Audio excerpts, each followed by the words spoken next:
Cereal manufacturer Kellogg's has announced a product recall due to concerns of consumers choking. Boxes of Kellogg's cornflakes chocolate flavour have been recalled because they may contain small hard lumps of food which had formed in the product. This makes the product unsafe to eat as the lumps could cause dental damage or act as a choking hazard. The recall has been applied to 450 grams packs of the chocolate flavour cornflakes, with all date codes from the 6th of December 2024 to the 28th of April 2025. Consumers that have bought the product have been advised not to eat it and to return the pack for a full refund. No other Kellogg's products have been impacted. Meanwhile, European food importer and distributor Lithuania UK has recalled a meat product after Listeria monocytogenes were discovered. The recall applies to 400-gram packs, although the weight can vary, of Davida, Rockischio, Messine, branded pork tongue and ear rolls that feature a best before date of 23rd of May 2024, 30th of May 2024, 6th of June 2024, or 13th of June 2024.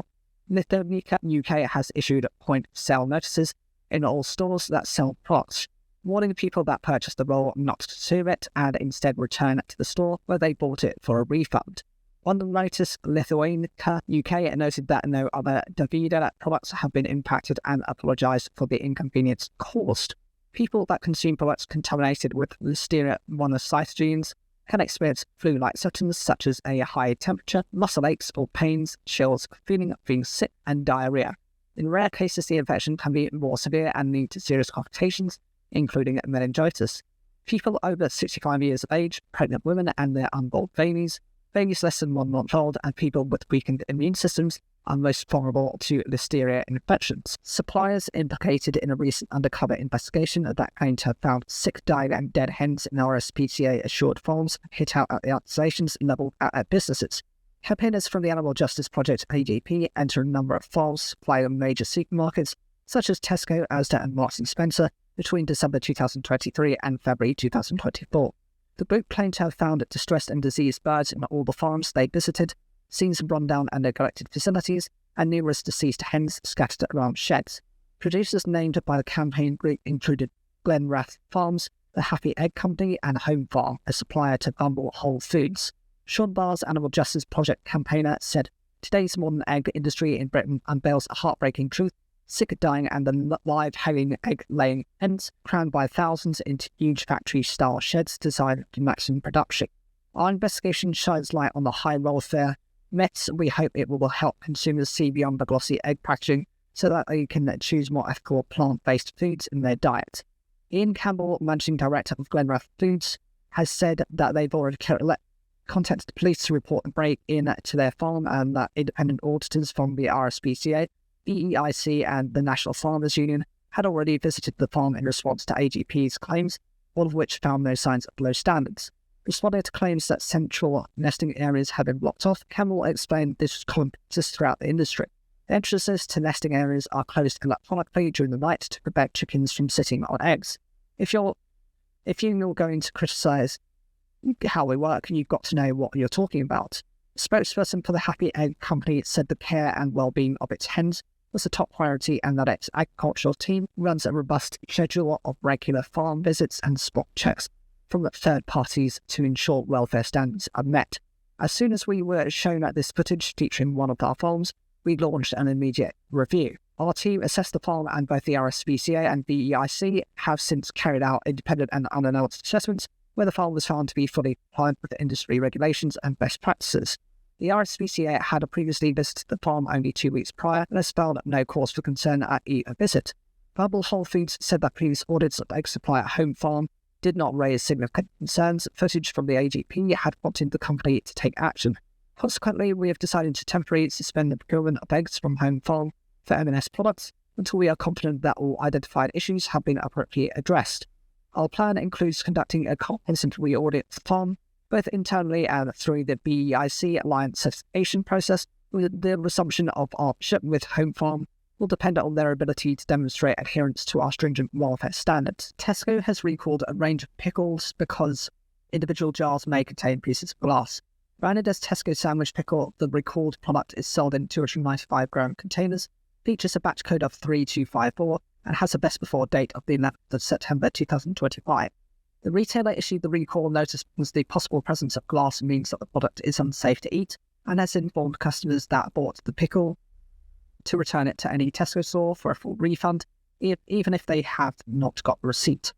We have been made aware that a specific date batch code of Tesco sandwich pickle may contain small pieces of glass. Therefore, this product could pose safety risk if consumed. Tesco apologises to our customers for any inconvenience caused. Meanwhile, Aldi is recalling 2 different varieties of steak because of a labelling error, which means that they possess incorrect use-by dates. The Ashfield Grill branded Chinese pork loin steaks and barbecue pork loin steaks are both sold in 500-gram packs and have a best before date, the 22nd of June 2024.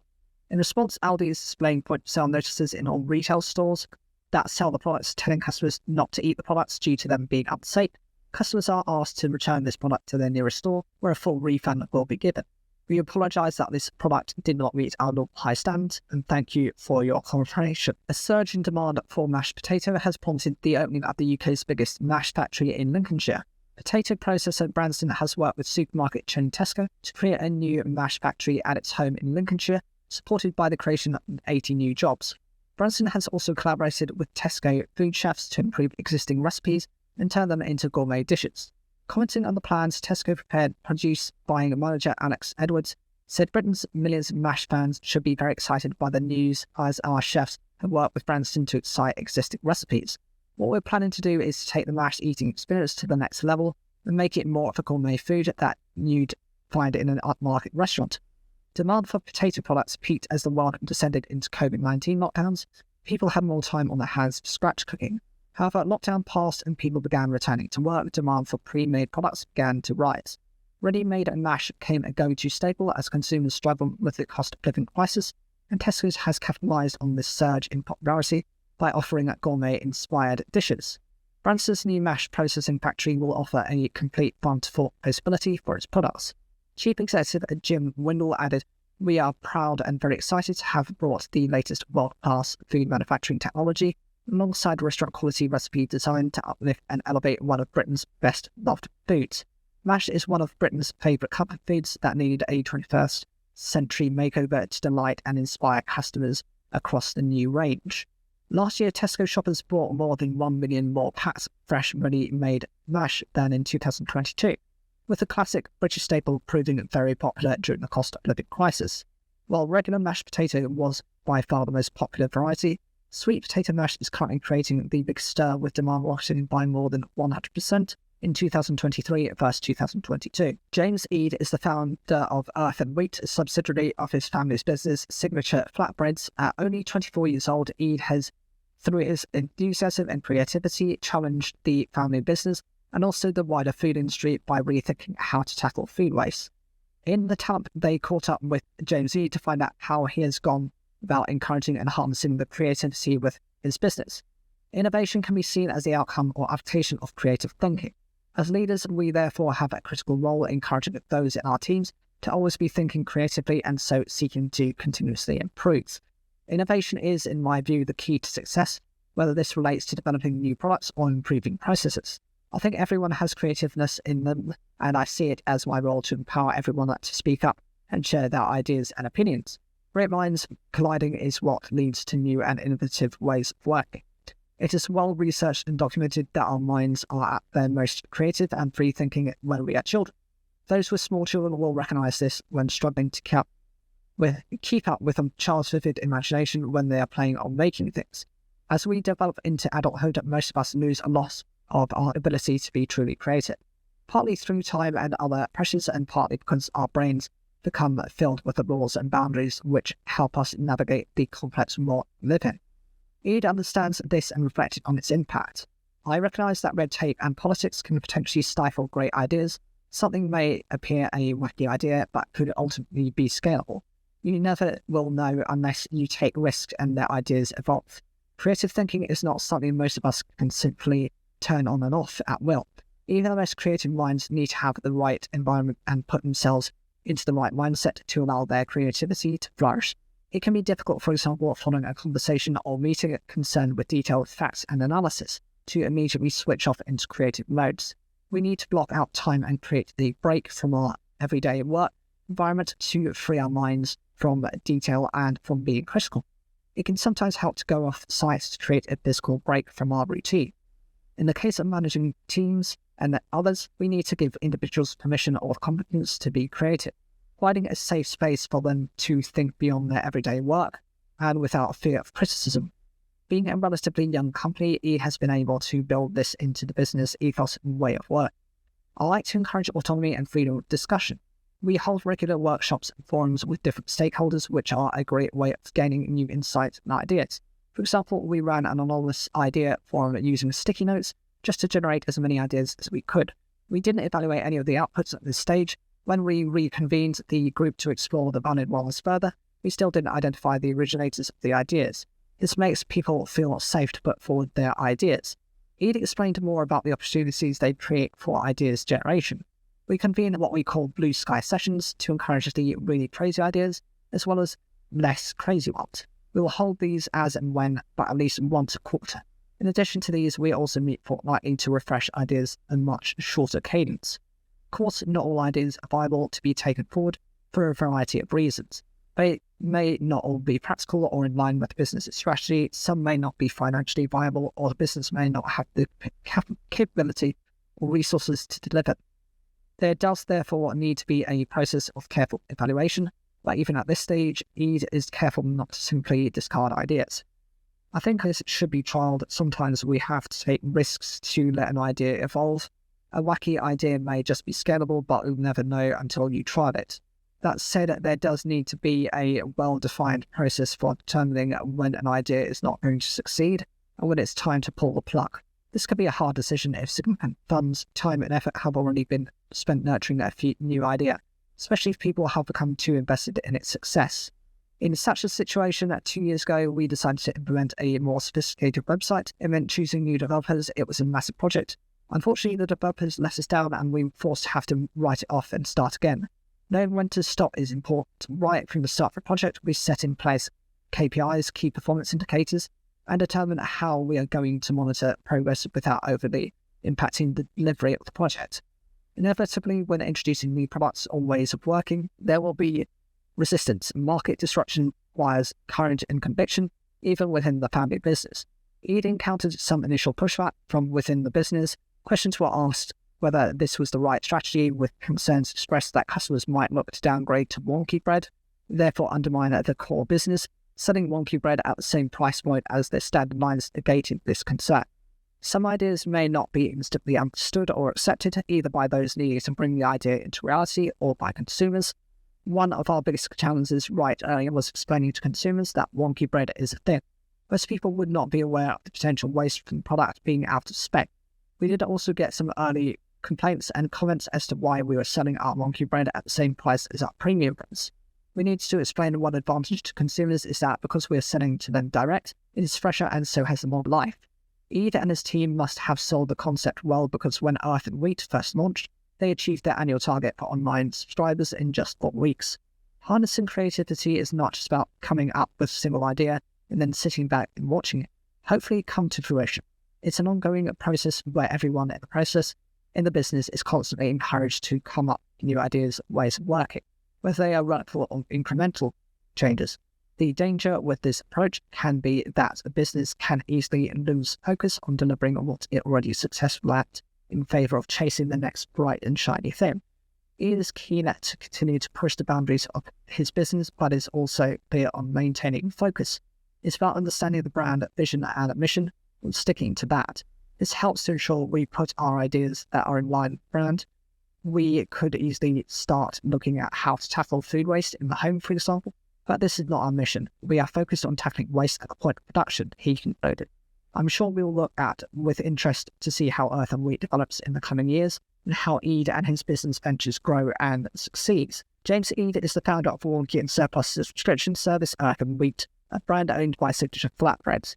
James headed up the launch of the world's first wonky bread box in March 2021 as part of the company's mission to reduce food waste and help save the planet. A fourth-generation baker, he started rescuing baked goods from his own family bakery in Hertfordshire, which would have otherwise been because it does not meet strict size, shape, or even colour standards set by retailers. Earth and Wheat sold 10,000 boxes in its first 6 weeks and has since partnered with other independent bakeries to help them reduce their waste too. The brand has so far saved more than 6,600 tonnes of wonky or surplus food, being binned and donated 300,000 meals to UK food charities. Derbyshire beer maker Buxton Brewery has had its future secured after it was sold to investors. Buxton Brewery Company Limited and Axe Edge Bar Limited appointed Rick Harrison and Howard Smith from Interpath Advisory as joint administrators on the 20th of May 2024, with the business then sold immediately in a pre-pack deal to Happy Place Investors Limited. The company, which was founded in 2009, produces around 3,500 litres of beer per day in 30 different varieties. It supplies several supermarkets and pub chains throughout the UK, as well as exporting overseas its operations for tap rooms and bars in Buxton and Derbyshire. In a post on social media on the 3rd of May, Buxton Brewery said it was looking at all options to secure the future of the business before blaming low consumer confidence and lack of business support from the UK government and COVID for its struggles. However, the brand remains strong and relevant, and the management team are determined to find a solution and are looking forward to announcing further developments as and when they are available. The deal that has now been agreed safeguards the future of the brewery and its tap rooms and bars, as well as ensuring the continued employment of its approximately 15 members of staff who have transferred it to the new owners. Rick Harrison, Managing Director at Interpath and Joint Administrator, commented, "Independent craft brewers have had to navigate a number of headwinds in recent times, not least the long-term impact of the pandemic, as well as the impact of inflation on raw material costs. We're therefore pleased to have concluded this transaction, which safeguards the future of this well-regarded craft ale brand and its collection of popular tap houses in Buxton. We wish the purchaser and all of the team at the brewery all the best at the future." Global consultations on PFAS are underway, but did you know they may soon shake up how you maintain your food processing machinery? Over the last few years, the spotlight on PFAS and its impact on human health has seen headlines linking forever chemicals with cardiovascular disease and cancer. Short for perfluoroalkyl substances are a large class of thousands of synthetic chemicals that contain one of the strongest bonds in organic chemistry, the carbon-fluorine bond. This makes them incredibly durable, and it's one of the reasons why they are so widely used in society, including within food production. As the European Environment Agency states, they are stable under intense heat, and many are also surfactants, and are used, for example, as water and grease repellents. Probably one of the most talked about areas when it comes to PFAS and food is packaging. But PFAS can also be found in our industrial machinery too, from manifolds to valves and pipes, and even within the loop pumps we use to maintain equipment. Broadly, PFAS is everywhere, and over time it can leak into the soil, air and water, eventually making its way into our bodies. More than 10,000 PFAS have been identified by researchers so far, although there may be more. Due to the sheer number of PFAS chemicals and several other variables such as their varied presence and other unknown exposure time, it makes measuring their influence difficult. As their nickname Forever Chemicals suggests, they are also extremely persistent, capable of remaining in the environment for generations. This means that the intensity at which we're exposed to them is ever increasing.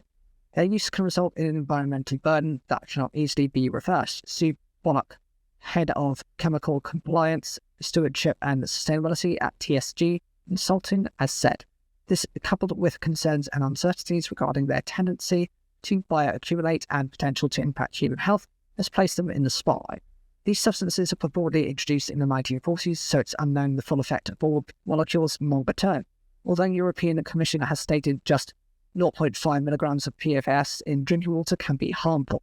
Gareth Proctor, Senior Product Manager at the lubricants manufacturer ROCOL, added, "Vikash Kumar, Program Leader at research and consulting firm ChemVisar, agreed lightning PFAS to cigarettes from day one. It's hard to identify any issues, but after a while their toll will become apparent. Concerned by the potential impact, manufacturers have started to replace certain PFAS with other kinds of PFAS or with fluorine-free substances. It is for this reason that we've seen 5 EU member states calling for an overall ban on all PFAS last year, deeming it an uncontrollable risk. Since Brexit, the UK has its own regulations around PFAS, with a ban on PFOA and its salts with a few exemptions, and certain perfluorinated silane substances. However, for food and food contact materials, there are currently no specific regulations in the UK. Still, if the EU decides to press ahead with the universal restriction proposal, it will undoubtedly have a wide-reaching impact. Within the EU proposal, food-grade lubricants are mentioned specifically. Getting prepared for a transition, the manufacturer ROCOL made the decision to move its UK-manufactured food lube products to a PFAS-free formulation. This will join its products range, which currently hold ISO 21469 certification, as well as halal, kosher, vegan, and NSH1 approvals and accreditations. While most of its food lube products have always been PFAS-free, this change has affected 6 formulations which have been dated without compromising their performance.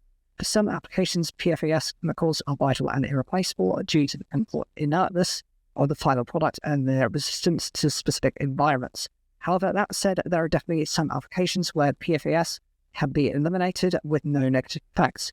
For example, our food lube range, we did very extensive testing and customer trials and saw no negative impact in the final product or application by removing the components. Change from ROCOL initiated in April 2024, when the lubricants producer will reduce its amount of forever chemicals, reaching the environment by an estimated 425 kilograms per year. To highlight the new offering, the company's food lube statement has been amended with the additional claim that they do not contain added PFAS. While some have managed to find ways around PFAS-containing materials, it won't be easy for everyone. There aren't many alternatives that can perform as well as PFAS can, and as Kumar referenced, it's likely to cost a pretty penny. Also, it will increase the system cost. The question is who will bear that cost now and in the future. Bullock concurred, saying a changeover went straightforward. Many PFAS substances have unique properties, and in some cases they can't be easily substituted. When these uses are important for safety or society, a universal ban would have significant implications. The definition included in the EU's proposed broad restriction would apply to many thousands of substances. To further complicate things, differences in regulatory approaches are likely to mean that substances and products will be affected in different ways between the markets. In addition, risk assessments around alternatives will need to be investigated further to avoid, as a health and safety executive HC report put it, regrettably substitution. Despite its success in reformulation, the difficulties in replacing PFAS did hit ROCOL. As Proctor explained, there are some applications that are particularly challenging and that still require PFAS-containing products, as alternative technologies are still in development.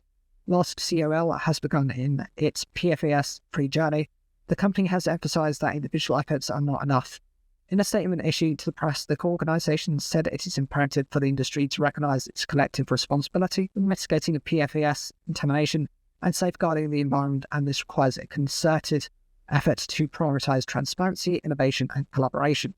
Adding to this, Bullock said it will be important for PFAS regulation to be considered from a global perspective, as different markets are approaching it in different ways.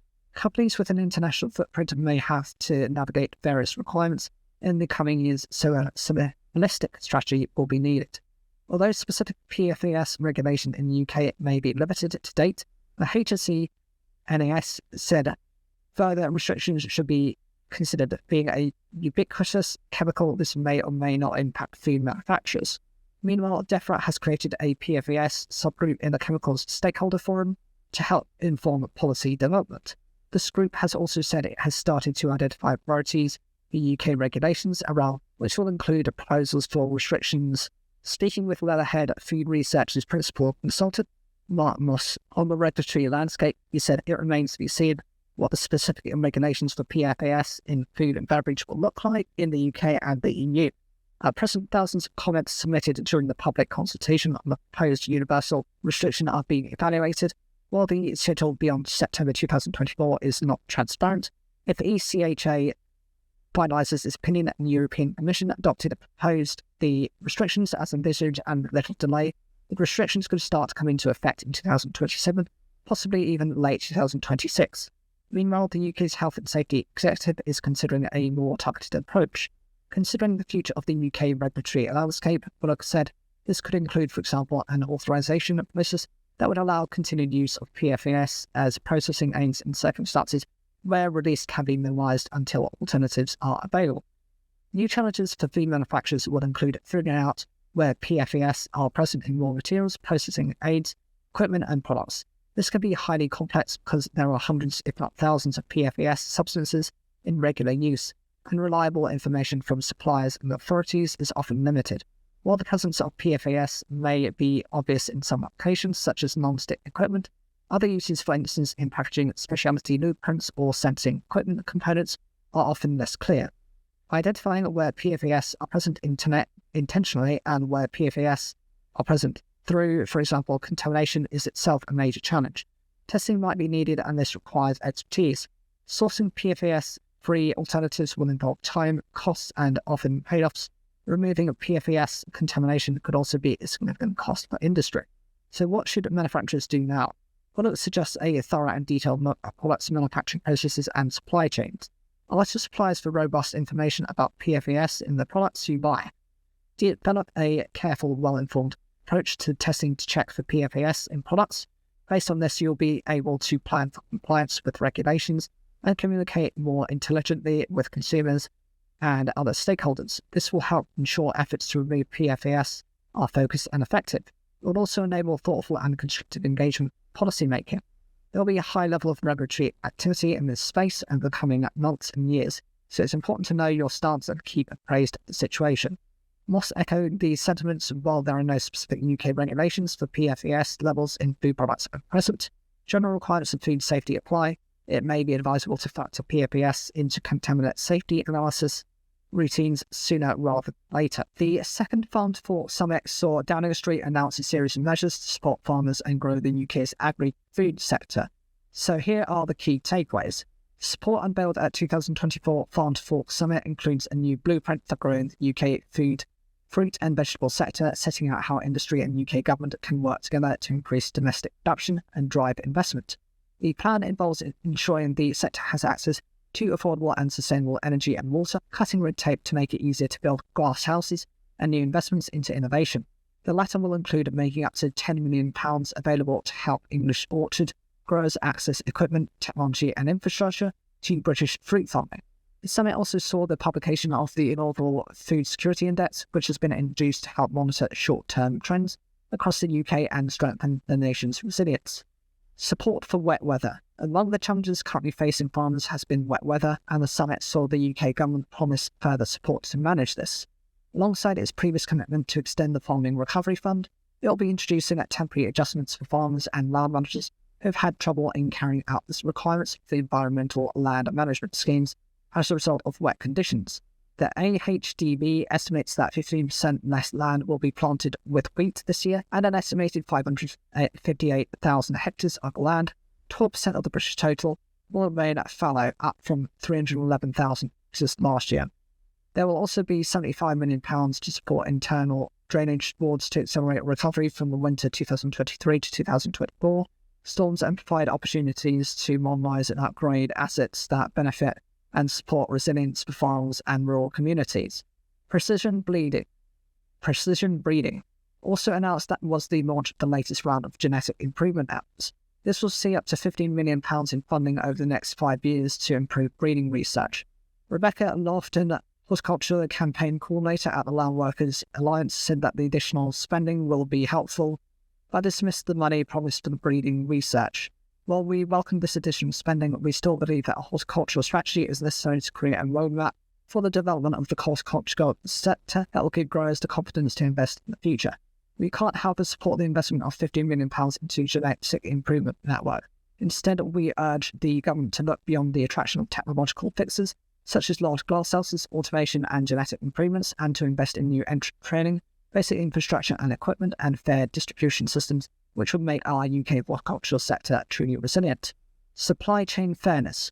Further action was also promised around supply chain fairness, with the UK government stating it will produce new regulations specifically focused on fresh produce and eggs. These rules will see that there are written agreements between producers and buyers of these commodities, with similar regulations for the pig sector to come as soon as possible. To oversee the enforcement of fair dealing regulations, an agricultural supply chain adjudicator has also been appointed. Cold storage improvements. Work will also be explored to support new long-term cold storage for crops in the UK, enabling UK consumers to enjoy out of season produce alongside the launch of £15 million Farm Gate Waste Fund on the 31st of May 2024. Animal welfare and abattoirs.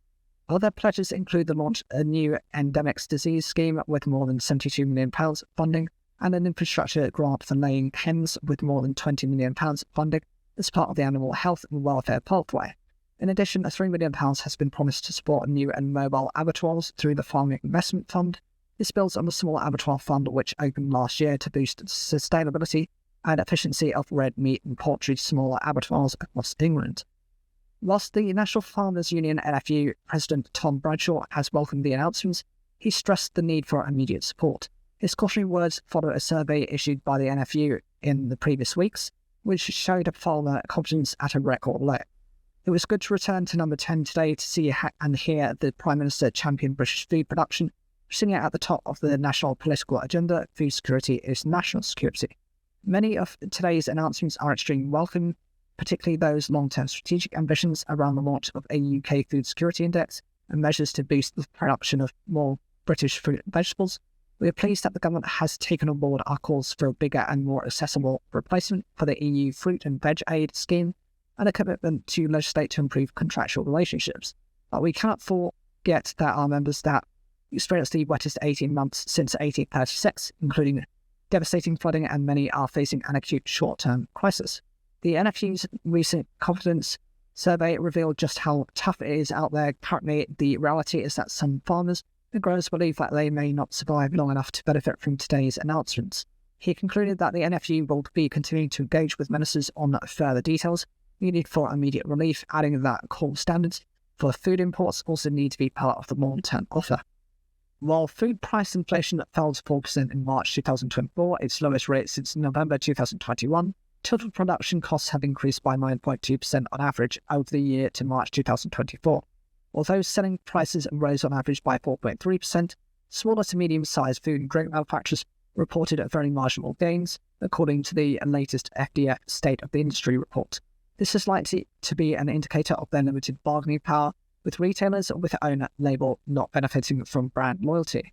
For the year to March 2025, many food and drink manufacturers believe their costs will rise further by an anticipated 2.1%, with their selling prices expected to increase by 1.1%. Over the last 4 years, costs have been rising for producers at a faster pace than retail prices, meaning that manufacturers have had to absorb a share of cost hikes, resulting in dwindling investment as businesses divert those funds to day-to-day operations. Other pressures, including regulatory burdens, geopolitical conflict, and extreme weather conditions, have contributed to a big dip in UK food and drink investments. Compared with other areas of manufacturing, which saw investment growing by 5%, food and drink manufacturing investment has fallen by 30% since 2019. Labour shortages haven't helped, as they've had a knock-on effect on efficiency and wages. The FDF estimates that the average pay rise in the industry was 6% over the year to March. This was above the expectation held a year ago when manufacturers were anticipating average rises of 5.4% for this period. A total of 42% of businesses offered pay rises in the range of 4.1 to 6% and 23% in the 2.1 to 4% range.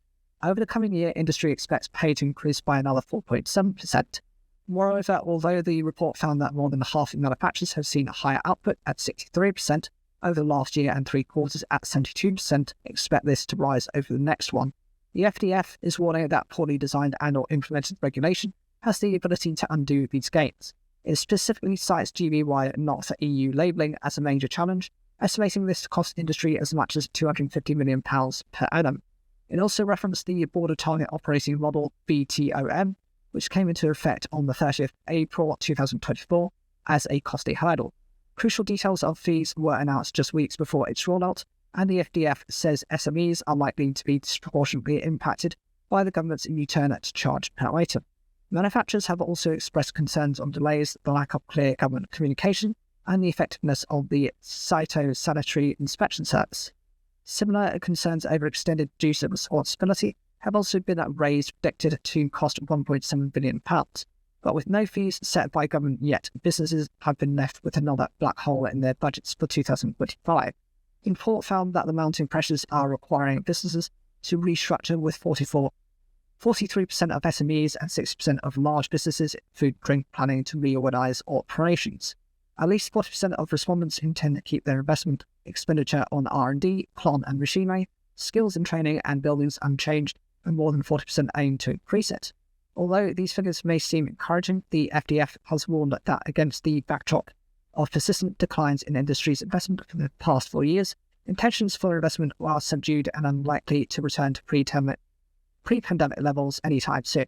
The FDF is calling on government to help unlock higher levels of private sector investment to safeguard the UK's long-term food security. Investment in our sector is down by a third compared with 2019, and our State of Industry report has revealed that around half food manufacturers have no intention of increasing their investment levels this year, said Val Dute, FDF's Director for Sustainability and Growth. If we are to build a sustainable and resilient food supply chain which supports the economy and feeds the nation, we need a government to work with us to help foster a climate which encourages greater capital expenditure and investment in innovation. Our members, particularly the mid-sized businesses, continued to face some more uncertainty caused by labour shortages and the impact of poorly designed and implemented regulations. This is having dire unintended consequences for businesses by adding costly and unnecessary burdens to supply chains. Well-honed communication skills are key for food business leaders to succeed. Psychology of language expert Liz Wingrove explores the biggest mistakes that we make when communicating and the secrets to getting it right. So the biggest mistake growing up was told to speak to people how one would wish to be spoken to, which on the face of it is great advice. It engenders empathy and shows willingness to connect. Sadly, no, it's one of the worst pieces of advice and one of the biggest mistakes that we all make communications-wise, whether it is in the boardroom or on the shop floor, because when you speak to people how you want to be spoken to, you're firmly overlaying your personal preferences, thoughts and biases on them, which is rarely a couple fit. It's the equivalent of getting off the Eurostar, stepping a foot on French soil, shouting loudly in Estonian English, and thus getting frustrated when the person you're speaking to doesn't understand what you're saying to them. Just imagine how much more powerful it would be for you to take responsibility for your message landing and instead speak to the person or people you're communicating with how they would wish to be spoken to. Think of it as learning their language. So how do we achieve this? The onus is on us. The first thing we all need to really take on board is that good communication and making sure our message lands as we intend is wholly our responsibility, 100% ours. And taking the responsibility is not just the right thing to do, but it's also a smart move commercially because it avoids the potential for misunderstanding, miscommunication, or allowing any missteps. Instead, the person you're speaking with, the team you're briefing, or the recipients of your email feel confident, they fully understand whatever the objective may be, and they're empowered to be brilliant, productive, and efficient. Get really good at it, and you'll often find that you're the most compelling and magnetic person in the room, drawing the very best people to your side and keeping them. Your truth is not the truth. The second point to really take on board is that each and every one of us is perfectly unique. We look at the world through our own stained glass window sunglasses, and each and every pane of glass alters how we see the truth of any message. Those panes are shaped and coloured by our own individual experiences, by the cultural paradigm that we grew up in, and lived experiences and the preferences and truths we've learned since birth. Two individuals looking at the same large diamond in front of them, for example, would see its colour, shape, and how it refracts the light. They would each experience a vastly different view, depending on whether they're standing and based on their personal perception, both right and absolutely their truth, but it's not the truth. And it's essential that we all really understand this distinction. So next time a message, whether an email, conversation, briefing, a letter, etc., triggers you, pause and ask yourself if what you're perceiving this is the truth or your truth. Storytelling. We're all primed to tell ourselves stories. It's just how the brain evolved to keep us safe, to predict someone's intent, to judge what they might mean, and to sense what they may come next. But this ability to storytell also doesn't come from a completely neutral place. It's coloured and flavoured by our own experiences, our self-image, and the hundreds of filters that we each run. So check in with yourself about that too. Does this message really mean that your team member is being unhelpful, or your line manager disapproves of the decision you've made, or are you telling yourself a story about it that might not have any basis in truth? And it's well worth considering this first before you respond. Assuming their intent will absolutely impact your response, and a perfectly neutral, albeit potentially clumsy message delivered that sees a defensive or negative response will undoubtedly lead to a negative exchange where one might never have been required. Individual preferences. Added to potential minefield of preferences and filters, we have one of the most potentially catastrophic, if you get it wrong, distinctions. And that's the density and depth of detail that we require before we feel safe to complete a task. We're divided into 4 camps: the biggest picture why people, the what people who need a framework around the task what but know more, the how people who want to know the tools needed to deliver success, and the what if people who are the most detailed and want to model the response to every potential hurdle. Each is powerful and necessary to a team, but when a why person briefs a what if it'll likely feel sparse and detailed, far too top line, and will leave the recipient with limited understanding of what success looks and feels like. Let's learn how to get there. Ditto, a what if briefing a why person can feel like a tsunami of content, and it can be impossible for that recipient to pick out the important pieces of information. In both cases, this isn't just a missed opportunity or a failed briefing, it's a cause of genuine stress, psychological, mental and emotional, and a massive cause of mental disease and poor productivity in the workplace. What's next? Miscommunication, misunderstanding, and misalignment of styles is the most common cause of disconnect. Effective communication is not just a nice-to-have or tick box exercise, it's essential in keeping the very best people by your side and for operations to continue running smoothly. In a recent study, 50% of respondents admitted that poor communication increased their stress levels, and almost a quarter considered looking for alternative employment because of it. It's vital that you take the time to recognise what works for you communication-wise, and that you bring an awareness to your personal preferences. Once you have those in mind, get curious about them and the people around you, and start to consider what they might need from you and how you can pivot your message to best land for them. Think about where you are, where they are, and how you can more easily fill the gap between you both. And when it comes to briefings, if you're not sure of someone's preference for detail or you're speaking to a group of people, keep in mind the structure marketers use for websites. Start with a compelling headline message, move into the chunky paragraph for more context, add the flower or 5 bullet points detail, and then give them the equivalent of click here for more information that you just see at the end of the page. People will self-select out when they've had sufficient information, and you'll be able to meet the needs of every person you're communicating with. Armed with the knowledge about the biggest communication mistake, as well as these 4 secrets to success, you're absolutely on the path to revolutionising the conversations you have, whether one-to-one or one-to-many, on email, on the phone, or in person. They'll gift you the ability to be your most authentic and empowered self, ensuring the person you're communicating with feels seen, heard, and fully understood. It's the ultimate win-win. Chicken founders Palm and Satvinder Bains have mentioned about their long-standing commitment to the creation of authentic Asian plant-based dishes and how they grew from a kitchen startup to build a multi-million-pound business in a state-of-the-art production facility.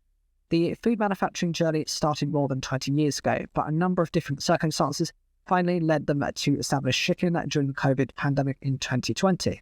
Satvinder and I have been vegetarians for over 30 years, but I first discovered the true potential of alternative proteins while travelling around Asia with my old job at Sony around the turn of the century. During the trip, my colleagues took me to a restaurant where I was amazed and inspired to see all these different plant-based proteins on the menu. I could not believe that the meal I was enjoying didn't contain meat, and it wasn't long until I organised a trip to Asia to meet with manufacturers that supplied this restaurant. Over the next 2 years, we worked together to develop our own product, and in 2003, we launched a plant-based chicken breast under the brand Love Foods. Shortly after launching Love Foods, we secured a listing in Summerfield supermarkets in the UK, but when Summerfield was bought out by Co-op, our contract was terminated. In response, Satvinder and I decided to pursue other opportunities, but retained ownership of the intellectual property for our alternative chicken protein. In the interim period between losing the listing with Summerfield and founding Chicken, I worked for a multinational food manufacturer, enabling me to develop extensive commercial knowledge and build relationships across the industry in the UK, Ireland, and across Europe. Meanwhile, Satvinder started a successful catering business that supplied a traditional Punjabi cuisine to Indian functions and weddings throughout the UK, through which she developed a range of tasty recipes that utilised our plant-based chicken. This meant that when we decided to launch Chicken in 2020, we felt confident in our knowledge and experience to make the venture a success. Chicken started as a lifestyle business with myself and Satvinder creating homemade restaurant-quality plant-based curries and kebabs and selling them online via our e-commerce platform. This grew really quickly, and in November 2021, we secured our first retail account with Costco, which we serviced out of a small commercial kitchen. This led to us starting discussions with Matthew Glover, the founder of Veganuary and vegan investment fund Veg Capital, who wanted to help us scale. Looking at the potential of our listing with Costco in the UK and internationally, We eventually decided that we needed external financial backing and took on £2 million in funding from venture capital in early 2022. This partnership has proved fruitful, and we secured a further £4 million investment from venture capital in March 2024. Leaning on my contacts in the sector, I began investigating the possibility of working with a contract manufacturer, but was advised that due to the very high quality of our plant-based products, it would be better to manufacture everything in-house. As a result, in October 2022, we used funding from venture capital to start work on a state-of-the-art manufacturing facility in Dartford, Kent, possessing an annual production capacity of 20,000 tonnes. Production at the facility began in March 2023, and we now employ 12 manufacturing staff at the site, as well as 8 people in the office. More than 12 months on from opening this facility, we are set to grow our business fivefold. We are exporting to numerous countries, including USA, France, Sweden, Iceland, and Dubai, serving retailers and food service businesses alike. In the UK, we supply the wholesale of brakes, and our products are now available with several pub chains across the country. Looking ahead of Q4 of 2024, we are in discussions with 4 major retailers in the UK, and we hope to have rolled out our products further in the US market too. Plant-based category is intending to mature. While the business has grown quickly, we still see our chicken protein as the foundation of our offering, combined with authentic Asian cuisine. To date, our focus has been around Indian dishes due to our background, but our range has since been developed to include a greater collection of different Asian cuisines. During the summer of 2023, we toured around Asia as a family to gain a deeper understanding of the various food cultures and learn about these authentic recipes. On our return, we used this knowledge and inspiration to launch our Pan-Asian range, starting with our teriyaki kebab skewer, which we recently launched in Costco. Future innovation could include other meat alternatives such as duck or steak. Possessing our own manufacturing facility also allows us to offer our proteins and recipes on a private label basis, which is where the vast majority of my experience within food manufacturing lies. For 20 years, I was responsible for working on private label products with all the major retailers, food service operators, and producers, an education that has given me great insight into this world. As a business, we're here for long-term and keenly focused on pursuing long-term growth in a way for future family generations. Both of our kids have been involved with chicken in some capacity alongside their studies. Given the nature of the plant-based sector over the past few years, it is important for us to take this sustainable approach. We see the plant-based market as a marathon and a sprint, and have already seen the category experience a consolidation process after the initial period of dramatic growth. There were so many new entrants in the market which was unsustainable, but over the next 2 years, I expect to see the category mature and quality of product become the primary area of focus. Vegetarianism has been part of our family for more than 30 years, and we ultimately wanted to share the amazing recipes that Satvinder has created and continues to develop. We understand that in the short term, no one business can shift consumer behaviour dramatically, but if we can encourage more meat eaters to try our dishes and experiment more with plant-based proteins, maybe down the road we can have a genuine long-term impact on animal welfare and the environment. Our dream is that once we decided to retire, we can pass the business down to our kids. In that way, we can leave a positive legacy of delivering tasty and affordable plant-based food, but also for creating a sustainable business model that can last the rest of time in a tumultuous economic ecosystem. Greggs is to expand its production with the construction of 2 new sites in the Midlands to boost manufacturing and logistics capacity. The High Street Baker has entered into agreement for lease on a site at Smart Pet FC GR Derby for a facility focused on its increased manufacturing capability needs, while also supporting the expansion of its logistics network capacity. Construction on the building is currently underway. Plans to develop and install the first phase of manufacturing and logistics equipment through 2025 and 2026. In addition to the self-funded capital expenditure to install the equipment, at least a right-of-use asset of about £65 million will also be recognised on the commencement of the lease. Greggs also confirmed that it was in negotiations to purchase land in the Corby Kettering area, where it planned to develop a national distribution centre for chilled and goods. An exchange of contracts for the purchase of the land is expected in the coming months. Such an expansion would allow the baker to extend its logistics capacity across its network to circa 35,000 shops, a 1,000 store boost from current levels, supported by semi-automated storage and picking solutions. The company reported it was in line with its previous communicated capital expenditure plans, including the investment in projects at its Birmingham and Amesbury distribution centres to deliver additional logistics capacity by the end of 2024. A fourth production line for its sausage rolls and bakes at Ballinol Part in Newcastle has now been commissioned, which it claimed would increase production capacity at the site by 35% over time. Greggs' latest trading update followed the announcement it had opened its 2,500 store located in a petrol forecourt at Sainsbury's Column. In the first 19 weeks of 2024, it saw 64 gross new shops opened and 27 net. Openings like-for-like sales were up 7.4%, with total sales for the period of worth £693 million. Guinness owner Diageo has announced plans to invest more than €100 million to decarbonise its St James Gate site in Dublin. Diageo claims that the investment will enable St James Gate to phase out the use of fossil fuels in its direct brewing operations and reduce Scope 1 and 2 greenhouse gas emissions by more than 90%. By 2030, the site's renewable energy strategy will combine the use of grid-supplied electrical power heat pumps and biogas generated within a new water recovery facility, as well as a projected reduction in the water used to brew Guinness 30%. Planning application for the decarbonisation project will be submitted to Dublin City Council later this year, after Diageo engages with industry experts and local communities. The investment was announced on the 16th of May by Diageo CEO Deborah Crew, who was joined at the brewery by Taoiseach Simon Harris, TD, Minister for the Enterprise, Trade and Employment Peter Burke, and the CEO of Enterprise Ireland, Leo Clancy.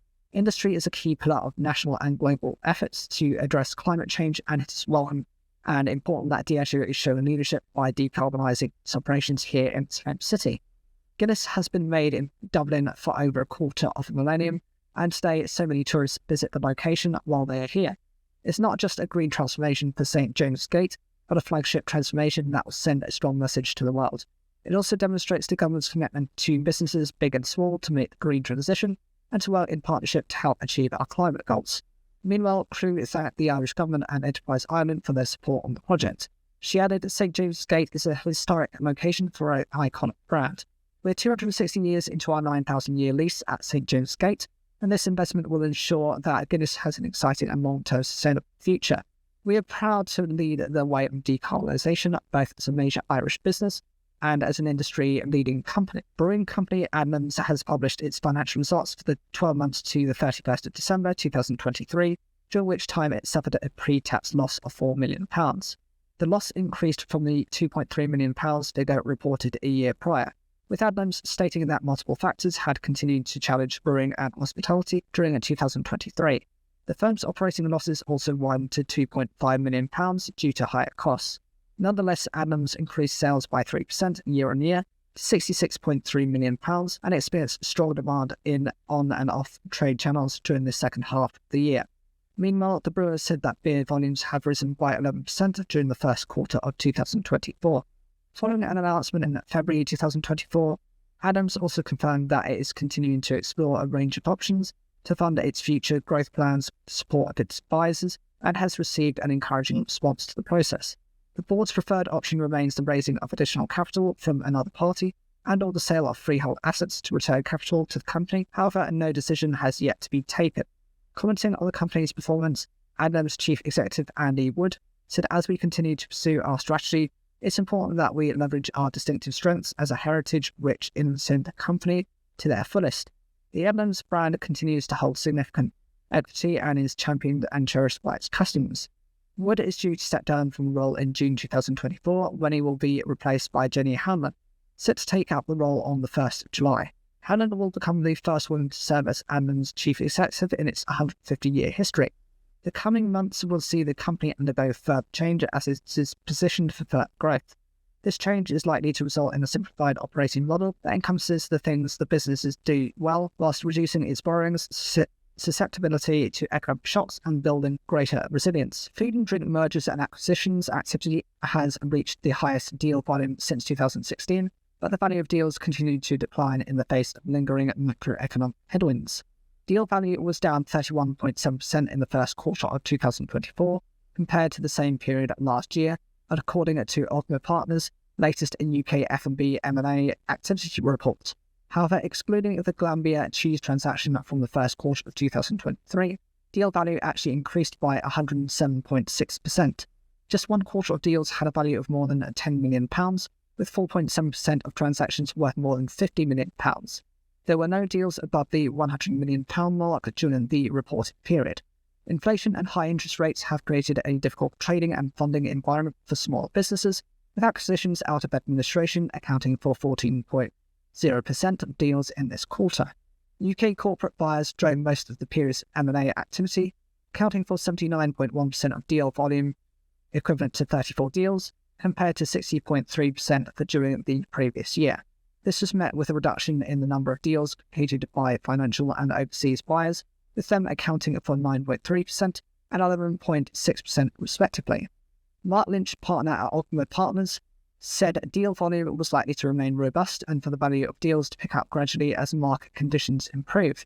The start of 2024 has seen the UK economy exit recession, and both consumer and business confidence has risen since last year. In March, the inflation rate fell to its lowest level since September 2013. Food price inflation has matched this pattern, marking its 12th consecutive month easing rates, Lynch explained. The Bank of England has kept interest rates steady at 5.25% since September 2023, with anticipated rate cuts in the latter half of 2024. The combination of these factors creates a positive outlook for M&A activity in the UK food and beverages sector. However, it might take time for deal values to pick up again to their pre-pandemic levels. In addition to this, we anticipate divestments to be a large source of M&A activity, as companies look to refine their portfolios and carve out underperforming or non-core assets. Ogma noted there had been a reduction in private equity deals, accounting for just 9.3% of transactions. Once again, the blame was laid at the feet of stubbornly high interest rates that have decreased financial buyers' ability to transact. Those that have occurred have been set at lower valuation ranges. Private equity deals are expected to pick up when financial conditions ease, Lynch added. There is currently a lot of pent-up demand from financial buyers, with dry powder at record high levels of $2.59 trillion globally. On the other hand, acquisitions made by overseas buyers may take a lot longer to return as global conflicts, supply chain issues, and worldwide elections taking place this year will continue to create geopolitical and economic uncertainty. GMB Scotland members working for John at Dewar and Sons are set to vote on whether to start industrial action. The ballot was launched after workers at the whisky maker accused managers of unfairly withholding a pay rise from colleagues, which left 17 employees without an agreed 6.9% pay rise. Instead, GMB Scotland aimed that workers were given half the rise, with the rest being made up with a one-off bonus. Gary Cook, a GMB Scotland senior organiser in engineering and manufacturing, said that the issue only came to light following the conclusion of negotiations with DWAs and when an agreement had been reached. Our members have some grave concerns about that, and that it is easy to understand why. They had only narrowly voted to accept this rise before discovering some colleagues would not receive it in full. Negotiations must proceed in a spirit of trust and transparency, and for an issue like this to arise at such a late stage can only damage that trust. Of course, the 17 workers should be given the same rise as their colleagues, but this is also about trust between workers and management, and for negotiations to be carried out in good faith. Managers need to understand the importance of trust and protect it. DWAS employs around 300 workers across 5 distilleries in Scotland and has been owned by multinational drinks firm Bacardi since 1998. Chicken is launching a new plant-based chicken recipe that is free from the top 14 allergens. The Asian plant-based manufacturer's next-generation chicken recipe was developed at Chicken's certified allergen-free site in Kent and uses all British ingredients. Set to be rolled out nationally in the Chicken Tikka Kebab this week, initially via Costco stores, the new recipe will be incorporated throughout its entire range of curry and kebab dishes and made available across retail, D2C and food service by the end of May 2024. Made with pea proteins that are solely sourced from peas farmed in East Anglia rather than from soy and wheat-based ingredients, as was previously the case, the next generation chicken recipe should enable the brand to reduce its carbon emissions and air miles. Co-founders of Chicken, Palm and Safford Baines believe that the move to pea protein will help improve the taste and texture of its products, also making its range more inclusive and accessible to people with allergies. They also featured in a recent edition of Me and My Team, where they discussed the development of chicken and the plant-based category. As a business, we are committed to making plant-based food delicious, inclusive and ethical, said Palmer Baines. Our next generation recipe has been developed to taste even better and opens the chicken range up for everyone to enjoy, whatever their dietary requirements are. Sustainable sourcing is essential to the future of food and the planet, and reducing the food miles of our ingredients, it's a key part of our mission and purpose.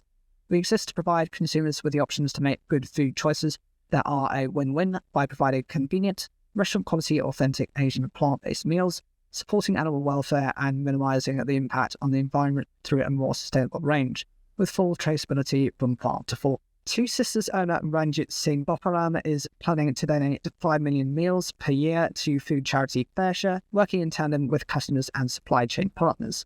These donations will be made through a combined effort with retail partner M&S, who will contribute more than 1 million portions, with the remaining 4 million meals set to be made up from surplus products and by leveraging support from supply chain partners. May 2024, the Two Sisters facility in Bedford, Norfolk, has donated 1 million portions that include co-branded FareShare and Two Sisters products such as coated chicken steaks, coated chicken mini fillet tenders, coated boneless chicken pieces, and coated bone-in chicken portions. Meanwhile, a fellow Boparan owner manufacturing Alps biscuits will make a donation later this year.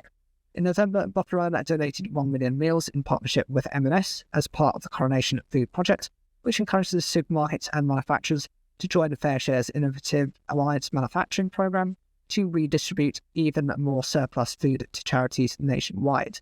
According to the latest Food Foundation tracker, 15% of UK households have experienced food insecurity in 2024, which translates to around 11 million people. Commenting on the creation of the new target, Boparan said, "We have a moral responsibility to do the right thing. It cannot be right that in the UK in 2024, people are struggling to feed themselves. No one should go to sleep on an empty stomach at night, especially not children." They have previously committed to supporting the King's Coronation Food Project, and in partnership with M&S, they are working to boost FareShare's distribution efforts. However, they do feel it is time for individual companies who make food to step up and help alleviate this problem. This also requires a big effort from the supply chain, and it's fantastic to see so much goodwill and support.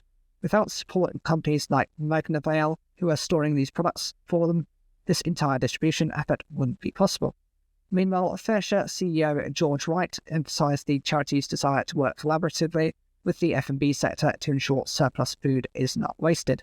By securing the support partners in the supply chain to donate the equivalent of 1 million portions of chicken, Ranjit Singh Boparan is setting a great example to businesses across the food and manufacturing industries to share resources to help unlock the social and environmental impact of surplus food.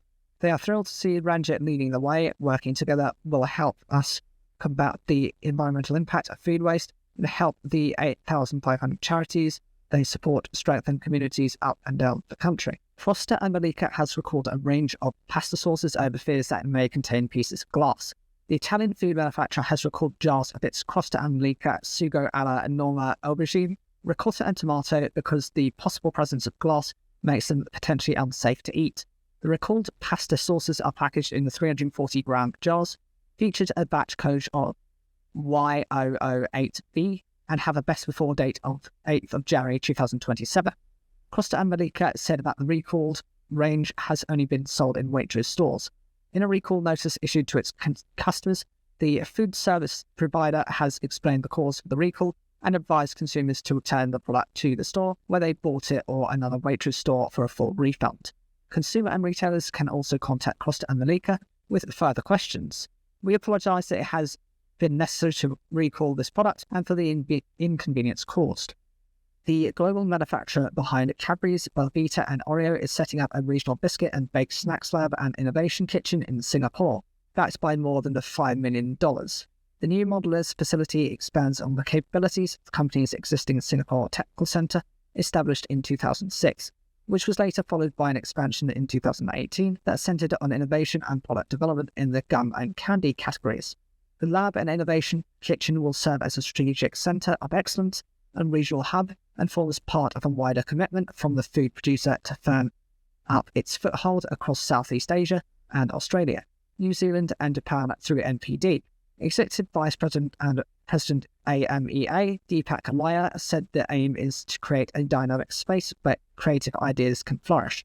He explained this expansion further enhances the capabilities of our Singapore Technical Centre and reaffirms our commitment and contribution to the country, which serves as a headquarters for our Asia Pacific, Middle East and Africa business.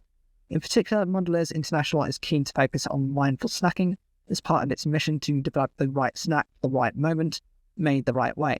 This includes a focus on products that encourage portion balance and mindful indulgence. It also aims to build on the skill sets already housed at the Singapore Technical Centre to further drive innovation and enhance operational efficiency. Mr. Chan In Ling, Executive Vice President of the Singapore Economic Development, which opened the facility on the 23rd of May 2024, added that the expansion will capitalise on opportunities presented by the rising Asian middle class and a growing appetite for premium and responsible snacking experiences. Singapore, which is at the heart of Southeast Asia and boasts a vibrant food ecosystem, presents an ideal location for such endeavours. We are proud to stand alongside Mondelez International as they embark on this new and exciting journey to delight consumers with every bite. The dip brand, which was founded by former BBC journalist Julie Waddle in 2012, has been acquired for an undisclosed sum by the fresh food provider. Since its inception, the Moorish brand has grown from its humble kitchen beginnings to a business with a revenue of more than £2 million. It features a range of different flavoured hummus dips and has successfully secured several retail listings in the UK, including Asda, Sainsbury's and Cotswold Fair. In its new home, it will sit alongside others Backball is working with, including Pizza Express, the delicious dessert company, the Pizza Company, and more recently Pinch. Its current managing director, Andy Atherton, will stay on in a consultancy role, supporting the brand's transition to its new owners. Commenting on the purchase of the business, founder Julie Waddle said that she is incredibly proud of what Moorish has achieved. Since starting from her kitchen table in 2012, it's been quite a journey to see the business grow into what it is today. I feel very fortunate that for the last 12 years, my job has been to create innovative, delicious products that are loved by consumers across the UK. Mike Edwards, CEO of Backball Group plc, added that the high-quality, innovative Moorish products will be a great addition to our existing brands and will complement our existing dips business. He also hinted at how Backball might expand the dips brand's horizons. The Moorish brand has so much more potential than just hummus, and we're excited about expanding it into other relevant Backball categories in the future. We'd like to congratulate Julie, Andy and the team on the great brand that they have built and are looking forward to it growing further under our ownership. Waddle agreed the future looked bright, with the brand poised for new ventures and expansion. In Backup, there are so many great opportunities still to explore with the brand, and I will enjoy watching Moorish flourish as the new owners take it to the next level. Dawn Meats has secured a multi-million-pound export contract to South Korea to supply food service, retail and manufacturing customers across the country. The agreement will see the Irish meat processor supply beef monthly to a leading South Korean company. It comes off the back of the announcement that the country has agreed to open its market to Irish beef for the first time. Dawn Meats has secured approval for the supply, marketing and distribution of bone and boneless beef cuts, and official into South Korea from its sites in Granada in County Waterford and Charleville in County Cork. The contract is the culmination of 16 negotiations by the manufacturer, which included a successful visit by representatives of the South Korean company to Ireland in January this year, and an audit of Irish beef plants by South Korean authorities last month. Niall Brown, Dawn Meats chief executive, said, "We welcome this new market access to South Korea, and we are delighted that 2 of our sites have received South Korean approval. It is a testament to the high-quality beef supplied by our family farm suppliers, and it is a significant step in developing new market opportunities for our products. We look forward to working with our customers in the South Korean market, who will be crucial to helping to bring quality Irish beef to the plates of South Korean customers." Dawn Meats is already a supplier of Irish beef into other markets in the region, including the Philippines and Japan. Supermarket chain Asda has announced the launch of its new own brand range dubbed Exceptional by Asda. The range was created in order to elevate the supermarket's premium tier offering, and once fully rolled out, will feature more than 500 products across multiple categories. The initial rollout will take place in store and online between now and the 8th of June 2024, with the best of the range set to be phased in over the next few months. The first batch of products includes more than 70 core chilled items, including burrata, chat masala potato salad, and double-stuffed halkidiki olives, among others. Asda said that the new range will provide shoppers with the very best quality while featuring a distinctly premium packaging design. Over the past 3 years, the retailer has invested more than £170 million in several initiatives to improve the range and quality of its own brand products, with the launch of Just Essentials in 2022, the Asda Bakery refresh in 2023, and the launch of new sub-brands Bistro and Bolivia. As part of this, Asda launched more than 4,500 new or improved products. At Asda, we're constantly striving to exceed expectations and inspire customers with the quality and breadth of our ranges, and work relentlessly to offer our customers uncompromising value, showcasing that affordable can also mean high quality, said Sam Dixon, Vice President for Own Brand Commercial Strategy at Asda. The launch of our new premium brand Exceptional marks an exciting time for Asda's own brand offering. We've developed a range which offers customers something that really feel proud of to put on their dinner table. These products ooze quality and celebrate the very best own brand with taste at their heart. In its recently published financial results, Asda reported 5.4% growth in like-for-like sales excluding fuel and a 24% increase in adjusted EBITDA after rent. The financial impact of the UK's Border Target Operating Model, BTOM, is significantly higher than what was predicted by the government according to the British Meat Processors Association, BMPA. Importers are already substantial challenges far beyond the Department for Environment, Food and Rural Affairs, DEFRA's original estimates of $330 million per annum. Overall, across all EU imports, with an increase of 0.2% to food price inflation over 3 years. The government's focus has been on the Common User Charge, CUC, for medium-risk products like fresh meat, capped at £145 per truckload. However, this cap is per consignment, utilising one Common Health Entry Document, CHED, not per truckload. A groupage load of 5 consignments with 5 CHEDs, each with 5 product lines, would likely attract a charge of £725 for a single truckload. The government's estimates also failed to factor in additional costs from port health authorities.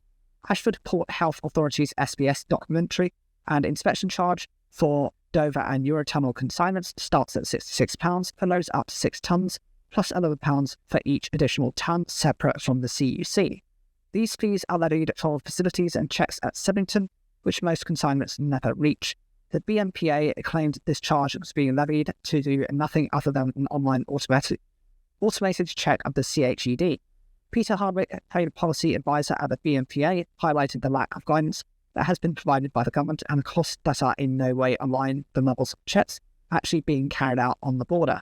Only 2% of consignments are being physically checked, so the vast majority are being waved through without a second glance, but the charge is levied anyway. Let's just look at imported products of animal origin alone. With at least 1,000 full truckloads of medium and high-risk products moving through Dover and Eurotunnel every day, the daily cost exceeds £240,000, translating to an annual burden of £88 million, which is in no way aligned with the actual level of checks. And traffic through Dover and Eurotunnel only represents a third of all animal products coming into the country. Not included in these charges are the multiple other hidden costs being baked into food prices, including the cost of new red tape and paperwork, now required to be done by vets and administrators before a lorry leaves the factory. The British Meat Processors Association is calling on the government to urgently review these charges, which, contrary to DEFRA's claims of minimal impact, poised to significantly increase consumer prices. PepsiCo has expanded the use of used cooking oil to power its delivery fleet in a move that will save an additional 13 kilograms of tons in greenhouse gases, GHGs, for the manufacturer. In partnership with logistics provider Stowart, Walker's crisps will now be transported from PepsiCo's Leicester site to retailers using 5 million litres hydro-treated vegetable oil, HVO, to fuel more than 11 million miles of UK HGV truck journeys across the remainder of this year. It is the latest in a string of sustainability initiatives from the manufacturer over the past 2 years. This included replacing diesel used in trucks travelling between the Quaker Oats Mill in Cooper and Walker's Leicester with HVO, alongside routes between British Farms and Leicester. Low carbon HVO is now being used to power 40% of transportation across the Walker's supply chain, with PepsiCo's total miles running on the HVO fuel equating to 14 million this year. Simon Devade, Sustainability Director at PepsiCo UK and Ireland, said, "Scaling up our use of HVO-powered trucks to transport our Walker's crisps all over the country is a significant further step in our decarbonisation journey. By continuing to invest in green logistics initiatives With trusted partners, we're moving even closer to our goal of net zero by 2040. Every kilometre powered by HVO generates 85% less GHG emissions when compared with conventional diesel, according to PepsiCo. Stobart Chief Executive David Pickering added, "This important initiative will help Stobart and PepsiCo to jointly decarbonise their supply chain service by over 13,000 tonnes carbon this year alone. We're now actively working on further initiatives with PepsiCo to continue to accelerate our decarbonisation journey." In 2024, the British Frozen Food Federation is celebrating 100 years of frozen food. While the origins of freezing food can be traced back to the 19th century, the BFFF recognises 1924 as the year of the category's true birth, pointing to the invention of quick freezing technology by Clarence Birdseye. Birdseye was an American inventor and entrepreneur who, while fishing in Newfoundland, Canada, noticed that placing fish on ice after catching them allowed for them to stay fresh and safe to eat once thawed. Fascinated by the possibilities, Birdseye invented the quick freeze machine and in the process laid foundations for the modern frozen food landscape. In the intervening years since Birdseye made his landmark discovery, the frozen food sector has grown significantly and opened up the opportunity for products to be enjoyed by consumers and around the world. In the UK alone, Kantar data shows that frozen food retail sales were worth £8.5 billion during the 52 weeks to the 17th of March 2024, which represented a year-on-year increase of 11.8%. The BFFF has overseen much of the sector's growth in the UK, having been established in 1948 to act as a unifying force within the industry, representing manufacturers, wholesalers and retailers. The trade association's work also involves engaging policymakers in order to influence regulation as well as promoting the qualities of frozen food with the public. Asked about the significance of the 100-year milestone and the continued work of the Chief Executive Rupert Ashby responded, "In a society increasingly aware of energy consumption and sustainability, Birdseye's words resonate only through curiosity can we unlock new opportunities. This anniversary prompts us to re-examine our methods inspiring innovation and the pursuit of more efficient, environmentally friendly ways to store and enjoy frozen food for generations to come." Stefan D. Shoemaker, CEO of frozen food manufacturer Nomad Foods, which owns the Birdseye brand, has said that the advent of flash freezing revolutionised the food system and still plays an ever-relevant role in modern life. The Shoemaker continued, "The 100-year anniversary is the perfect time to stop and ask ourselves, what would Clarence do today? How can we build on his legacy and what does the next 100 years of frozen look like?" Looking at the strengths of the frozen food category in 2024, Paul Saunders, the managing director at pastry manufacturer Pomper Cornish, which freezes its fillings fresh, pointed to the quality and nutritional value of this approach. Frozen food often has a perception of being lower in value and being less healthy, whereas in fact, freezing foods, especially vegetables, locks in vitamins. We use fresh vegetables and ingredients prepared just in time for every batch, and by supplying them to our customers uncooked, frozen, and to be baked in store, it means that the consumer is receiving the best quality product. Ashby agreed, stating that frozen food has become an integral part of modern diets because it offers convenience and a nutritional value. He continued, "Rapid freezing technology ensures that all key nutrients are preserved, making frozen foods just as healthy as fresh throughout their entire lifespan in your freezer. The quality of frozen products is an especially valued selling point today, with consumers increasingly concerned over the health credentials of every product they buy. Like many in the food sector, this trend has not gone unnoticed by Nomad Foods. We've championed nutritional improvement since our inception in 2015, and we are proud that as of this year, over 93% of our net sales are from healthier meal choices or compliant with the UK government's legislation on foods high in fat, salt and sugar, HFSS. Moreover, the fact that frozen products tend to compare favourably in terms of price to their fresh counterparts is another advantage, especially during a period where such high levels of food and drink inflation have rattled the UK. Frozen food is cost-effective, it provides excellent value for money and accessibility to a wide range of consumers. The category also excels in variety and quality, with a wide range of fruits, vegetables, meats, seafood and prepared meals to cater to diverse tastes and dietary requirements. As well as offering affordable quality, frozen foods are often less wasted due to their extended shelf life. Food waste can be reduced by using frozen foods as you are able to use only what you need, which is good in terms of the environment as well as cost. Ashby added that finding products with an extended shelf life was at the top of many household agendas, as it enables consumers to shop less often and without best-before-date concerns. Frozen products are also less prone to spoilage through the logistics chain compared to chilled or ambient alternatives. Reduced waste, as Dishmaker noted, is also crucial if the F&B sector is to reduce its impact on the planet. Our industry-leading life cycle assessment shows that frozen food performs very well against alternatives in terms of carbon footprint, partly due to much lower levels of food waste. While frozen foods are seen as a cheaper alternative to fresh produce, this should not leave the impression that it's without innovation. As Dishmaker explained, the demand for more affordable foods has driven exciting new product within the frozen aisle.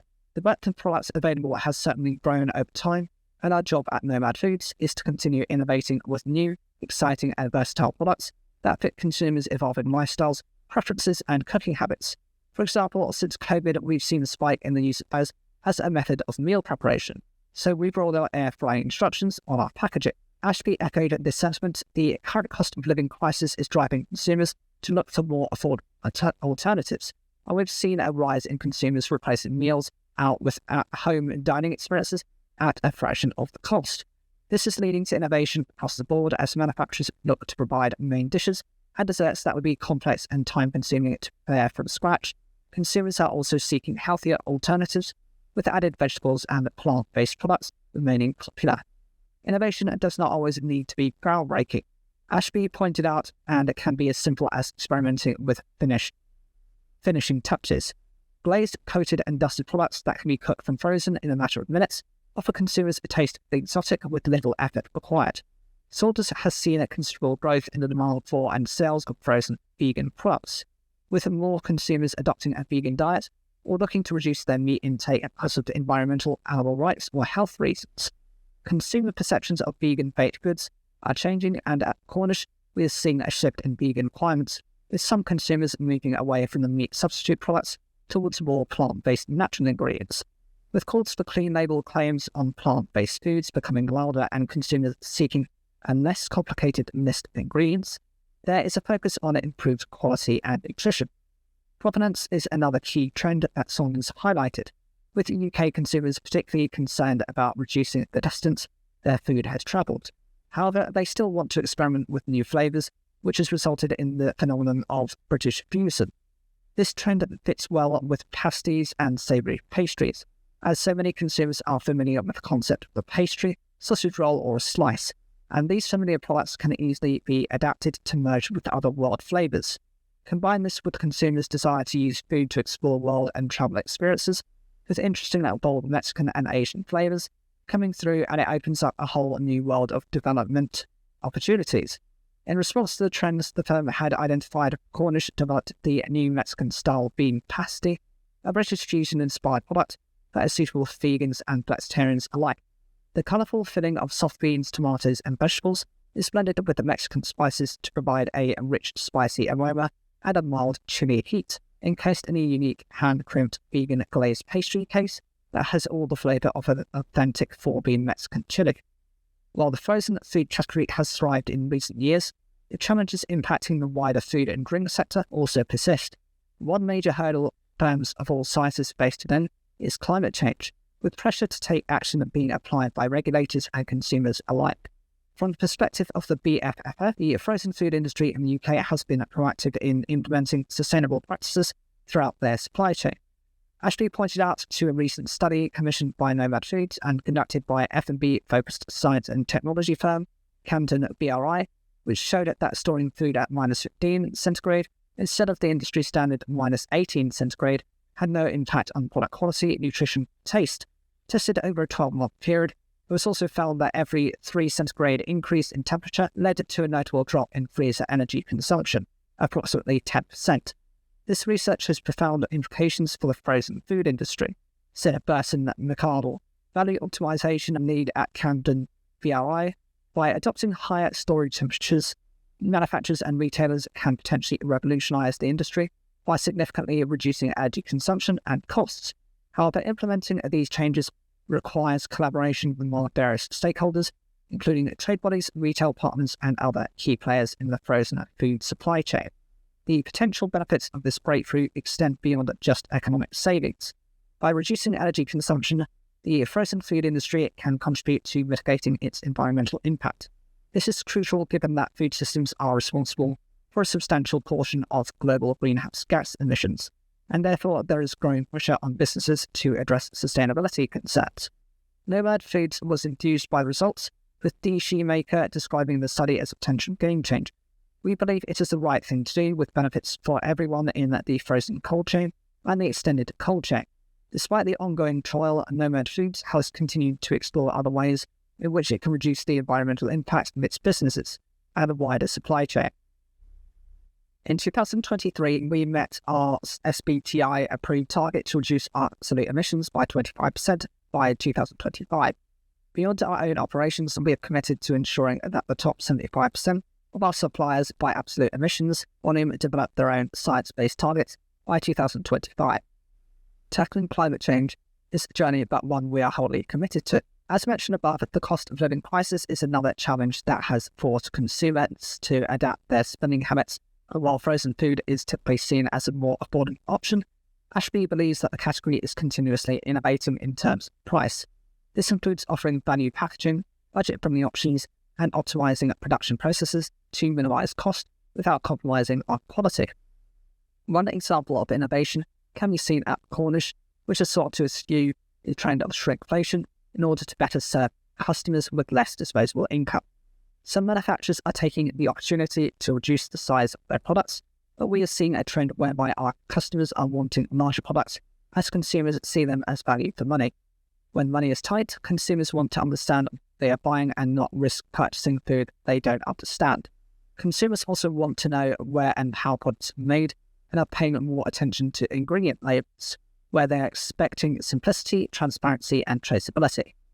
While it is important to celebrate an important milestone like 100 years of frozen food, the category must continue to cast its eyes forward. With many challenges around the corner, preparation is key. Ashby is cautiously optimistic.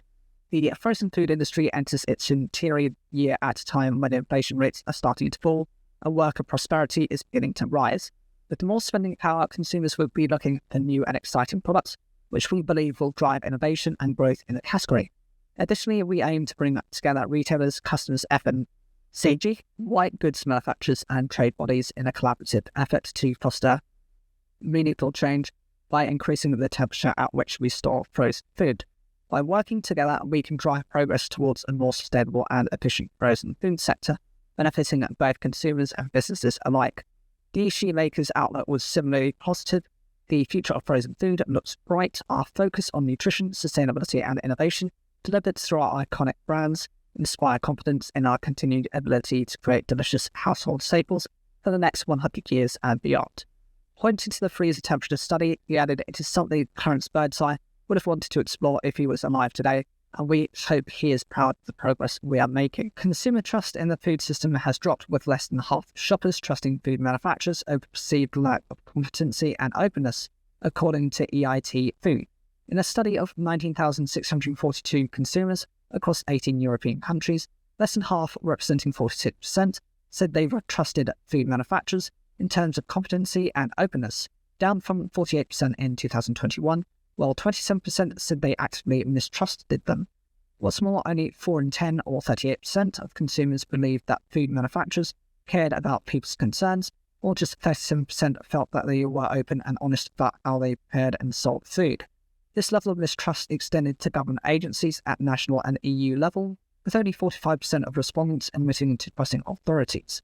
A further 32% said they actively mistrusted authorities. Just over a third, 38%, believed that authorities cared about and listened to what ordinary people thought about food, or that they were sufficiently open about how they regulated food production at 37%. Sophia Khan, the Director of Public Insights and Engagement at EIT Food, said the food sector has faced unprecedented challenges in recent years and will continue to do so as climate change takes its toll on food production. Now more than ever, we need partnership between the food sector and Europe's citizens if we are to create a healthy and sustainable food system for everyone. To achieve this, we need to understand and work with consumers to foster trust and engagement in embracing food innovations and making conscious choices about what to eat. The EIT food survey also found that less than half, at 45%, of Europeans said that they have trust in food related to the taste, safety, health, and authenticity and sustainability of our food system. While consumers were mostly confident that the food they ate was safe at 53%, they were more sceptical about its sustainability and healthiness. Only a third, 36%, of consumers believed that the food they ate was sustainable, while less than half, at 44%, believed it was healthy. Commenting on the research, Klaus G. Grunert, professor of marketing at Aarhus University and lead of the Consumer Observatory, added, consumers need to be able to trust that food they eat is both good for them and good for the planet. If we are to support people to make long-term changes to how they eat, we need the food sector to work with consumers to provide better information, options, and access for diets that are healthy, nutritious, and sustainable, while being affordable and inclusive for everyone. Ultra-processed food, UPF, staff retention, recyclability, legislative divergence, and food high in fat, salt, sugar, HFSS, are the 5 key challenges that the food and drink industry need to tackle, according to Camden BRI. These 5 hot topics were identified as major financial and technical challenges by Camden BRI's member interest groups, MIGs, at its annual spring and autumn meetings. The 15 MIGs are made up of representatives from Camden BRI member companies and meet twice per year to discuss typical industrial issues, consider the impact of emerging legislation, select and steer research products. Bertrand Emond of Camden BRI said MIG members are at the coalface of the food and beverage industry and have identified a range of challenges and concerns that will have major technical and financial effects on the industry in the coming year. As well as identifying issues, our MIGs are also highly effective in identifying potential solutions and collaborations that can help minimize the effects of these topic challenges, and in making us use of the technical expertise and support that Camden BRI's experts can provide our members. With no universally agreed or official definition for UPFs, most default to the NOVA system that categories all food products into one of 4 groups. 1 is unprocessed and minimally processed, 2 is processed culinary ingredients, 3 is processed, and 4 is ultra-processed. The MIGs raise concerns that media scrutiny, as well as influence on consumer perceptions on the level of processing of products and ingredients, may be at the detriment of a need to remain focused on the nutritional value of products. The current Packaging and Packaging Waste Directive contains an objective to harmonise measures concerning management of packaging and packaging waste. However, there is a lack of harmonisation between the EU and UK, between UK developed nations, and between EU member states when it comes to packaging requirements, labelling requirements, and recycling infrastructure. There have been some steps by the EC to address harmonisation, which will affect all EU member states. These do not appear to the UK and apply to the UK, and as such will see the 2 trading blocs drift further and further apart. Recruitment and retention issues, as well as being challenges in themselves, can also create further difficulties in relation to skills and knowledge gaps, as well as challenge the building and maturing of positive food safety culture within food business. In these situations, it is as important as ever to focus on your food safety and quality culture. Food business operators need to nurture a culture in which everyone will do the right thing right at all times, even when under pressure. Businesses need to ensure that food safety and quality are non-negotiable and never compromised. A careful balancing act needs to be played between making packaging more sustainable and recyclable while ensuring it still keeps food safe and prevents it from being wasted. MIGs urge manufacturers looking to introduce new or change packaging to consider the impact of any change of packaging function and integrity, storage requirements, supply chain stability/robustness, ease of use and handling, shelf life, packaging and product, cost and consumer perception. Currently, food and drink categories affected by the Food Promotion and Placement England Regulations 2021 are listed in the legislation and include, for example, soft drinks, savoury snacks, confectionery and pizza. Products are rated on their nutrient profiling models score, negative points for calorie density, saturated fat, salt and sodium, and positive points for protein, fibre, fruit and vegetables and nuts. Concerns were raised that the current system could see foods to be considered as healthy, achieving a low score and vice versa. The Animal Welfare and Livestock Exports Act has received royal assent and mandates that animals are slaughtered domestically. The new UK law will prevent the exportation of live animals, fattening and slaughter from the UK, and covers cattle, sheep, goats, pigs and horses. The Act, which came into effect on the 20th of May 2024, follows a consultation on ending live animal exports, in which 87% of respondents agreed livestock should not be exported for these purposes. Environment Secretary Steve Barclay said the government is proud to have some of the highest animal welfare standards in the world, and this law capitalises on the nation's newfound independence. A new act makes use of post-Brexit freedoms to deliver one of our manifesto commitments and strengthen these standards even further by preventing the export of live animals for slaughter and fattening, which we know causes animals unnecessary stress and injury. Adding his thoughts, the RSPCA's chief executive, Chris Sherwood, said that the legislation is a big win after more than 50 years of campaigning. This means British animals will no longer be sent on grueling journeys abroad for further fattening and slaughter in cramped and poor conditions, with little or no access to food or water. As one of the first countries in the world to abolish this practice, this vital step for animal welfare sends an important message globally, and we hope to see other countries follow suit soon. Under this new rule, animals should only be transported when necessary, and if possible, should not travel long distances to be slaughtered.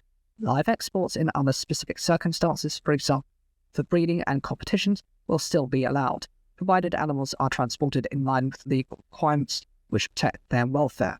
This new legislation is part of wider government plans to enhance UK animal standards, with GB already the highest ranking among G7 nations, according to the World Animal Protection Index. These plans follow the publication of the first Action Plan for Animal Welfare in 2021 and have since seen the UK government bring in new laws to recognise animal sentience, introduce tough penalties for animal cruelty offences, announce an extension of the ivory ban to cover other ivory-bearing species, support for legislation to ban glue traps and the import of detached shark fins, alongside the introduction of measures to ban the advertising and offering for sale of low welfare activities abroad. The UK has also brought in additional rules for farm animals as of late, including a new statutory welfare codes for pigs, laying hens and meat chickens, the prohibition of conventional battery cages for laying hens, and the mandatory rollout of CCTV within slaughterhouses. Leading F&B manufacturers Princes Group has confirmed that it is set to be sold to Italian firm Newlat Food. The deal, worth £700 million, will see Newlat acquire all Princes-related operations and brands from current owner Mitsubishi Corporation. Headquartered in Liverpool, Princes supplies grocery retailers across the UK and Europe with branded and own label products. Meanwhile, Newlat is an international agro-food group that produces and distributes dairy, baby food, pasta, bakery, gluten-free, instant hot snacks, and other specialty food products, operating in Italy, the UK, Germany, and France. Following the completion of the deal, Newlat and its group will become a new Princes Group, with Princes set to retain its identity and operate as a UK-based subsidiary. The newly formed group will have a global operating network of 31 factories, a portfolio across 10 distinct categories, and revenue of around €2.8 billion. Commenting on the news, Princes CEO Simon Harrison said that this is an exciting prospect for Princes, and we are delighted that Newlat share our confidence in the group's strategic growth plans, brand strategy, operational excellence, and people culture. The intended sale remains an ongoing process, and further information will be shared in due course. Newlat Chair Angelo Viola added, "We are extremely proud to have agreed this transaction, marking a crucial milestone in our growth strategy. Princes Limited is a prestigious company, and integrating its operations with Newlat Food allows us to further solidify our position as a leader in the food sector. On closing of this acquisition, Newlat Food will become the largest food company listed on the Milan Stock Exchange, reinforcing its role as a key international player. The economic outlook of the new group gives us confidence in a future of sustainable growth, poised to create value for all stakeholders. The newly combined group will offer a broad range of high-quality products, addressing the needs of an increasingly demanding and diverse global market. This transaction enables us to enter new market segments and better serve our customers with an even more comprehensive, innovative, and unique product offering. The integration between Newlat Food and Princes Limited represents a significant opportunity for both companies to share expertise, resources, and synergies, contributing to a successful and mutually beneficial future. The mission of the new group remains to ensure continuous excellence and innovation, keeping customer satisfaction and sustainability at the forefront. UK potato supplier Branston has donated £10,000 to an agricultural college in Alito, Uganda, as part of a new joint venture. The college teaches farming skills to local people so that they are able to grow their own Irish potatoes, a variety that was not previously cultivated in the region. Once the first crop is grown, each student was given 5 kilograms of potatoes to take home following their graduation in the summer. In addition to the funding, Branston will support the college with the digging 2,000 cubic metre lagoons for water irrigation, while it is also carrying out trials on a test site that could provide a teaching plot for students to learn about fertiliser planting densities and potato varieties. Interim project manager Brotherson Ian Arnold visited Alito to oversee the land preparation and planting, where more than 100 staff and students participated. Most of the potatoes planted were Rwangwe, a variety developed specifically to be grown in Africa, but the team is also assessing two more common European varieties, Arizona and Marquise, to see how they fare in the Ugandan climate. This is a fantastic project and a great opportunity for us to give back to the local community at Alito and improve food security. Having access to affordable and nutritious food is crucial throughout the world, so we're delighted to be contributing to food security in Uganda.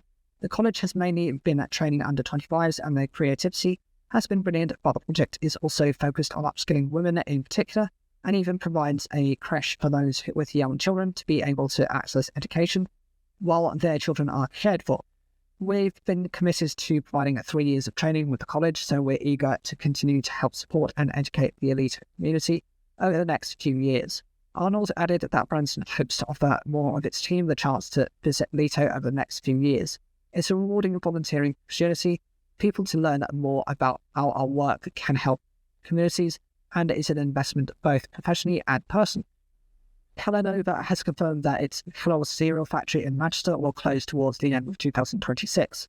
The future of the 27-acre Trafford Park site was put into question in February 2024 when Kellanova first proposed its closure, and that decision has now been confirmed following formal talks with trade unions and employee representatives. The closure will lead to the loss of around 360 roles, with an agreement having been reached on an enhanced redundancy package, and that redeployment will be offered to all colleagues who want it and where it can be accommodated. Kellanova has cited the age of the factory, which has been operational for almost 90 years, and the amount of unused space in the building as the reasons for its closure. Further information about where production will be moved to will be shared later in the year. Reflecting on the decision, Kellanova UK Managing Director Chris Silcock said, "We want to acknowledge the professionalism of all colleagues at the factory during what we know have been some very difficult decisions. When we announced our proposal earlier this year, we said it had nothing to do with the outstanding people who work for us at the factory and how everyone has chosen to conduct themselves over the last months. That's really brought this to life for us. However, we remain clear that this isn't a long-term future for the site.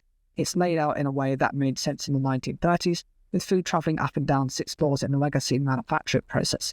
What's more, we only use half the space in the building, and the investment required to maintain the factory in the coming years is simply not viable. We understand confirmation of something significant like a factory closure is never easy to hear, and we will try to make it as smooth as possible. That means we'll work with partners on things like outplacement support for our employees and for the community.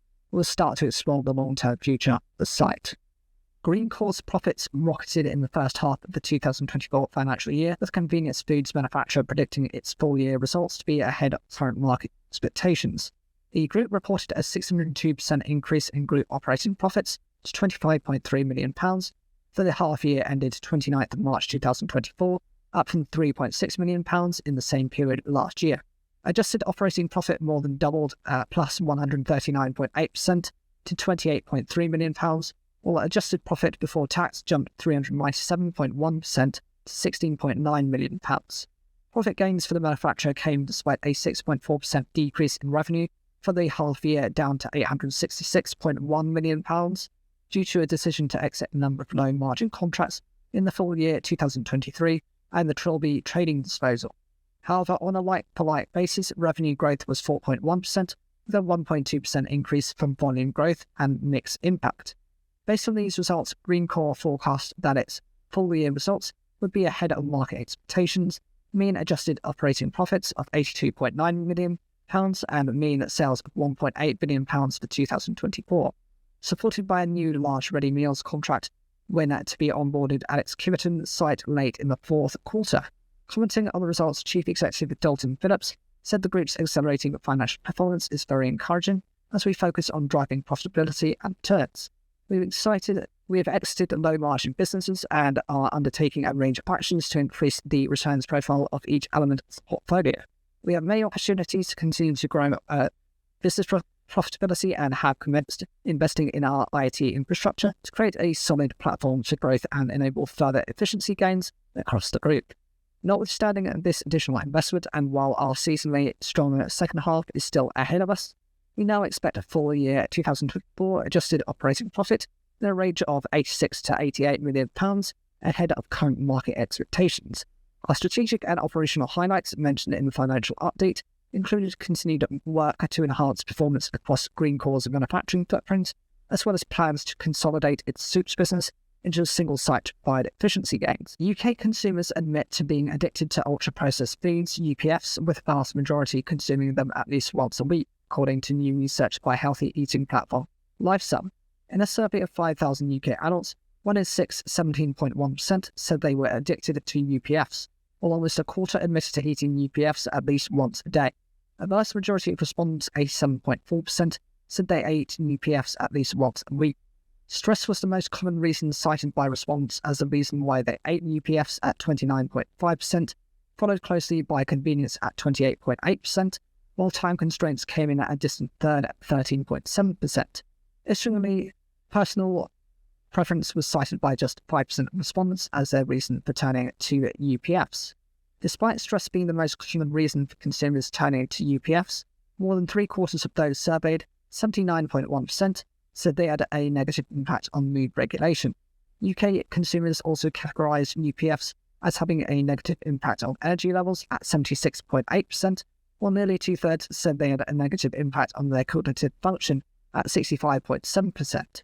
While respondents linked UPFs to a series of negative impacts, almost three-quarters, 73.4%, said their employers had made them readily available to employees. Signe Sanfrent, lead nutritionist at Lifesum, said the research highlighted a need for informative warning labels on specific UPFs to empower individuals to make more conscious dietary decisions. Our research underscores the severity of ultra-processed food addiction and its impact on health, both physically and mentally.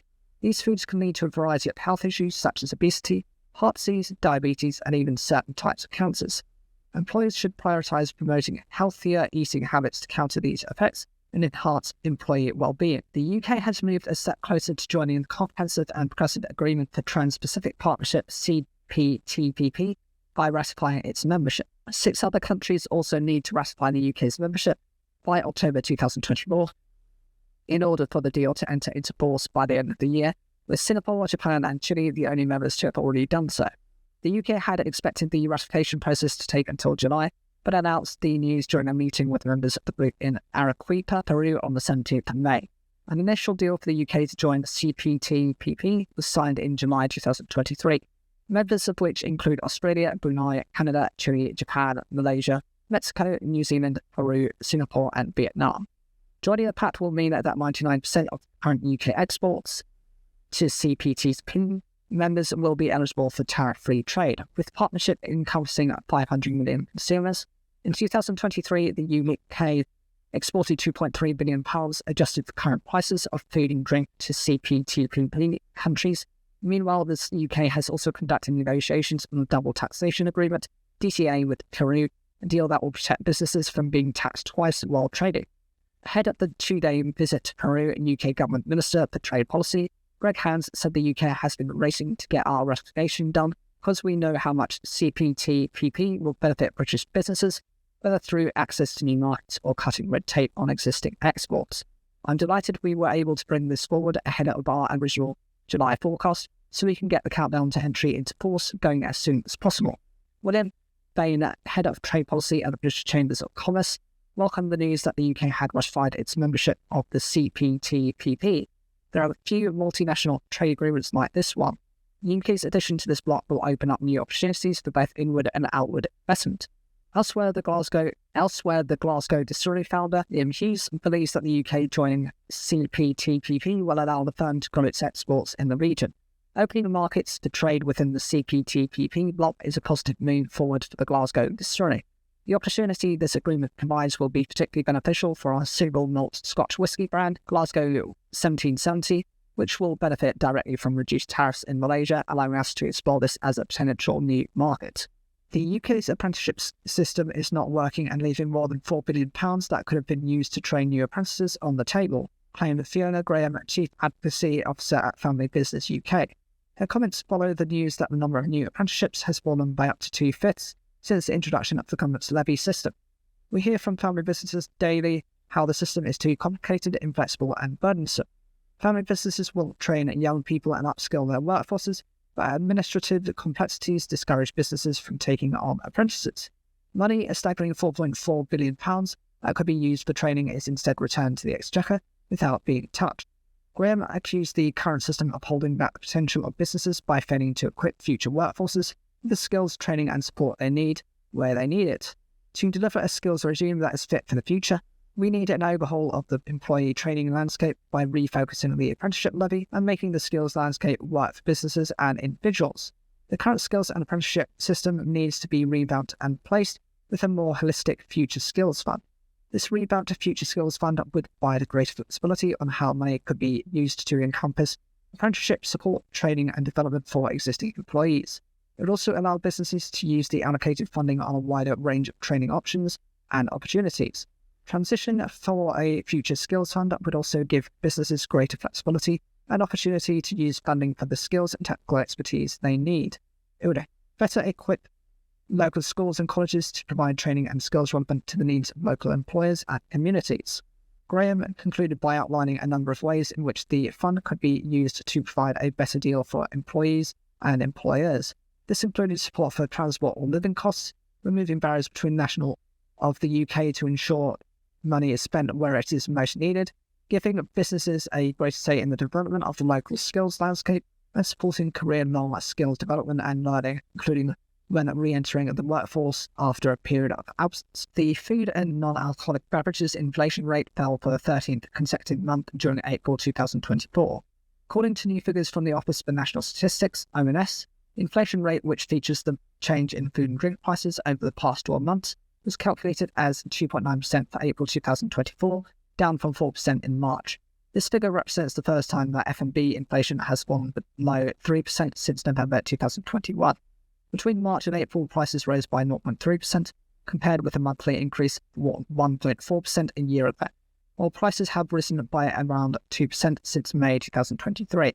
The annual rates for 8 of the 11 food and non-alcoholic beverages classes eased between March and April, with the exceptions being oils and fats, fish and hot beverages. The main downward effects came from a combination of bread and cereals, meat, dairy products, vegetables and soft drinks. In response to the April figures, the Food and Drink Federation CEO Karen Betts said the continued fall in food and non-alcoholic drink inflation is good news for households and for food and drink businesses. There remains risks including geopolitical events impacting shipping and oil prices and changing weather patterns impacting harvests globally, but manufacturers and the food system more broadly are continuing to shield shoppers successfully from this volatility. We continue to actively engage government to ensure they play their part in ensuring food and drink price inflation continues to fall. Plans for not for EU food labelling in Great Britain will push up prices, inhibit growth and cause a drag on investment in our sector. New border checks are pushing up costs, particularly for smaller manufacturers and food businesses, and chaotic government guidance is heaping pressure on business owners. The government has a duty to shoppers to fix these issues in a constructive way and to ensure they are not responsible for self-inflicted economic damage in communities. Christine Taken is to step down as Red Tractor chair to avoid a potential conflict of interest related to her recent appointment to the board of retailer Co-op. The former Groceries Code adjudicator was elected to board by Co-op members last weekend and had previously headed the group's farming operations between 2000 and 2012. While previous Red Tractor chairs have held other positions in the food industry, simultaneously, recent reservations over supermarket power in general and general lack of trust in the insurance program from some quarters sparked Taken's decision to relinquish the position. Aware of these concerns, I raised my possible appointment proactively with Red Tractor's ownership body, and we mutually agreed it would be better for me to step down from Red Tractor if I got the role. I would like to make it very clear that this is not a move I welcome in any way. I would have far preferred to carry on supporting Red Tractor at such a point. I'm also confident I could have executed both roles without compromising either organisation. However, I do not want the risk giving oxygen to those intent on criticising Red Tractor or for this to be the cause of any negative publicity. Taken has offered to stay on in her role as chair at Red Tractor's discretion until a new or interim chair is appointed. Despite current bumps in the road, Red Tractor is a unique and valuable asset to us all, from farm to fork, she concluded. There are issues that need addressing, and believe me, this is happening.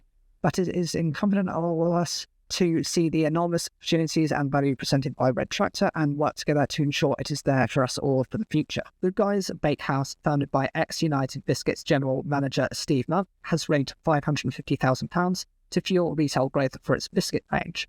The UK business has secured 3 major FMCG angel investors in Nick Bunker, non-executive chair of Spar Retail UK, and ex-MD of Pladis UK and KP Snacks, David Bell, chair of Hackney Gelato and ex-VP of Sales at Mars UK, and Tom Carroll, previously COO of Graze. The funds will be used to increase marketing to support new and trial listings, drive new product development, and expand the team. This follows Good Guys Bakehouse's retail debut in 2022, with its cheddar and peppered varieties of biscuits hitting Sainsbury's shelves weeks before Christmas. At the time, founder Steve Mudd had said the brand had been set up to bring much-needed innovation to the savoury biscuit aisle that was crowded with calorific options. 2 years later, Mudd says the brand has successfully disrupted an aging savoury biscuits category, having also secured shelf space in Ocado. There's a clear consumer appetite for tastier and healthier savoury snack biscuits, baked with more cheese than the leading cheese biscuits brand, but with only 5 calories per biscuit. Now, with successful investment round complete, we are in a strong position to scale up our grocery presence in the UK, driving distribution and opening up new listings. In addition, we'll be ramping up our marketing efforts, building the team and growing our product range as we head into the second half of 2024. Bunker, who has joined the team as a non-executive director, added, "Over the course of my career, I've been involved with a number of brands that have demonstrated genuine potential to go the distance. Good Guys is one of them. This raises a significant milestone in the brand's mission to shake up the savoury biscuits category.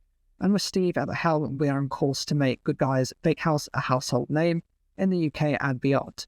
Mudd concluded, "As a brand, we have an opportunity to reinvigorate the savoury biscuits category with a new and exciting product proposition.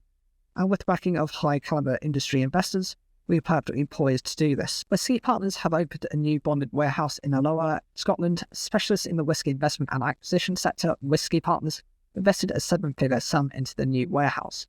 The move marks the beginning of a long-term project with the goal of making whisky investment and acquisition simpler and includes plans to purchase additional warehouses in the future. The new site, set to be operational by the 1st of June 2024, plays into the firm's commitment to making whisky casks more accessible as a commodity. With this investment, Whisky Partners aims to break down barriers that have made purchasing and holding casks more challenging compared to other assets such as wine. The opening of the bonded warehouse also coincides with the upcoming launch of the firm's Decant Index, a proprietary technology platform revolutionising the industry's standards for customer engagement and transparency.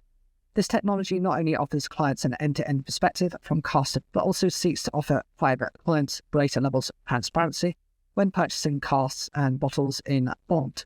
Owning its own maturation warehouse allows for the potential to further advance technological growth. Commenting on the opening of the new warehouse, Whisky Partners founder Alistair Moncrief said, "We are thrilled to announce the launch of our new bonded warehouse in Alloa. At Whisky Partners, we were founded on the principle of private clients investing in the maturation process of whisky casks. We have over 22,000 casks maturing in Scotland. The investment market for spirits is rapidly expanding and we want to lead the way with technology. We are committed to offering accessible avenues for investors, and our focus on innovation and technology ensures that clients can confidently navigate this market to maximise their investment potential." Global F&B firm PepsiCo has announced an £8 million investment into its Pipers crisp manufacturing site in Brigg, Lincolnshire. The funding, which coincides with the 20th anniversary of Pipers, will boost production capacity at the site by nearly 80%, thanks to a replacement of existing crisp fryers with new energy-efficient models and the installation of new packaging machines. The new fryers will help reduce the site's greenhouse gas emissions by over 200 tonnes per year and contribute to PepsiCo's PEP Plus commitment to target an absolute reduction in emissions across its value chain by more than 40% by 2030, reaching net zero emissions by 2040. The investment will also go towards upgrading facilities for the factory's 100 employees, including improvements to workspaces and staff changing groups.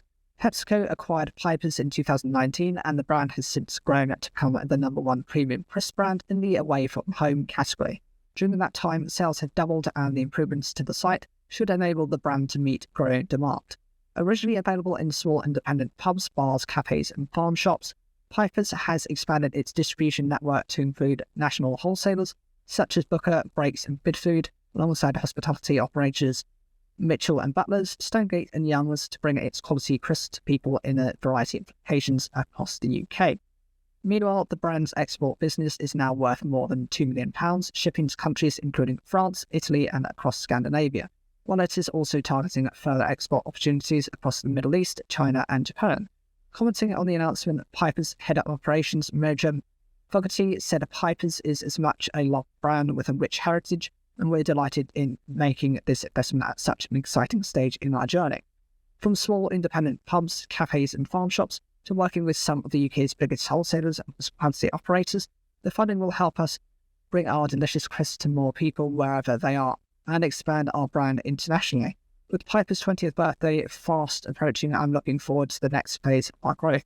In addition to Piper's, PepsiCo owns UK food brands such as Walker's, Doritos, Quavers, Wotsits, Monster Munch and Quaker Oats. Food and drink manufacturers have access to more data than ever before, but utilising it in a way that helps drive productivity and business growth remains a challenge. In a wide-ranging discussion, Home's Senior Advisor for Supply Chain at InterSystems, Ian Walker, Director of Industry Engagement at GS1 UK, Tom Hollands, Innovation and Technical Director at Foods, and Yitzhak Grant, Client Solutions Director at FutureBridge, shared their analysis, offered advice to manufacturers and forecasted how data could change the sector moving forward. The panel considered where and why data is produced and compiled in modern food and drink manufacturing processes. Data as a term is really quite broad, Holmes said, but we should look at it across the ecosystem of supply chain, the whole value stream, whether it is coming from suppliers, logistics providers, internal systems or customers' demand points. It really encompasses all internal and external processes within F&B. Walker echoed Holmes' point before making the important differentiation between common and unique data. A common data set will have relevance across the supply chain rather than just to a single organisation, but it requires collaboration. Offering the perspective of a food manufacturing company, Hollands explained that data is amassed in order to record something, whether that be a specification, metric or customer. The food industry is really good at collecting data, but we are not so good at making the most of it. Grant continued at this point, stating that given that so many processes have become digitised, data can be collected at every step along the supply chain. In a world where I can know anything, what it is like that I really need to know in order to deliver on a business need. An example of how Rayner Foods is looking to put data to work is by measuring all the CO2 emissions utilisations across the entire business and then using technology to create better insights with the results. We've experimented with different bits of technology such as AI to look for patterns and create more value from our data. Holmes added that he has heard from F&B industry figures that much of the data they are collecting is not harmonised and normalised or real-time, which makes creating intelligent insights difficult. Responding to Holmes' point, Walker explained that the proliferation of data is both an opportunity and a challenge. The ability to sell products to consumers, reduce waste and lower costs are the driving force here. So amid this proliferation of data, we need to pick out the bits that really matter and minimise duplication. We also need to step back a minute and look at the new business models and new ways of working that access to data can unlock. Noting that the impact of data on more traditional operational models is more limited. The panel also tackled the central question of driving productivity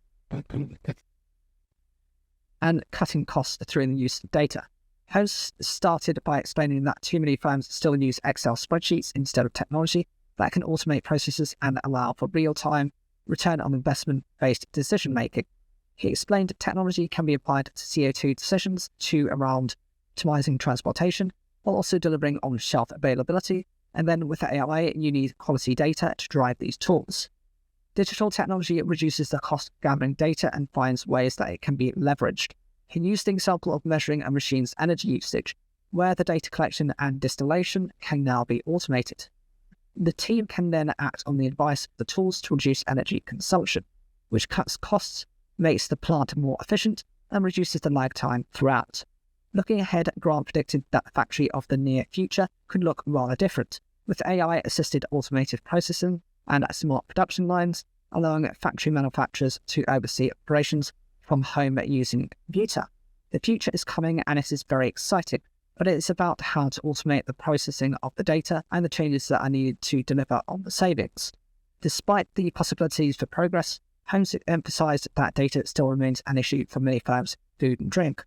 They spoke to a company that was having issues with on-shelf availability because their system thinks there is not enough of a certain product, but this is a result of a spelling mistake on a separate enterprise system, he recalled. We've learnt that we need to use technology differently so that data is optimized quickly and accurately. Grant highlighted that historical data is not offering decision makers with useful insights because of current rate of change within the industry, exemplifying the importance of the real-time insights cited by other panel members. While Walker and Holland discussed the need for collaboration both internally and across the sector so that data access and utilization can be improved, we need to get buy-in from the workforce because there are concerns about unemployment, especially around automation. Walker added, amid so much data, we need to find common ways of doing things to ensure transparency and traceability. We need interoperability. That means that the data is working for us rather than us working for the data. The UK cultivated meat firm Ivy Farm Technologies has formed an exclusive scale-up and manufacturing partnership with Finnish company Symbio Power Labs. The collaboration will grant Ivy Farm access to Symbio's food innovation hub near Helsinki, which is due to open in early 2025, where it hopes to demonstrate the scalability of its range of cultivated meat products. Symbio is still in the process of completing work on the hub after receiving €2.99 million in funding from the Finnish government. But once opened, it will be used to help scale production capabilities of startups operating across precision fermentation, biomass fermentation, and cultivated meat. Possessing pilot-scale equipment and production scales 10,000 litres and 27,000 litres, the hub will also boast 6 250,000-litre manufacturing vessels. The new partnership was publicly announced at Iceland Innovation Week, where Ivy Farm co-hosted the first ever tasting of cultivated beef in the Nordic region with ORF Genetics. The event, which was attended by Icelandic government officials and other figures within food tech, saw Ivy Farm offer its cultivated Angus beef to a select group of tasters, a preliminary step before the technology had been legalised. Commenting on the partnership, Ivy Farm CEO Richard Dillon said the partnership with Symbio Power Labs represents a significant milestone for Ivy Farm and our ambitions to scale cultivated meat. By leveraging Symbio Power Labs' expertise and cutting-edge facilities, we are de-risking our scale journey with a CapEx-light approach. Ivy Farm is committed to partnering with fermentation experts and licensing our technology in order to accelerate the transition to cultivated meat globally. Meanwhile, Symbio Chair Alessandro Antalak added, through this partnership with Ivy Farm Technologies, we aim to pioneer a new frontier in high-quality food manufacturing by harnessing the potential of mammalian cells within larger fermenters, offering a sustainable solutions that meet the growing demands of a rapidly expanding population. By converging our cutting-edge technology and innovative thinking, we are not only revolutionizing the way meat is produced, but also paving the way for a more efficient, scalable, and environmentally friendly approach to mass-scale food production. Together with Ivy Farm Technologies, we are committed to pushing the boundaries of what is possible and shaping the future of food. Premier Foods has released its financial results for the 52 weeks to the 30th of March 2024. According to the figures, Premier Foods saw headline revenue rise by 15.1% year-on-year and brand revenue increased 13.5% after a strong Q4. Meanwhile, headline grocery revenue and sweet treats revenue rose by 16.7% and 10.6% respectively. This all translated to 14% growth in trading profit, which was ahead of expectations, and a profit after tax figure from fiscal year of £112.5 million. The food manufacturer has also increased its market share by 29 basis points over the full year based on Circular data. Commenting on the results, Premier Foods CEO Alex Whitehouse said that the firm had experienced considerable progress in all of its key financial metrics and against its 5-pillar growth strategy. Our brands continue to demonstrate their relevance to consumers, helping them cook and prepare nutritious and affordable meals during what has been a challenging time for many people. We continue to invest in our manufacturing sites, with CapEx stepping up as planned to £33 million as we invest in driving efficiencies and facilitating growth through product innovation. We are also delighted to acquire Fuel 10K, which is now fully integrated into the business. It's performing very well and for which we have exciting future plans. Whitehouse noted that the firm has continued to maintain financial discipline, enabling it to increase its dividend per share to 1.728 pence, a rise of 20%. He continued, we recently announced the suspension of pension deficit contributions, significantly increasing our free cash flow, which enhances our ability to invest in infrastructure and pursue M&A opportunities to deliver future growth. We have a strong set of plans for this year across each of our strategic pillars. With our return to volume growth, we are on track to deliver on full-year expectations. Employing 4,000 people across 15 sites, Premier Foods owns brands such as Ambrosia, Bachelors, Bisto, Lloyd Grossman, Mr. Kipling, Oxo and Sharwood's. Dean's company is using a trade finance provided by Virgin Money and guaranteed by UK Export Finance to meet overseas demand as far afield as Australia and China. The family-owned manufacturer already exports branded and own brand premium shortbread to overseas markets, including Germany, the US, Australia and China. But with occasions such as Christmas, Valentine's, Mother's Day and Chinese New Year driving seasonal spikes, the company needed additional capital to deliver to demand.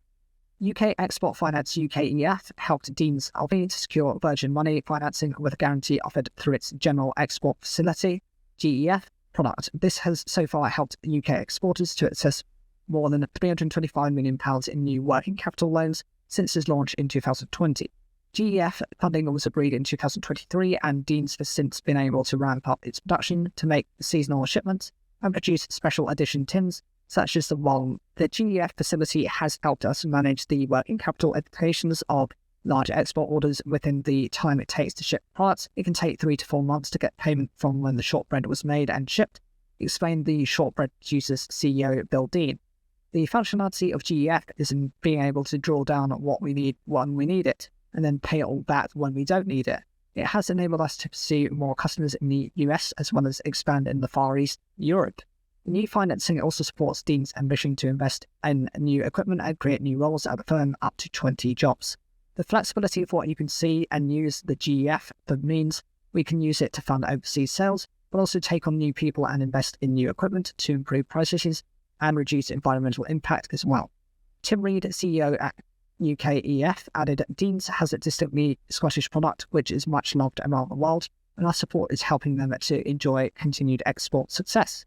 Overwhelming majority of UKEF deals support smaller businesses like Dean's, ensuring that entrepreneurs from all over the country can benefit from international trade. UKEF has previously supported Scottish food and drink firms, including organic distillery and Neil and seafood exporter Denholm Seafoods, with the export credit agency able to fast-track applications for financing facilities worth up to £10 million. The agency recently outlined its latest ambitions for supporting UK exporters in its 2024 to 2029 business plan, including a commitment to help companies across the United Kingdom win more than £12.5 billion in new contracts by 2029. In collaboration with the Department for Business and Trade, British Business Bank and Chamber Commerce, UKEF has also set out ambitions to support 1,000 SMEs in the next 5 years. There is currently a huge amount of variation in the nutritional qualities of plant-based products in the UK market, a new study has found. Researchers from the Codrime Institute, a Centre for Food and Health Research based in Norwich, carried out a comprehensive survey of the nutritional quality of plant-based products on sale in the UK, which looked at 2,695 plant-based products and comparing them with their animal-based counterparts. Dr. Maria Tracker and her team in the Food and Nutrition National Bioscience Research Infrastructure and BRI found that on average plant-based products were higher in fibre but lower in protein. However, the level of variation in nutritional value across the plant-based market means that concrete conclusions were difficult to draw. The 2,695 products that were surveyed included plant-based drinks, sausages, cheese, and meat-free beef, chicken and fish, as well as 446 plant-based ready meals. To address the lesser amount of protein in plant-based products, researchers said that innovations in protein sources, processing and absorption could offer solutions. They also noted that most adults currently get enough protein in their diet, while most do not get enough fibre.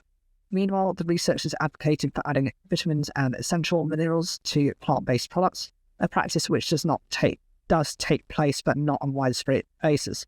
Vitamin B12, the most widely supplemented nutrient, followed by calcium, vitamin D and iron. But B12 is only added to 15% plant-based products. Overall, we've identified trends that plant-based foods are higher in fibre and lower in protein, but we can't give an overall blanket answer to whether plant-based food products are healthier than their animal-based counterparts. This very much depends on each product's formulation, so it's important that manufacturers provide this information and share it correctly with consumers so that they can make an informed decision. Meanwhile, first author of the study, Dr. Lixing Zhang, added, currently there is a large amount of variation in how healthy these products are, but this presents an opportunity for food manufacturers to up their game and improve their formulations, including through fortification with essential vitamins and minerals. Scottish brewer Tennent's has announced plans to close its Newbridge site in Edinburgh. On the 15th of May 2024, the historic Lark brand said it was planning to transfer operations from its distribution depot in Newbridge, where it has operated since 2020, to another facility in Cambuslang on the outskirts of Glasgow in order to service its customers more effectively. The spokesperson for C&C Group, the parent company of Tennent's, said that the majority of colleagues impacted by this proposal are being offered alternative employment, and that a consultation process was now underway as the firm looks to provide all necessary support and minimise any job losses. This proposal to transfer our distribution operation from Newbridge to Cambuslang is expected to conclude by the end of June 2004, with no anticipated impact on customer service. Tennent's confirmed that 42 jobs are being made available at the Cambuslang facility, while according to Unite the Union, 96 people are employed at the depot in Edinburgh. The trade union has criticised the decision both for the likely job losses involved because of the 40 miles in distance between the two sites. As a result, General Secretary Sharon Graham said that Unite was prepared to pursue every avenue to stop the proposed closure of the Newbridge facility.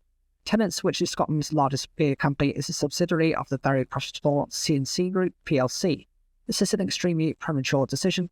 We will leave no stone unturned in an effort to keep jobs at Newbridge. Meanwhile, Pat Egan, Unite Industrial Officer, added, this is devastating news for the workforce at Tennent's Newbridge. The company promised that having a facility in Edinburgh was only the start of its expansion. The site has only been operating for a few years, and it's a cruel blow that 96 workers are facing redundancies. Unite is demanding urgent meetings with Tennent's so that we can develop a strategy to save the plant. Vital Meat has submitted its novel foods dossier to regulatory bodies in the UK as it seeks approval for its cultivated meat products.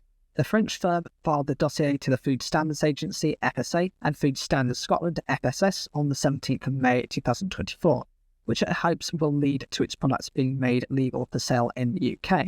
The submission marks the start of a process that could take up to 2 years to complete, where the FSA and FSS will assess the Vital Meats dossier before deciding on whether its cultivated chicken products will be made legal for sale in England, Wales and Scotland. Vital Meats submitted an application in Singapore, where cultivated meat is legal in 2023, and hopes to become the first European manufacturer to be approved. The regulatory expert at Vital Meat explained that the process in Singapore has been very smooth so far. The decision to expand into the UK swiftly follows our Singaporean endeavour, said Vital Meat COO Olivia Destalans. Asia, and particularly Singapore, is an important market for us, with consumers that are open to new foods and a business ecosystem open to innovation. We can't wait to start commercialisation in Great Britain, added CEO Etienne de Thouet. Chicken is one of the most consumed meat over there. We are now preparing our launch in 2025 and looking for food partners. We are very confident and are already collaborating with a Singaporean chef as well as food companies to prepare for the market launch as soon as the approval is granted. The cultivated chicken developed by Vital Meat is GMO and antibiotic-free, and if approved, will provide an ingredient to food companies looking to add the true taste of chicken to their plant-based recipes. Health is of paramount importance to us. We are committed to not using antibiotics or any other controversial ingredient, such as fetal bovine serum or any other animal product. That's why we are confident that our commitment to safety and sustainability will be rewarded. Leadership coach Amy Wilkinson gives top tips to help you build your conversation confidence and help you forge meaningful connections at food and drink business events. The ability to confidently network can really set you apart as a leader in the food and drink space.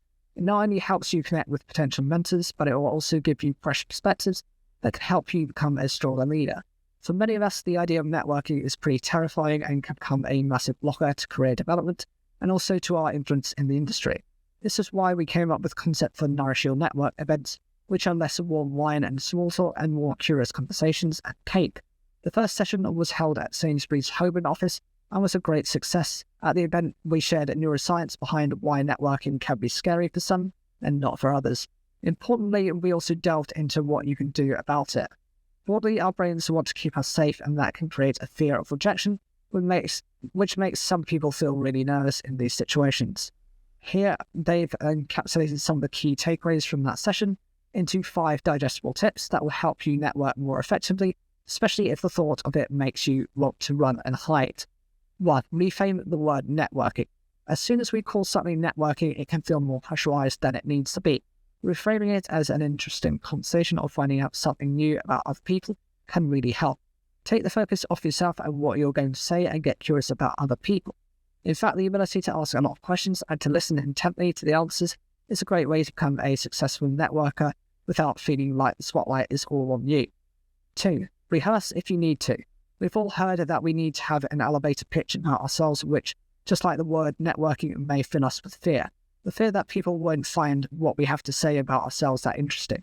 Rehearsing ahead of time can help the conversation flow on the day and have 3 topics up sleeve to keep the conversation flowing. 3. Be intentional. Going into a networking session, it can be helpful to set yourself a goal of the number of people you will talk to, particularly if you're prone to finding one person to talk to and sticking with them for the whole event. If you know who's attending beforehand, make a mental note of who you would like to connect with and make special efforts to speak to them.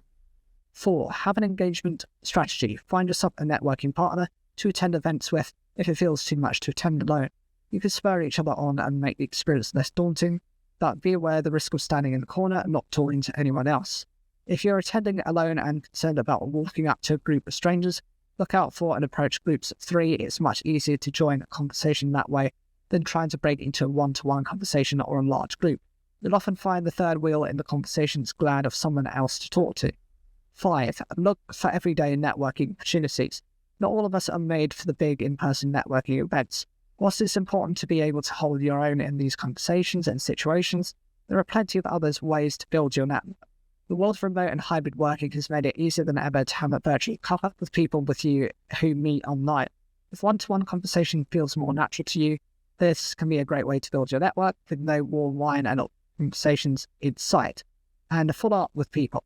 Once you've braved the big or small networking event, do make sure to follow up with the contacts that you met. Connect with them on LinkedIn, send them a quick message, and if there was something you talked about that could be mutually beneficial to both of you, then offer a follow-up call or meetup.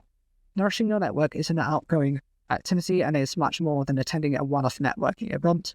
It's about having nourished conversations that can open doors. In the fast-moving world of food, where innovation and collaboration are key to staying ahead at the alert, the art of networking cannot be overlooked. Building connections within the industry is a continuously process that requires curiosity, intentionality, and follow-through.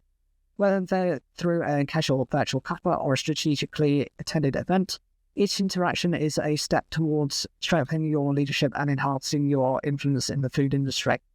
Embrace these opportunities and see where their enriched network can lead you and your career. The free-to-use open-source platform allows users to identify specific climate risks across the globe whilst providing mitigating actions farmers can take to lessen impact and improve yields in the future.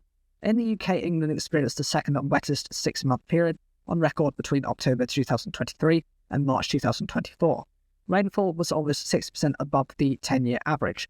This is having a devastating impact on farming, with UK farmers having to deal with soil erosion, crop damage and flooding.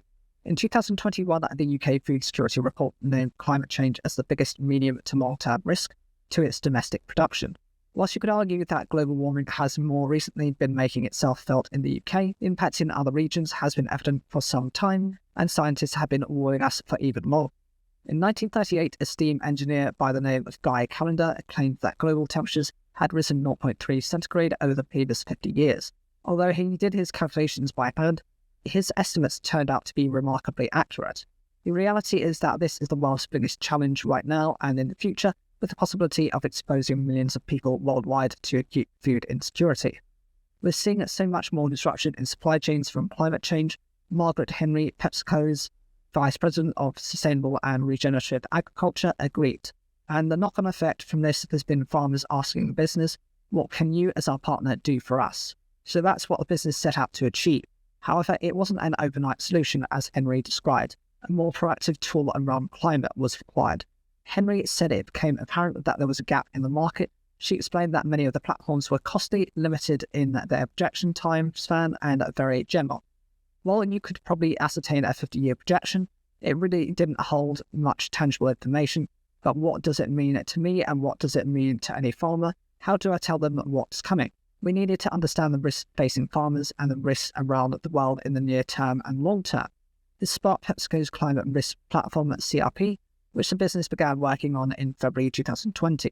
A tool that doesn't just identify where risks are occurring geographically, but also helps provide positive climate action against those risks. CRP is essentially our way to understand how we can partner with farmers and others in our supply chains to keep farmers farming and to keep our supplies of products strong. That's the very nutshell. Leveraging crop research from the Alliance of Biodiversity International research organisation CIAT, the platform provides users with the ability to dive into climate risk posed on crops within their respective growing regions. The platform assesses current and future climate states and provides probabilities of extreme events such as heat stress, frost risk, extreme rainfall and drought. The yield risk to that crop is then predicted. But we wanted to know what are the right practices for farmers, added Henry. So what should you do about this? And so the tool does that. In a demonstration of the platform, Andre Eatner, PepsiCo's Director for Global Climate Action, Agriculture and Europe Positive Agriculture, has showed that the tool identifies risks to the select crops in the selected region and then makes suggestions on actions that will alleviate that risk.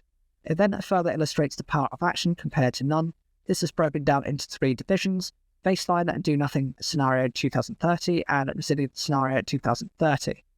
This is not a weather forecasting tool for the next few weeks. It's not about the next season crop modelling. It's about where do we need to place our big strategic plans in terms of infrastructure and investment. PepsiCo is now using the tool worldwide, expanding into different regions and scaling up its crop repertoire. But the initial focus was on Southeast Asia, which the business had identified as a place it sourced from that was particularly at risk of climate change.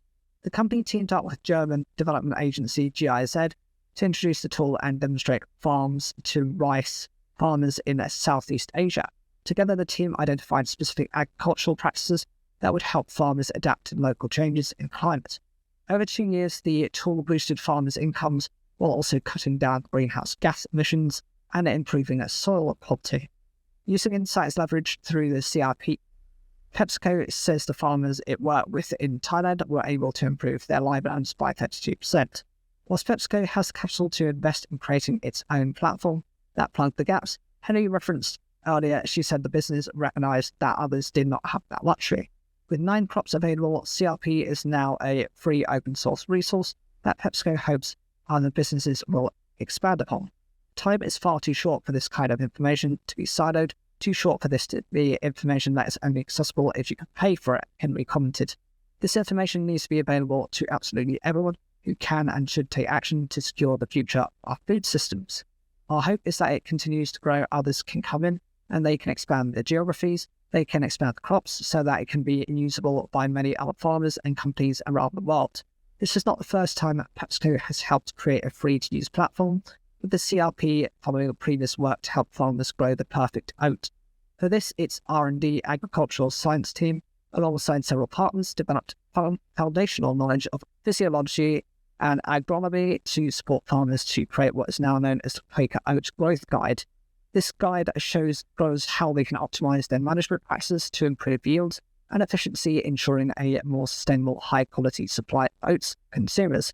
PepsiCo said it made a deliberate decision to publish the Oat Growth Guide externally to raise the bar on sustainable oat production across the industry and provide an intensive knowledge base for the next generation of crop scientists. New dates for industrial action by workers at a GXO logistics facility in London have been announced. Unite Union confirmed that strike action involving warehouse workers and delivery drivers at GXO's Feltham site in West London will take place from the 28th of May until the 18th of June in response to what the trade union described as alarmingly low pay. The new dates have been announced to include weekend shifts, which Unite said could result in a further disruption to food distribution across London. However, GXO said that it does not anticipate any disruptions as a result of the strikes. According to Unite, warehouse workers at the Feltham site are paid less than London living wage at just over £12 per hour, while it claims that delivery drivers are paid below the market rate. Commenting on the decision to initiate strike action, Unite General Secretary Sharon Graham said, out of sheer greed, this multi-billion-pound company is refusing to pay its workers the living wage. Unite puts the jobs paying conditions of its members first and the workers at GXO in Felton will receive the union's unyielding support. In response, a GXO spokesperson said we are currently in the process with ACAS and Unite and have already made an enhanced offer as part of these negotiations. We are disappointed that this offer has not been communicated to our colleagues, and we will continue to work with ACAS and Unite to find a solution that are confident we can mitigate the impact of any industrial actions. Global F&B firm Tate & Lyle is set to sell its 49.7% stake in ingredients producer Primient in a deal worth £350 million. Tate & Lyle has agreed to sell to private equity firm KPS, which will own 100% of Primient once the deal is completed. Based in Illinois, USA, Primient manufactures food and industrial ingredients made from plant-based and renewable resources. With more than 100 years of experience in the sector, its ingredients have applications across categories such as carbonated beverages, confectionery products, packaging applications, and animal feed. The firm, which employs approximately 1,800 people across 6 manufacturing facilities in the US and Brazil, was formerly known as Tate & Lyle Primary Products until KPS acquired a controlling stake in April 2022. KPS and Tate & Lyle expect to finalise the transaction by the end of July 2024. Commenting on the deal, KPS co-founder Michael Saros said Primient's performance has exceeded our expectations, and the second investment represents KPS' continued commitment to Primient, its customers and employees. Under our ownership, Primient will continue to modernise its operations, supporting growth initiatives and industry-leading sustainability practices. We intend to make further strategic investments to strengthen Primient's role within the corn milling industry and the broader bioeconomy. Meanwhile, Primient CEO Jim Stuttelberg added, "Since KPS acquired Primient, I am incredibly proud of the tremendous progress we made on our priorities of providing high-quality products and services to our customers and creating a safer workplace for our employees. Over the past 2 years, we have worked extensively with KPS to develop and execute our modernization and growth strategy to empower Primient to meet customer needs today and in the future. With strong KPS support, we are executing on more than $700 million in capital investments over the next 5 years to ensure the highest quality and most reliable production in the industry for decades to come. We believe the scale of our planned investments is unmatched in our industry and will position Primient to win new opportunities to serve the bioeconomy." Diageo has announced plans to replace glass bottles of Baileys with paper-based packaging on a trial basis. Partnership with PA Consulting as part of the Bottle Collective with PA and Pulp Pack, Diageo will trial a dry molded fibre bottle, which is 90% paper with a thin plastic liner and a foil seal. The 2,000 bottle trial with consumers will be applied on the Baileys mini format 18 millilitres at Time Out Festival in Barcelona, Spain, which takes place between the 25th and 26th of May. This is the first trial of its nature that Diageo has authorised and will test how the bottles travel from the Baileys filling site in Ireland to Spain. Paper bottles have adopted by a number of drinks manufacturers in the UK already, with Aldi switching its entire own brand wine range to Frugal Pack designed bottles in March 2024. Commenting on the move, Diageo Chief Sustainability Officer Ewan Andrews said, "When it comes to our packaging, we're taking an approach of progress over perfection, knowing our packaging will need to evolve more with consumer needs and technological advancements. The consumer is becoming more sustainability savvy, and we believe that we can meet that need using our design and innovation to bring premium products and more sustainable solutions together." Meanwhile, design and innovation expert at PA Jamie Stone said the firm was delighted to see Diageo trialling its paper bottles across the Baileys mini format. Dry moulded fibre bottles are a huge step forward, setting new standards in the world of more sustainable packaging. But this is only the beginning. Pulpack's dry moulded fibre technology has immense potential. Not only is it water saving, energy efficient and recyclable, but it is also viable at commercial manufacturing speeds and scale. Working with Diageo and other organisations through our Bottle and Blister Pack collectives has enabled us to pool resources and dramatically accelerate the time to market for this important innovation. JPL Flavours and ice cream manufacturer Mackey's of Scotland both announced senior appointments this week, covered in a roundup of progression. JPL Flavours has appointed former Synergy Flavours Chief Executive Steve Morgan to its board of directors with immediate effect. An industry veteran with more than 30 years of experience in food and drink, Morgan served as the head of Synergy Flavours until 2021, where he oversaw the business operations across the UK, Ireland, Italy, and Southeast Asia. His career with the fast-moving consumer goods sector has seen him hold senior positions in companies such as CPC Best Foods, Warner Lambert and McCormick. He has also had 2 spells as chairman for the UK Flavour Association. Commenting on Morgan's appointment, Managing Director Jake Lavelle said Steve Morgan's experience in leading commercial and operational growth is an exciting addition to our board and represents another strategic move towards expanding our reach and effectiveness. This follows the recent £60 million investment in our new facility and significant additions to our team. I'm delighted Steve has agreed to join the JPL board and be part of our drive towards even greater success. In his new role, Steve Morgan will assist in guiding the JPL Flavours leadership team, providing a strategic direction and support as the company pursues its mission to deliver an ambitious program of growth and investment. This week also saw ice cream maker Mackey's of Scotland strengthen its sales team in a bid to meet demand for its products in the UK and abroad. Will Dixon leads the trio of new hires as head of sales, joining the frozen dessert maker and craft brewer Northern Monk. Prior to this, he served in a number of senior sales roles across global spirits brand Pernod Ricard. I've been following Mackey's progress over the past few years, and when I learned up the role, I leapt at the opportunity to be part of their next chapter of growth and success. I plan to blend what I've learned from my experience of sales strategy at both a global brand and a challenger brand in order to further improve Mackey's strength in its Scottish heartland, while winning new listings and consumers south of the border. Mackey's has also appointed 2 new national account managers, Kirsten Lockley and Ian Thomas, former Weymouth Family Spirits head up UK sales, Fox's Burton's Company's national account manager, respectively. Stuart Common, Mackey's of Scotland's managing director, added, appointing Will to the head of sales role comes at a really important time for Mackey's as we reach more customers south of the border than we ever have while we strive to reach more. I'm confident that Will's clear focus on our company goals and the support he will find from Kirsten and Ian in our achieving them heralds the beginning of a very exciting period at Mackey's. Changes made to pig farming practices during the 20th century led to the spread of antibiotic-resistant salmonella around the world, new research suggests. An international study led by researchers at the University of Warwick provides evidence that the adoption of intensive farming practices over the last century enabled the spread of Salmonella enterica bacteria.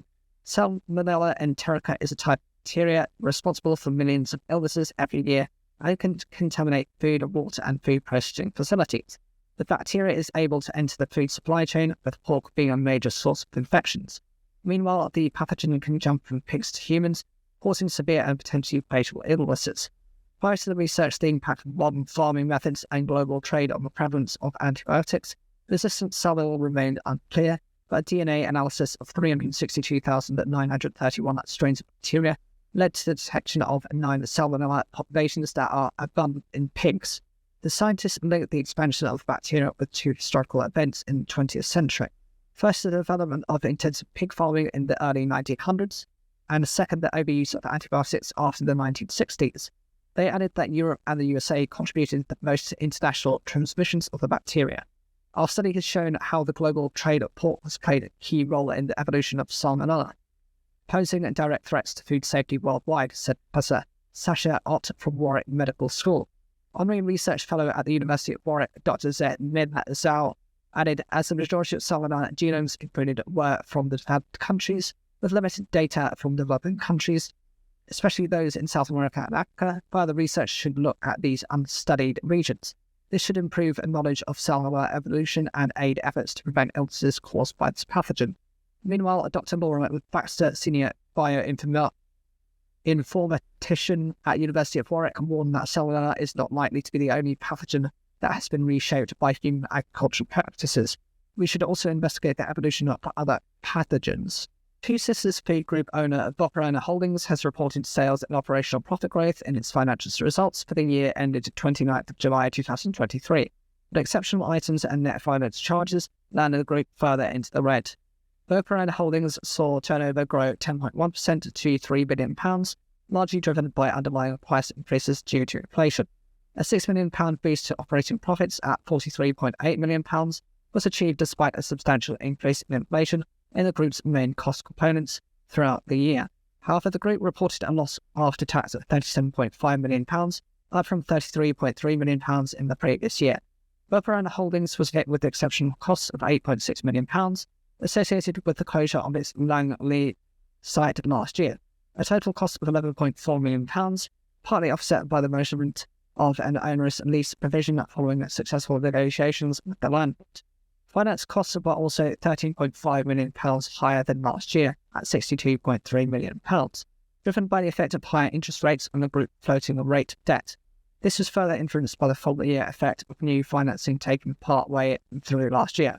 Corporate and Holdings Executive Chairman Richard Kennycook highlighted the challenges his business and indeed the rest of the industry faced over the past 3 years: COVID, Brexit, the escalation of the war in Ukraine, and the cost of living crisis. Similar to the rest of the industry, at times this has been extremely rough. It has shown the resilience of the group, and it gives us confidence as a board that we can handle pretty much whatever comes our way. We're looking at a lot of opportunity in the business now that it's right-sized to think about investment for the future, capacity for growth, and most importantly, driving forward our new sustainability strategy, Better for All. If we enjoy a period of stability with less volatility, then we can see many opportunities ahead, and we're poised to take advantage of those. Poultry made up a majority of Bopperin's sales at £2.44 billion, while its meal and bakery segment brought in £590 million. Poultry saw a boost thanks to an increase in demand for higher welfare birds in Europe, as well as a rebalanced supply and reduced fixed costs in the wake of the Langley site's closure. I'm incredibly proud of how the entire team has responded to the many challenges and our ability to handle all these headwinds. Of course, we also have to reflect on our resilience if we get hit by any other obstacles, and our track record of the last 3 years gives us that confidence. So the board views the future as one opportunity to make further meaningful progress in delivering our strategic objectives, but also one where we are ready if there are continued bumps in the road. A 50-year-old man has been killed following an accident at a soft drinks production facility in Gloucestershire. Suntory Beverage and Food GB&I, which uses the site to make and bottle Lucozade and Ribena soft drinks, confirmed in a statement that the employee passed away in a hospital on the 25th of April 2024, following a serious incident in the warehouse at its Colford manufacturing site on the 22nd of April. Carol Roberts, the Chief Operating Officer at Suntory Beverage and Food GB&I, said the firm was deeply saddened by the news. Meanwhile, a spokesperson for the Health and Safety Executive, HSE, noted we are aware of an incident at the Lucozade Ribena Suntory Ltd factory in Colford on the 22nd of April 2024. Sadly, a 50-year-old man has died as a result of the injuries he sustained. We will now lead an investigation into what happened alongside Worcestershire Police. The man was airlifted to Southmead Hospital in Bristol following the incident, but died as a result of the injuries he sustained. Roberts said that Suntory Beverage and Food GB&I was in close communication with the family of the employee involved. The whole business extends our sincere condolences at this extremely difficult time. We are cooperating fully with the ongoing investigation by the regulator. Given that it is very much a live investigation, it would not be appropriate to comment further. Our thoughts remain with the family of our colleague, and we would also ask that their privacy is respected at this time. The British spirits industry has exploded since the COVID-19 pandemic, with more than 1 billion distilleries now registered in the UK. In 2023, the number of registered distilleries in the UK grew to 387, up 42.7% compared with pre-COVID levels. According to National Accountancy Group UHY, Hacker Young, this was up 8.7% from the 356 distilleries reported in 2022. Last year saw 48 new distilleries registered in the UK alone, 20% from 2022, while Scotland, the home of the UK's biggest drinks export, Scotch whisky, saw 3 registrations last year, 8 in 2022. James Simmons, partner at UHY Hacker Young, commented that the premium prices consumers are willing to pay for higher margin luxury brands is seeing both entrepreneurs and bigger spirits companies continue to rush to capitalise on the market. Spirits, including whisky, have been one of the UK's success stories. The expectation is that longer term there is much more growth to grow in the UK's heritage spirits brands. UK drinks exports increased by 13% in 2023, from 8.3 billion in 2021 to 2022 to 9.4 billion in 2022 to 2023, according to HMRC data. The export of spirits makes up a significant proportion of the total value, with whisky now accounting for more than a quarter of all UK food and drinks exports, £5.6 billion in 2023. Strong levels of demand are seeing new distillers continue to enter the market, while savvy entrepreneurs in the business are also taking advantage of additional revenue streams such as distillery tours and tastings. During the lockdowns of 2020 and 2021, people found themselves looking to recreate a bar experience at home and treat themselves to artisanal spirits. Interestingly, this taste for luxury has not tapered off, it's only gotten stronger. Pembrokeshire Creamery has signed a deal with discount retailer Lidl to supply its Welsh stores with milk juiced and bottled in Wales, supported by its new £20 million bottling facility. From the 1st of June, Lidl's customers in Wales will be able to pick up fully Welsh milk with cream products soon to follow. In a move that will reduce food miles prior to the deal, Welsh milk was bottled in England before being shipped back into Wales. Security of the contract has sparked investment with support from the Welsh Government into a £20 million bottling facility certified to supply supermarkets, the only one of its kind in the country. Construction of the 3,000 metre squared liquid bottling centre was announced in 2021 and has the capacity to bottle 60 million litres of milk in its initial 12 to 18-month phase. Pembrokeshire Creamery expects the facility to create 80 jobs in the local community. Mark McQuaid, Managing Director at Pembrokeshire Creamery, said, "We are very excited to have partnered with Lidl to supply their stores across Wales with milk from Welsh dairy cows that has been bottled right here in Wales. The partnership will deliver products from farm to shelf in a more efficient way, removing the need for Welsh milk to be sent to England for bottling before coming back to Wales." Pembrokeshire Creamery's products will join Lidl's existing range of Welsh produce, which includes bread, butter, yoghurt, eggs, lamb and beef. Lidl GB Chief Commercial Officer Richard Boons added, "Our partnership with Pembrokeshire Creamery is testament to our commitment to offer Welsh shoppers the very best in homegrown food and drink. At Lidl, we take pride in championing local products, and this contract marks a significant milestone for the Welsh dairy sector, while also supporting the local autonomy in Pembrokeshire." Manchester-based Hill Biscuits is marking a National Biscuit Day with a series of community events. The biscuit manufacturer, which will celebrate its 170th year anniversary in 2025, hosted a school bake-off earlier this month, and on the day itself, the 29th of May 2024, will donate to care homes and hospices and host community events with the Portland Basin Museum and the National Trust. The bake-off at Loris Braycroft School in Droylsden, Manchester, enabled 30 hospitality and catering or food and nutrition students from year 10 to compete using a Hill's range of custard creams, gingerbread men and digestives. The students, who were supported by 3 Hill representatives, were judged on their baking skills, imagination and creativity with different flavours, followed by a career talk about future pathways into the food industry. The winner was awarded with a book donated by Christine Wallace, quarter-finalist in the Great British Bake Off in 2013, and Hill donated vouchers to the winner and 2 runner-ups. On the day itself, Hill's staff will deliver thousands of biscuits to care homes, hospices and community radios, while biscuits will also be available for free at Portland Basin Museum. Finally, Hill's is committed to support the National Trust by planting 1 tree for every 40,000 biscuits produced on National Biscuit Day, when 8 million are scheduled to be baked. Hill's CEO Frank Byrne commented, "As a nation, we consume the most biscuits in the world per capita. We want to celebrate the success of our industry with something really special that our community can also get involved in. What's more, we want to bring the joy of a cuppa and a biscuit to everyone, and how better to help reintroduce staffing breaks too." On the school event, he added, "National Biscuit Day inspired us to encourage younger people to be as creative as they like in the kitchen, using our products in a fun baking competition. And who doesn't love the Great British Bake Off?"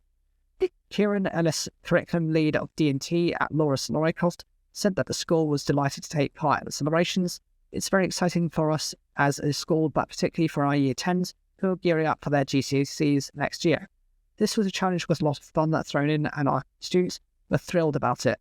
It's a real treat working with Hill, who are local to us, and as their teacher, the icing on the cake was seeing them planning their recipes and using their imagination to create something really special." Extreme weather conditions could cut the UK's food self-sufficiency by up to 10%, according to new analysis by the Energy and Climate Intelligence Unit, ECIU. The ECIU previously warned that the washout winter that had ravaged crops in the UK would lead to a price hike for food items such as bread, beer and biscuits. Waterlogged fields and the resulting poor yields this winter will reduce UK's self-sufficiency across all farming sectors by 8% when measured by volume. The think tank estimated down from an average of 86% between 2018 and 2022 to 78% this year.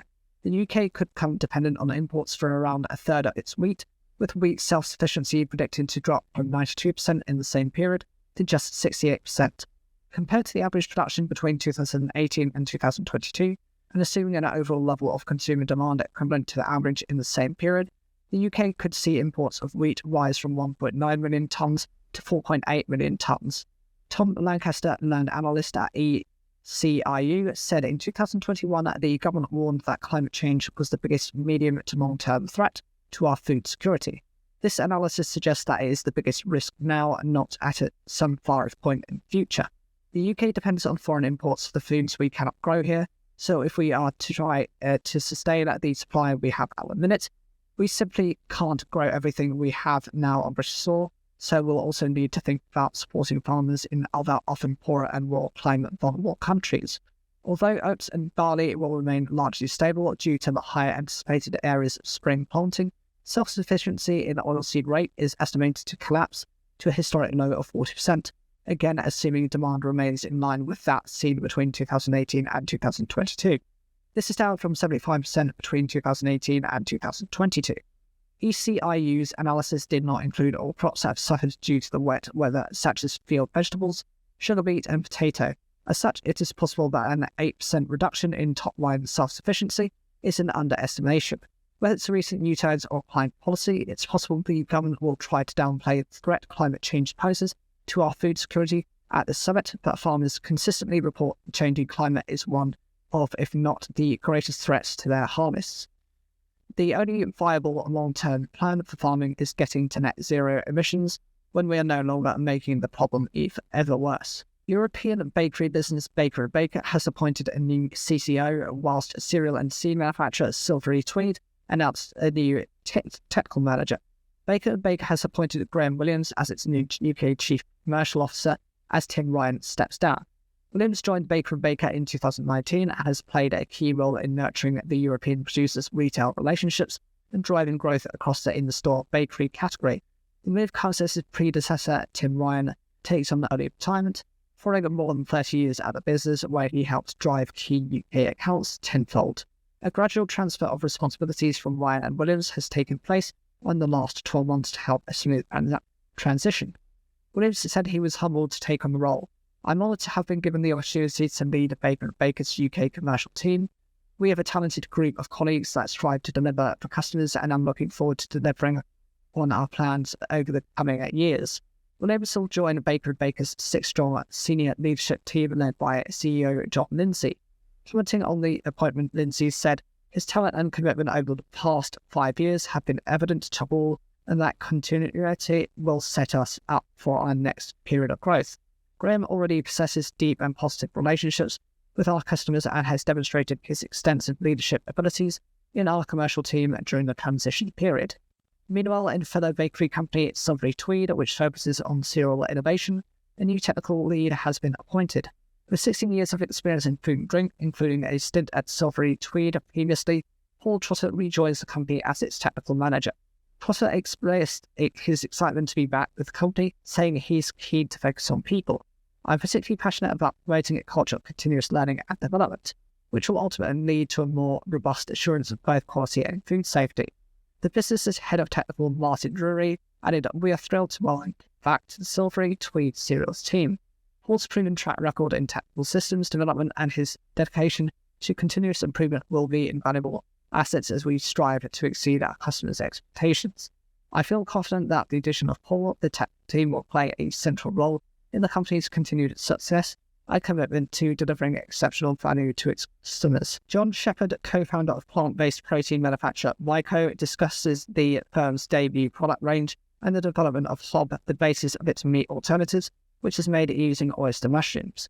In late 2019, Shepherd and his fellow Myco co-founder Julian Postley were the toast of Philadelphia's mushroom scene, embarking on a whistle-stop tour of a city regarded as the fungi capital of the state to drum up backing up for their fledgling business. We were meeting with 4 customers each day, and there was an incredible buzz around Myco. We were all ready to go, then the world stopped. As COVID struck, it forced the pair to pause the rollout, but now Myco is back and intent on making a difference.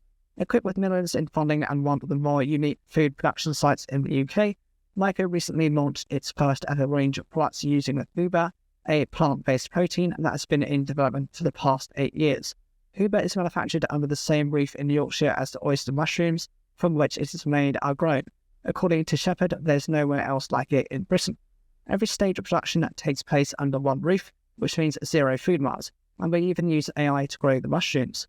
The pandemic was a real kick in the teeth for everyone, including ourselves. However, it allowed us to take stock of how we could best fulfill our goal of creating a plant-based protein that can genuinely help the planet. We've used the time to our advantage to improve our manufacturing process, and in terms of innovation and sustainability, I think what we've done at Myco could prove to be the gold standard in this industry. The Loving Bar unit, where Myco is based at a 20,000 square foot production site nestled in the shadow of the A1. Inside, thousands of oyster mushrooms are grown at once in the vertical farm, where fungi grown in just a few cubic meters can produce huge yields. The production unit was selected largely due to its proximity to the A1, as it again lowers the food mileage involved in Uber's production.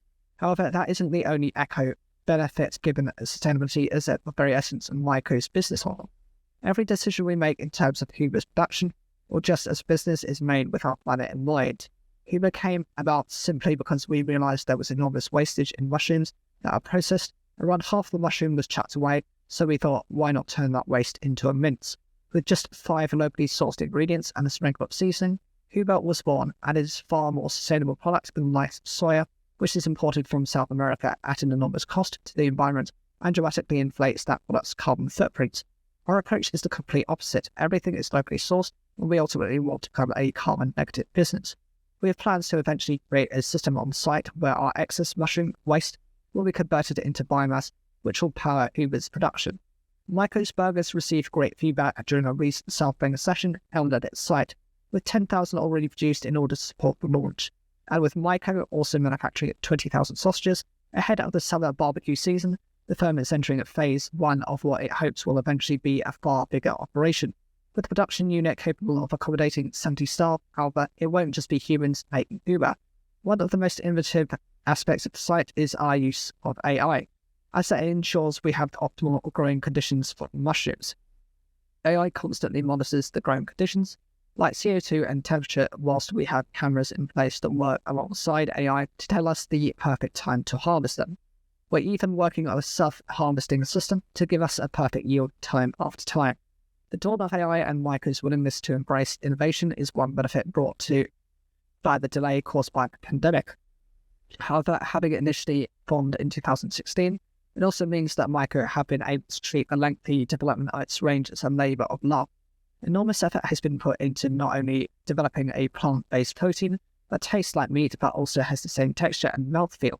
And according to Shepard, that was crucial, given that was identified during development as a major stumbling block to Myco's mission to lower global meat consumption by creating a product that even the strictest of carnivores doesn't mind using.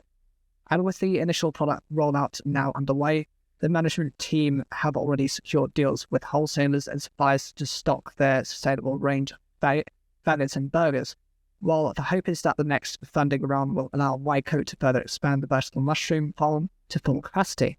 But with the planet at the heart of Myco's business model, while they still want the business to be successful, Shepard admits the greatest legacy wouldn't necessarily be huge profits. I blame my generation for the crisis facing our planet, and now I'm a grandfather. I want to do something good for the planet. Is getting a lot warmer, that's undeniable. But the good thing about Myco's model is that we have effectively created a flat-pack site that can be replicated anywhere on Earth. My hope is that our production site can become the blueprint for sustainable food production, and if that can help give this planet a future, then we know we've done a bit. White and Mackay workers at 3 distilleries are voting on strike action. G&B Scotland has announced the ballot of G&B Scotland members working for White and Mackay and its Delvar, Invergordon and Northumberland distilleries opened on the 7th of May 2024 and is set to close on the 24th of May. G&B Scotland announced the ballot after a consultative vote and revealed widespread opposition among its members to a pay offer submitted by White and Mackay. The union said that offer of between 5 and 6% is not close to matching inflation over the last year and represented an insult to workers.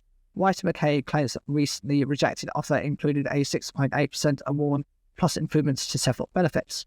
Concerns have also been raised about the installation of murals that cost hundreds of pounds at the Invergordon distillery. According to G&B Scotland, White and Mackay workers are now paid less than staff elsewhere in the industry. White and Mackay, which is owned by a Philippine-based group, Emperador, earned pre-tax profits for 2022 of £81.3 million. Leslie Ann McCaskill, G&B Scotland organiser in the Highlands, said that the company had failed to engage its employees in talks to address their concerns, and this has led to a vote being called. Our members in these 3 distilleries have shown great patience as they pay talks dragged on month after month, but their patience has a limit and that limit has been reached.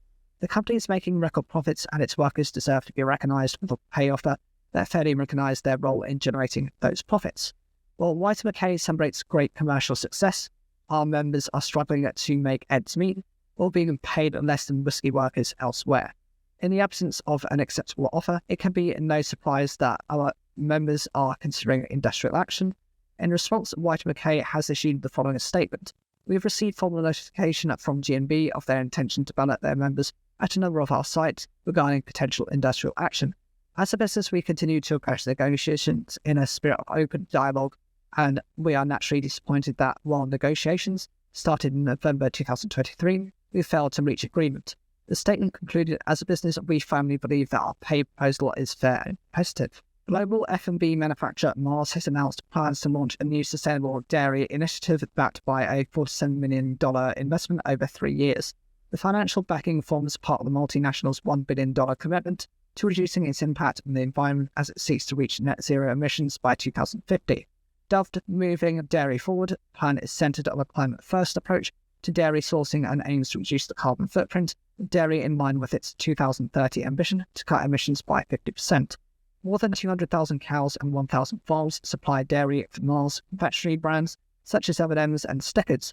Dairy is the second and largest contributor to the carbon footprint of Mars stacking, with raw ingredients accounting for over 70% of the organisation's total greenhouse gas emissions. As part of the initiative, Mars will work with leaders across the dairy sector to implement on-farm interventions related to areas such as enteric methane reduction, efficient manure management and sustainable feed production. Meanwhile, Mars has partnered with global dairy cooperative Friesland Campina to form the Mars Friesland Campina Sustainable Dairy Development Programme, a collaboration which will see a group of farms dedicated to Mars dairy supply. The programme will act as a platform for the new farming practices and technologies to be refined and scaled up prior to being rolled out across Friesland Campina's wider network. Chief Research and Development, Procurement and Sustainability Officer at Mars Stacking, Amanda Davies, has said that acting in the name of sustainability was a non-negotiable for the company. But our vision for more sustainable dairy will only ever become a reality with the support and actions of farmers and our suppliers, which is why, as part of our Moving Dairy Forward sustainability dairy plan, we're putting millions of dollars directly back into the pockets of farmers through our contracts to help them make climate-smart changes to the way they farm. Together, I know that we can forge a path that helps address climate change ahead on and contributes to reshaping our wider industry for a more sustainable future. The Pesticide Action Network analysed results from the UK government's residue testing programme and reported 10 different PFAS pesticides were detected in fruit and vegetables. But should you be concerned? The answer is no, not unduly, but you need to be aware of this issue and consider proactive movement. Perfluorohylated substances, PFAS, are a group of fluorinated compounds that have been widely used in industrial and consumer applications since the 1940s. They have oil and water repellent properties and were developed for use as surfactants and stain repellents. Their widespread use, together with their persistence in the environment, has led to widespread environmental contamination, as their stability and resistance to degradation result in almost indefinite environmental contamination, which leads to long-term continuous exposure to people and wildlife. There is worldwide concern over their impact. European Food Safety Authority, EFSA, opinion on the risk to human health related to PFAS in food concluded that they can cause developmental effects and may have adverse effects on cholesterol, the liver, the immune system, and birth weight. The opinion established a tolerable weekly intake TWI for the sale of certain PFAS chemicals, POS, PFOA, PFNA, and PFHXS. Following on from this opinion, it was shown that certain populations in Europe were consuming PFAS at a level above the TWI, and this led to maximum levels of PFOS, PFOA, PFNA, and PFHXS in eggs, fish, meat, crustaceans, bivalve mollusks, meat and offal of farmed and wild animals, being established by means of regulation EU 2022-2388. These chemicals bioaccumulate in fish and animals, including humans. Attention then turned to PFAS in other foods such as fruit and vegetables. The EU has adopted Recommendation EU 2022/1431 on the monitoring of PFAS in food. This recommendation aims to gather occurrence data for a wide range of PFAS in foods to support a dietary exposure assessment and assess the need to regulate PFAS in other specific commodities. This recommendation has set indicative levels of PFAS in fruits, vegetables, milk, and baby food. Foods with levels of PFAS exceeding these indicative levels can still be sold, but investigation should be carried out when they are exceedances. If you are not currently monitoring PFAS levels in fruit and vegetables, you may wish to consider this at some point. These recommendations will likely be made into maximum level regulations. Understanding where your supply is currently will help inform focus to address and reduce these levels. Some of the reported worst offenders included grapes, cherries, spinach, tomatoes, and strawberries. If you like a good movie, then Dark Waters is worth a watch. Based on the real-life story of a lawyer who took on DuPont after discovering that they were polluting drinking water with PFOA used in the manufacturing of Teflon, it certainly gives some context to the importance of monitoring PFAS. OSY Group has secured £750,000 from investors to support the rollout of its flagship technology that increases the shelf life food across the UK and internationally. The funding boost will allow OSY to accelerate the commercialisation of Extend, an antimicrobial packaging coating that it claims can help a wide range of food types stay fresh and packed for longer. Manchester-based OSY will also be using the investment to expand its team, with plans to create a number of roles in the coming months. This latest round of investment followed a £250,000 fundraising last year and an award from Innovate UK through its Better for All competition to support companies forging innovative ways to tackle nutrition challenges. Chief Executive Mark Bretterman said, "We aspire to lead the charge in global food waste reduction through innovative technology, as well as helping to drive down greenhouse gas emissions and food poverty, supporting groceries as they strive to achieve their sustainability targets and enabling the food products to tap into more export markets." The latest funding round is a major milestone as it will enable us to accelerate the commercialisation, Extend in the UK and internationally, while also focusing on growing our team. We are looking to create a number of roles in the coming months in line with our strategy. Extend is a water-based antimicrobial coating for packaging surfaces. It is in microscopic pins on the packaging surfaces that puncture and kill microbes and slow the natural swelling process that affects the fresh produce within. According to OSY, the coating is suitable for use on linen film, plastic trays, flow wrap, fibre and board, flexible firm, paper, outer packaging, and board and film combined food-to-go applications. Testing has shown Extend can extend shelf life by multiple days. Allergen-free F&B manufacturer Voyage Foods has secured $52 million in a Series A+ funding round. Co-led by Level 1 Fund and Horizon Ventures, the raise also included notable food tech funds SOSV and a collaborative fund. Voyage has now raised more than $94 million and is set to use this latest injection of money to expand its facilities and grow its team, while also meeting a greater than anticipated consumer and commercial demand for its products via B2B, food service and retail distribution channels. Cargill agreed to become the California-based firm's exclusive global B2B distributor for nut-free spreads and cacao-free chocolate in April 2024, and is currently rolling out its range across Europe. In addition to its range of nut and cacao-free vegan confectionery and spreads, Voyage also manufactures bean-free coffee that we sold in a variety of formats, including cold brew, grounds, pods, and instant. Voyage Foods was born out of the desire to harness the power of food technology and activate industry-wide change, said Voyage CEO Adam Maxwell. We're thrilled our innovations have been embraced within B2B and amongst a rapidly growing consumer base. As a mission-driven food company, it's especially fulfilling to work alongside investors that recognise and embrace our impact as we continue to move forward in that further scaling manufacturing, expand distributing, and deliver time-tested favourite foods that are better for the planet and health.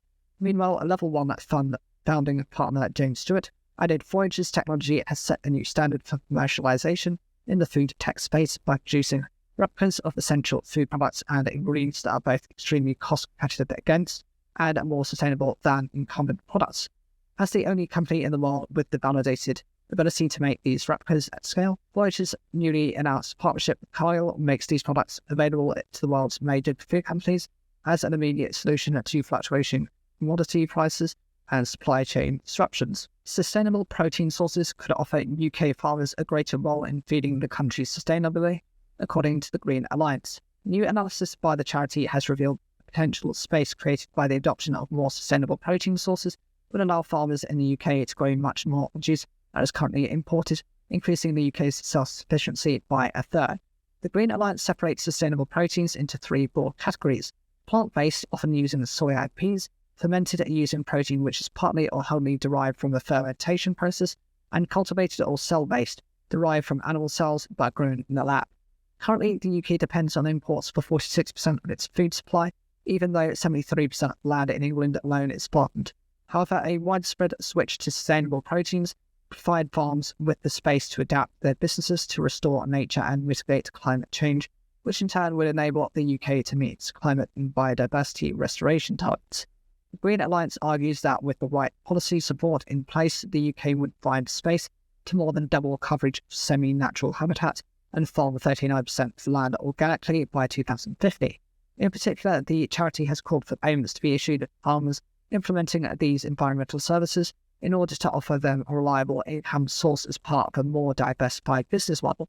Previous Green Alliance analysis has shown that the market for sustainable sources of protein could be worth £226 billion a year by 2035, while the UK industry alone could be worth £6.8 billion within the same time frame. Commenting on the analysis, senior policy analyst at Green Alliance's Lydia Collis said the government could turn a looming land crunch into an enormous land dividend, but it must seize the opportunity to support our sustainable proteins industry in the face of international competition. By relieving pressure on the UK's scarce land, sustainable proteins could increase the role of Britain's farmers in feeding the population in harmony with nature. Our analysis shows that with the right policy support, we'd use more land in the UK to grow food eaten here, as much as 64%, up from 47% today. Gareth Morgan, head of farming and land use policy at the Soil Association, added, "Ensuring that dietary patterns across Europe come into line with environmental limits is crucial, not least tackling the huge land use footprint of industrially reared meat with its huge dependence on imported feed. It is good to see this report pose the question of how this can be done." 2 years into its 3-year run, the Natasha Allergy Research Foundation has seen positive results from its clinical trial aiming to help desensitize children with food allergies using a technique known as oral immunotherapy. Initiated in 2022, the Natasha clinical trial has seen early evidence of some of its participants tolerating milk and peanuts, to which they were previously severely allergic. Children as young as 2 with food allergies are among the first partakers in the £2.5 million trial, funded by a coalition of industry stakeholders and the Natasha Allergy Research Foundation. So far, 139 children aged between 2 and 23 years old with food allergy to peanut or cow's milk have started treatment. The trial uses a process called oral immunotherapy, OIT, wherein everyday foods are given to the participants under strict medical supervision in microdoses. The idea behind it is that this will desensitize them to the ingredients they are allergic to, in this case peanuts and cow's milk. 9 NHS hospitals are taking part in the trial, and doctors say they are already seeing children on the trial who are able to consume and tolerate the very foods which previously would have triggered a severe allergic reaction. When Thomas Farmer, aged 11, joined the trial in Southampton in March 2023, he could not tolerate even half a peanut. By January 2024, he was eating 6 a day. "I wanted to do the study so I can help people with the same allergy as me and to be a positive role model to others who may be going through the same as me." His mother, Lauren, added that it was scary at first, they didn't know what to expect, but the outcome has been encouraging. Knowing that Thomas can now tolerate 6 peanuts a day has taken away so much anxiety around food. It will also hopefully mean that he will be able to eat a wider variety of food, as we won't be so concerned about accidental exposure. Given the further details around OIT as a treatment, co-chief investigator and reader in paediatric allergy and clinical immunology at Imperial College London, Dr. Paul Turner added, "While introducing potential food allergens into a baby's diet in a safe way can prevent food allergies from developing in the first place, this doesn't always work and cannot help those who already have food allergies. We hope the study will show that using everyday foods under medical supervision can be a treatment for food allergies."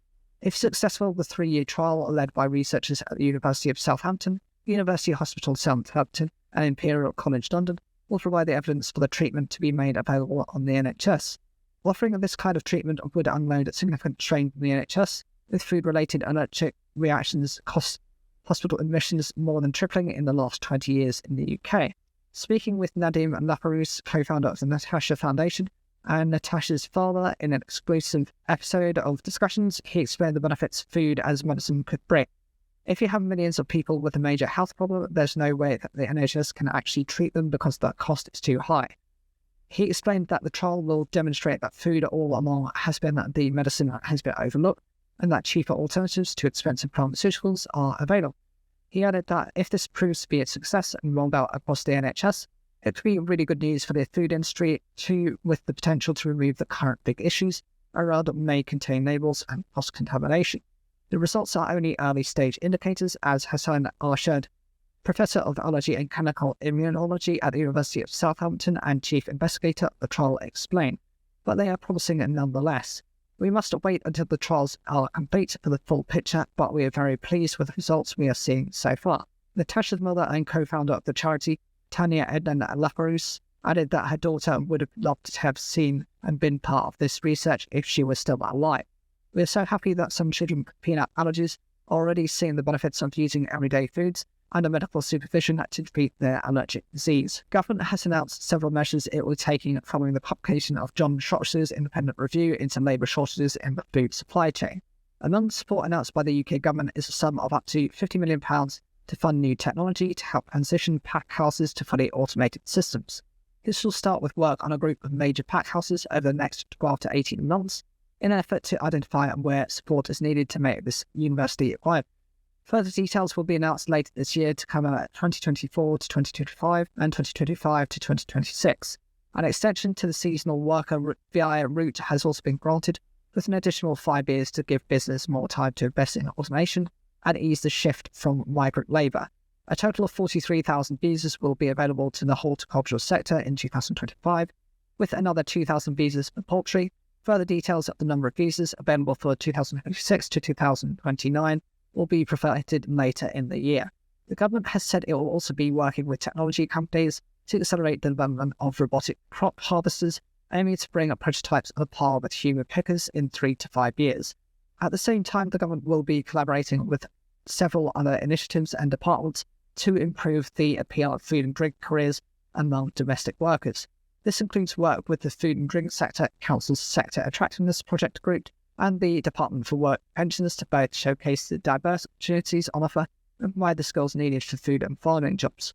To this end, it has also provided seed funding to establish the Institute for Agriculture and Horticulture, TIAH, a new industry body that will support professional career development. Commenting, Environment Secretary Steve Barclay said, "With a world-class food and drink sector, and the measures announced today will strengthen this by boosting funding for cutting-edge technology that will reduce reliance on migrant labour in the long term. Businesses do best when they can plan for the future." Workers across 2 Morrison's distribution centres have voted in favour of strike action after pay negotiations broke down with retail. Almost 1,000 workers at the Cheshire and Wakefield warehouses will down tools for sick days from stock controllers, cooks, canteen staff and administrators. Unite members were balloted on strike action last month over new pension contribution requirements, which the union claimed would leave its members £500 worse off per year. It also called into question other changes introduced by the retailer, including the removal of the service award, the adoption of a new pick rates measure, the alterations to job rules, and a failure to correctly follow absence policies. Unite General Secretary Sharon Graham said Unite is focused on our members' jobs, pay and conditions, and these unmerited changes to workers' pensions will leave our members worse off every month. Unite will not stand for such behaviour from any employer. Of the 1,000 Unite members that were involved with the ballot, with nearly 97% responding in favour of strikes. The first 3-day strikes will begin on 23rd of May, with the second starting on 30th June. Unite expected stores in North Wales and stores with small chilled goods warehousing capabilities to be impacted the most. National Officer Adrian Jones said, "Despite our best efforts over a number of meetings, it seems Morrisons are not interested in resolving this dispute, as they have refused to change their mind over changes. Along with a number of other issues, we have attempted to get management to see sense and find a way forward. This week also saw the union announced more than 100 of its members employed by GXO Logistics will strike for 15 days in a dispute over pay. Warehouse workers and delivery drivers will take place in industrial action from Monday the 20th of May until Friday the 7th of June at the Feltham site in the London borough of Hounslow. Unite said the strikes would threaten the transport popular brands such as Clister Coffee and Whitbread, the owner of Premier. Food manufacturer David Wood Baking, DWB, has received financing support from Interpath Advisory as it continues to recover from a fire at its Dudley bakery last year. Interpath advised the firm on raising bespoke term debt and revolving asset finance facilities from barriers and known the ABL. The new financing will help the business stabilise after its Dudley facility was destroyed by a fire in September 2023. The West Midlands bakery was one of its 8 UK production sites and has led to the firm altering its operations across its other locations.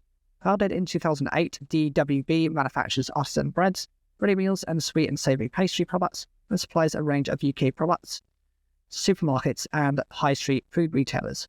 The right financing process was led by its Interpath Managing Director Chris Hall and Tom Suez, the firm's head of food and drink in the UK. Commenting on the financing process, DWB Chair and CEO David Wood said that since the catastrophic fire at Dudley, we have been working tirelessly to preserve and cover our business. We've been genuinely humbled by the fantastic help, support, kindness given to us from all our employees, customers, suppliers and wider stakeholders of business.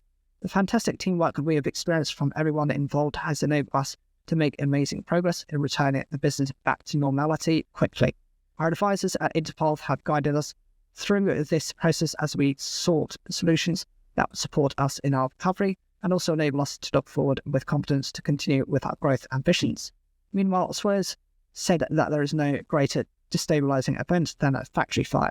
The team at DWB's ability to stabilise production with customer needs, protected alongside achieving this refinance, is testament to a quality team business. UK food and drink producers have faced significant volatility in recent years, but their resilience is testament to the people behind them in the boardroom, in the back office and on factory floors. Calbee Group UK has announced plans to accelerate its growth investment plans after publishing its latest financial results. In the 12 months up to December 2023, the crisps and snacks manufacturer saw turnover increase by 16.6% and operating profit rise by 59.2%. Calbee owns brands including Seabrook Crisps, Loaded and Harvest Snacks, while it also manufactures Peppa Pig licensed snacking. The announcement comes not long after the brand revealed it would be investing at £12 million to expand its Bradford Crisp site, which followed a £3 million investment in its Deeside manufacturing facility in 2023. In response to growing demand for its ranges, Phase 2 of Bradford expansion is being brought forward, while 2024 will also see the company's largest marketing spend and TV campaign to date. According to Kantar data, Calbee brands are now worth over £98 million in retail sales value and are growing in both value and volume, while Seabrook is now the UK's second largest crisp brand by volume. Commenting on the firm's latest results and recent fortunes, Group Managing Director from Calbee, Daniel Woodwards, said as we continue to invest in capacity and capability in an increasingly competitive market, we are pleased to see that our proposition clearly resonates. The business performance further strengthens our position as the number 1 crinkle cut crisp brand and the number 2 brand in the UK by volume. We have much to celebrate as we explore new snacking formats and flavours and continue to support our master brand strategy for Seabrook. While we may not realise the full benefit of our investments until 2025, we are encouraged by confidence in our proposition and expanding portfolio of crisp snacks. The response from shoppers wanting quality branded products that deliver everyday value continues to underpin and validate our investment plans. Brewdog has appointed James Arrow as its new chief executive, succeeding co-founder James Watt as part of the brewer's succession plan put in place last year. Watt steps down from the role 17 years after he co-founded the business. He will stay on the board in the role of captain and co-founder and remains a major shareholder. Commenting on the change in leadership, Brewdog chair Alan Leighton said James Watt spoke to me last year about continuing to play a role with the business while freeing up time to concentrate on his other projects and interests. We subsequently put in place a succession plan by recruiting James Arrow as our chief operating officer and strengthening the wider senior leadership team.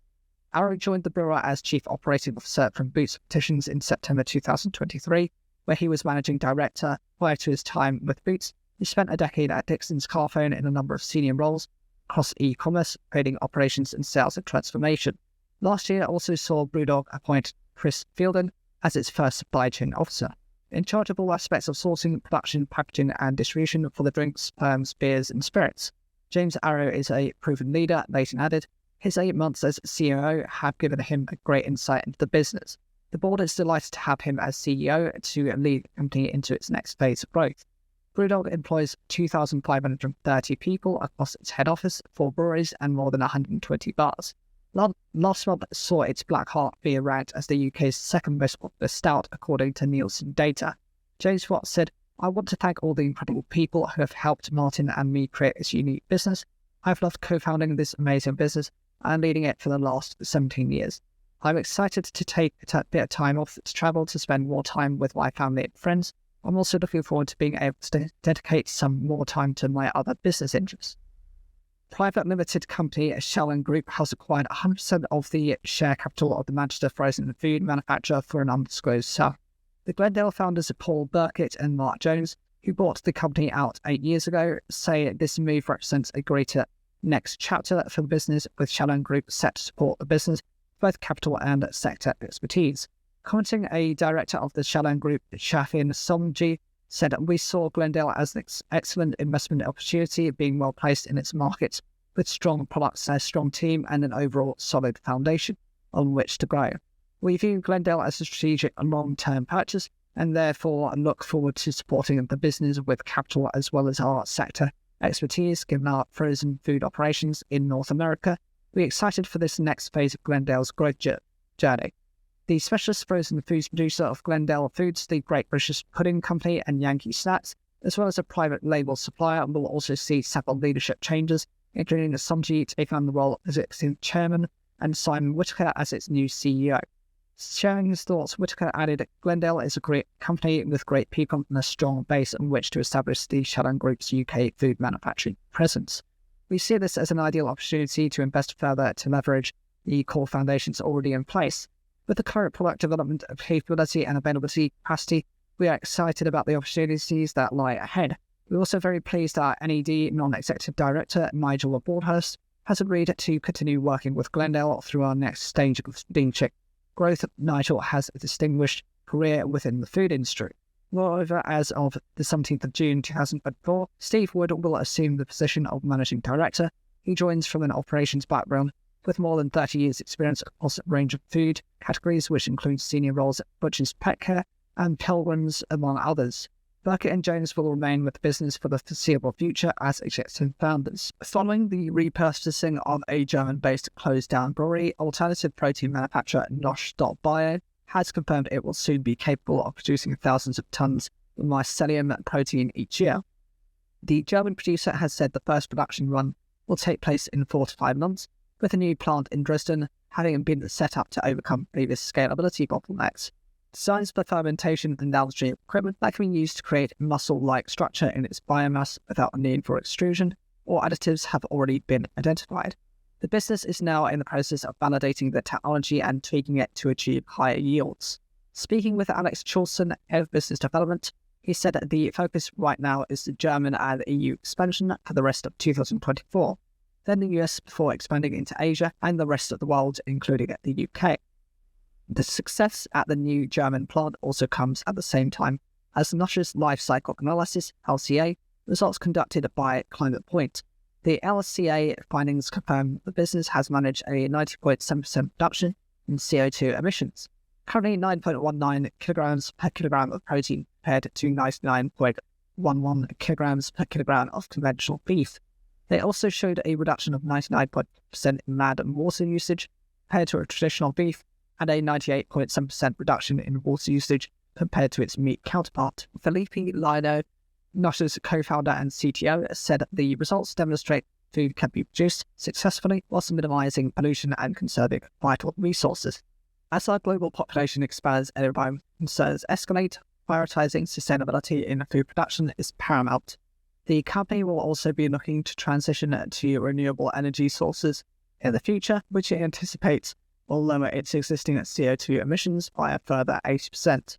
Nosh's CEO and co-founder Tim Fromsek added, "As we begin batch production in the coming months, We look forward to incorporating the findings of the LCA into our future work. Workers at 3 White and Mackay distilleries have backed industrial action after opposing the pay offer. G&B Scotland said that more than 80% of members that voted were in favour of taking strike action, which looks set to impact the Dull and Invergordon distilleries in Easter Ross and the Tamna Vulin distillery in Speyside. The result of the formal ballot confirms the result of the previous consultative vote, which revealed a strong opposition among members to a pay offer made by White and Mackay. In response, G&B Scotland described the offer as an insult and argued that a whisky maker's success has been built on the skill and commitment of workers. The offer of 6% to 7% does not match inflation over the last year and is effectively a pay cut. Leslie and MacAskill, G&B Scotland organiser in the Highlands, said that nearly 82% of members voted across the 3 distilleries, backed industrial action in the ballot with a turnout of more than 80%. The union expects to serve formal notice of strike action to take place in June 2024, unless White and Mackay can provide a new offer that is acceptable to its members. MacAskill said the support for industrial action at White and Mackay is overwhelming but unsurprising. Our members' work has driven the company to record-breaking profits, but has not been recognised or fairly rewarded in pay negotiations. White and Mackay is celebrating unprecedented commercial success, while our members continue to endure a cost of living crisis while being paid less than workers across the industry.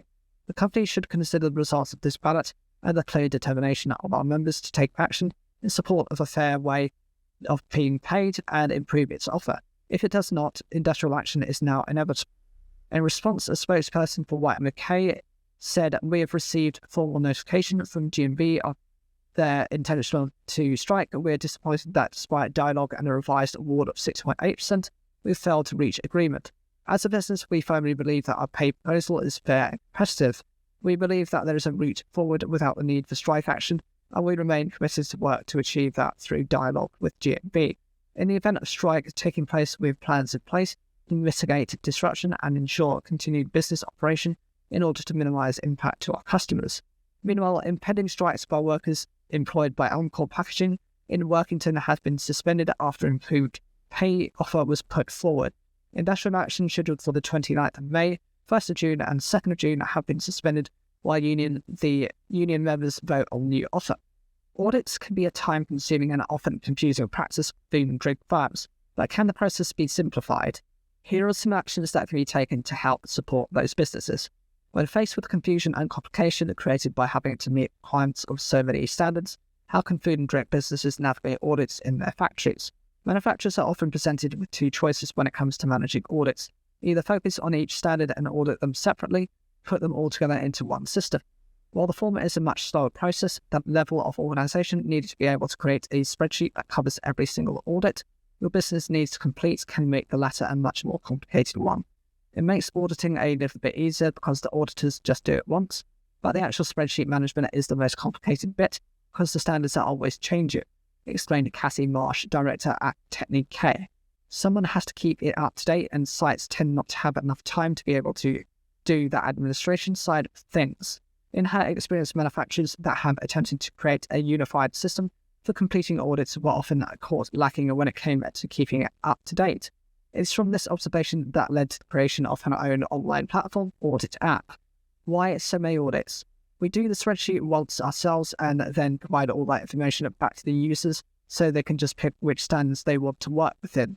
While the pressure is taken off the manufacturer, there is still a massive human element involved in the creation of these spreadsheets. Someone has to sift through all the requirements and standards, as well as pass the complicated language often used by them. This level of complexity is also beyond the scope of artificial intelligence. Until the day comes that a computer can interpret the language used and spit it back out in a way that manufacturers can act upon it's people like Cassie that will be putting in the legwork. With this in mind, the question becomes, why are there so many audits? When overarching standards such as the BRC already exist, what need do we have for each retailer to impose their own separate set rules and regulations? Put it simply, retailers often treat their standards as a unique selling point. While there is some overlap between each different specifiers, standards many vary in ways that focus on very specific parts of the production process.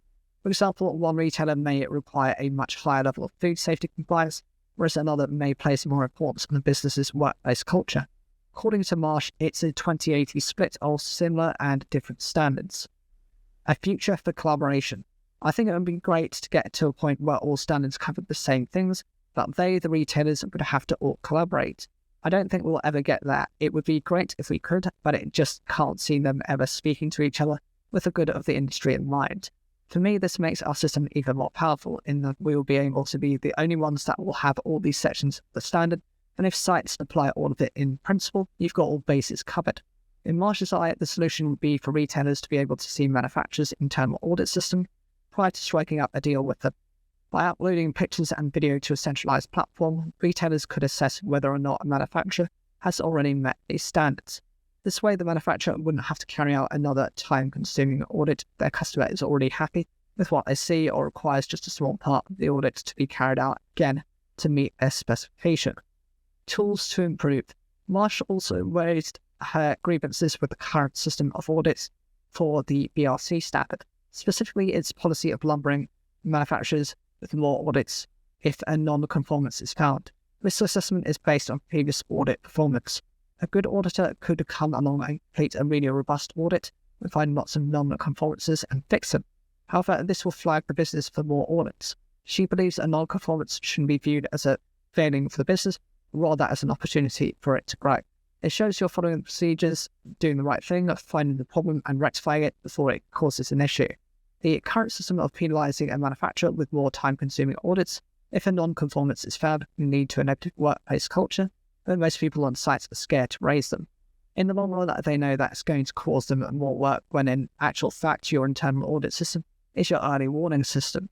It's your defence against anything going wrong in the future, and we should be scrutinising the internal audits and the application of those to make sure it's as detailed and as nitpicky as possible, so that it prevents problems down the road rather than doing it the other way around. Easing the burden. Independent food safety consultant Annick Kriakidis echoes Marsh's sentiments over the complexity of factory audits and the stress they can create for food and drink manufacturers. Unquestionably, it creates a burden for food manufacturers, but it also means that manufacturers have a wide base of customers. Therefore, in some cases, it's a good thing. You can't have one without the other.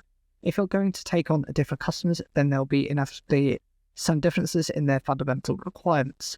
The reality of third-party audits. As a veteran of the industry, Freya Keyes has experienced the great third-party certification schemes and is qualified to comment on their influence on auditing in the food and drink manufacturing industry. While he recognises the potential of a unified system, he points out the reality that schemes such as BRC and GFSI led to. One of the fallacies at the time was that these voluntary third-party certification schemes would actually result in less technical visits to customers. What the specifiers wanted was someone to take care of the core entry-level requirements, and it would allow them to focus on added value parts of their standards. It's clear that an all-encompassing set of standards agreed on by all specifiers isn't coming anytime soon. Manufacturers need to face facts and decide how best they can work to meet requirements from multiple sources if they wish to work with more than one customer. While this could be a daunting task for some businesses, Kriakidis puts forward a clear suggestion of how to make the process easier. One of the things you absolutely have to do is understand the requirements of all of your customers. A food business needs to generate their own processes and procedures, but it has to reflect the needs and requirements of their customers, aligned with standards. Therefore, being completely aligned to these standards, knowing what they are and knowing that they're reflected in your processes and procedures is by far the best way of dealing up with it, rather than putting out each manual each time another retailer comes to site. You need to make sure that they're embedded in your processes and procedures. Contemplating the future food factory audits, he doesn't predict any major changes that manufacturers should be aware of. However, he highlights a shift in attitudes towards audits that should be observed. I don't envisage a massive change, but I do see a shift away from this one-dimensional view of the business, say for example a food safety lens. It doesn't give you the complete picture. I think it's widely recognised now that assessing a business across multi-dimensions is probably more valuable than focusing on one. The transition away from plastic packaging in consumer goods is moving too slowly despite pushes from across the food and drink industry to use environmentally friendly alternatives, according to a new study by APPAC. The study, FMCG Flexible Packaging, Accelerating the Move from Plastic to Paper, found that a majority of FMCG brands, 92%, planning to stop using plastic in their consumer packaging altogether, but this transition was moving too slowly. Less than a third of respondents expected to purchase away from plastics in the next 3 years, at 27%, with most wanting the switch to alternative materials to take place more quickly at 87%. Just 11% said the switch was fast. Major barriers preventing manufacturers from committing to non-plastic packaging included the higher cost of environmentally friendly options, 53%, the availability of alternative materials, 50%, and ensuring that the functionality of product protection remains the same, with 6%. John Williams, Chief Technical Officer at ACPAC, said the study demonstrated manufacturers were cognizant of the need to move away from conventional plastics to move to more environmentally friendly materials, but confusion over the viability of new materials had caused delays in the use of genuine solutions. It is important that there is an acceleration in the use of materials which are available at scale, offer the required functionality, run down existing conversion lines, and have a viable end-of-life solution to consumer. These solutions are available now and in the market, but only in low numbers. When asked about the key drivers that would help the FMCG sector speed up new material development and implementation, 70% of respondents believed that more ambitious recycling targets were key. 62% wanted to see increased investment in new materials, and 54% said greater collaboration to accelerate R&D is needed. Half said that an industry-wide commitment to move away from the conventional plastic waste was necessary, whilst a further 47% cited greater environmental regulation and through taxation of materials with poor environmental performance was important. Our research also suggests that the sector needs to be bolder in its commitment to new packaging materials. While 37% say they are more focused on switching to innovative, environmentally friendly materials, also are developing existing materials, and 38% are placing equal importance on both. Is this really embracing innovation and change, or sitting on the fence until regulation forces the industry's hand? New materials already exist and can facilitate the move from plastic to solutions which are functional, provide the product protection needed but do not harm the environment when they come to the end of their useful life. Food brand MJ's Diner has launched a new range of frozen ready meals developed specifically for the air fryer. Available on Farm Foods, Poundland and 300 independent retailers across the UK, MJ Diners is also planning to launch with Home Bargains, Morrisons and Sainsbury's. The range of takeaway-style meal options was created after figures revealed that air fryer sales were up 1,175% year-on-year during 2023, with more than 12.5 million UK households now owning an air fryer. Priced between £1.99 to £2.49 per pack, and including products such as salt and pepper chicken and battered fish fillets, the range has seen earlier success with independent retailers. According to MJ's Diner, rates of sale are up to 500% greater than those of the leading brands, 7 or 8 times more than the best-selling products such as Bista. To meet growing demand, MJ's Diner has expanded its operation and created 50 new job opportunities in Birkenhead, while also ramping up production to 350,000 meals per week. The business is owned by industry veteran Noel Davis, who has over 30 years of experience in food manufacturing and distribution across several different firms, including a Liverpool-based frozen food supplier King of Carrot Frozen Food and Oops Frozen Food Supermarket in St Helens. Explaining his motivation behind launching the new range, Davis said, during a discussion in which my family were championing air fryers and how many times a week they use them, it suddenly came to me that we have the perfect products, the development and distribution network, and the contacts to launch a range of air fryer ready meals. The new range fills a gap in the market for those seeking quick, tasty and affordable meals without compromising on quality. It's been designed to help those who are time-poor and want something that won't blow their calorie count, but is a quick, tasty and cheap option for an evening meal or breakfast. With the rising popularity of air fryers, we're thrilled to offer Brits a convenient solution for their calorie craving. Remedy Kombucha has secured its first listing with supermarket chain Asda. The retailer is now stocking 4 times 330ml packs of wild berry and raspberry lemonade Remedy Kombucha in stores nationwide and online. The news means that Remedy Kombucha is now stocked by Tesco, Sainsbury's, Morrisons, Asda and Waitrose in the UK. Meanwhile, Sainsbury's has become the first UK retailer to 1-litre bottles of the beverage manufacturer's kombucha with raspberry lemonade and ginger lemon flavours now available.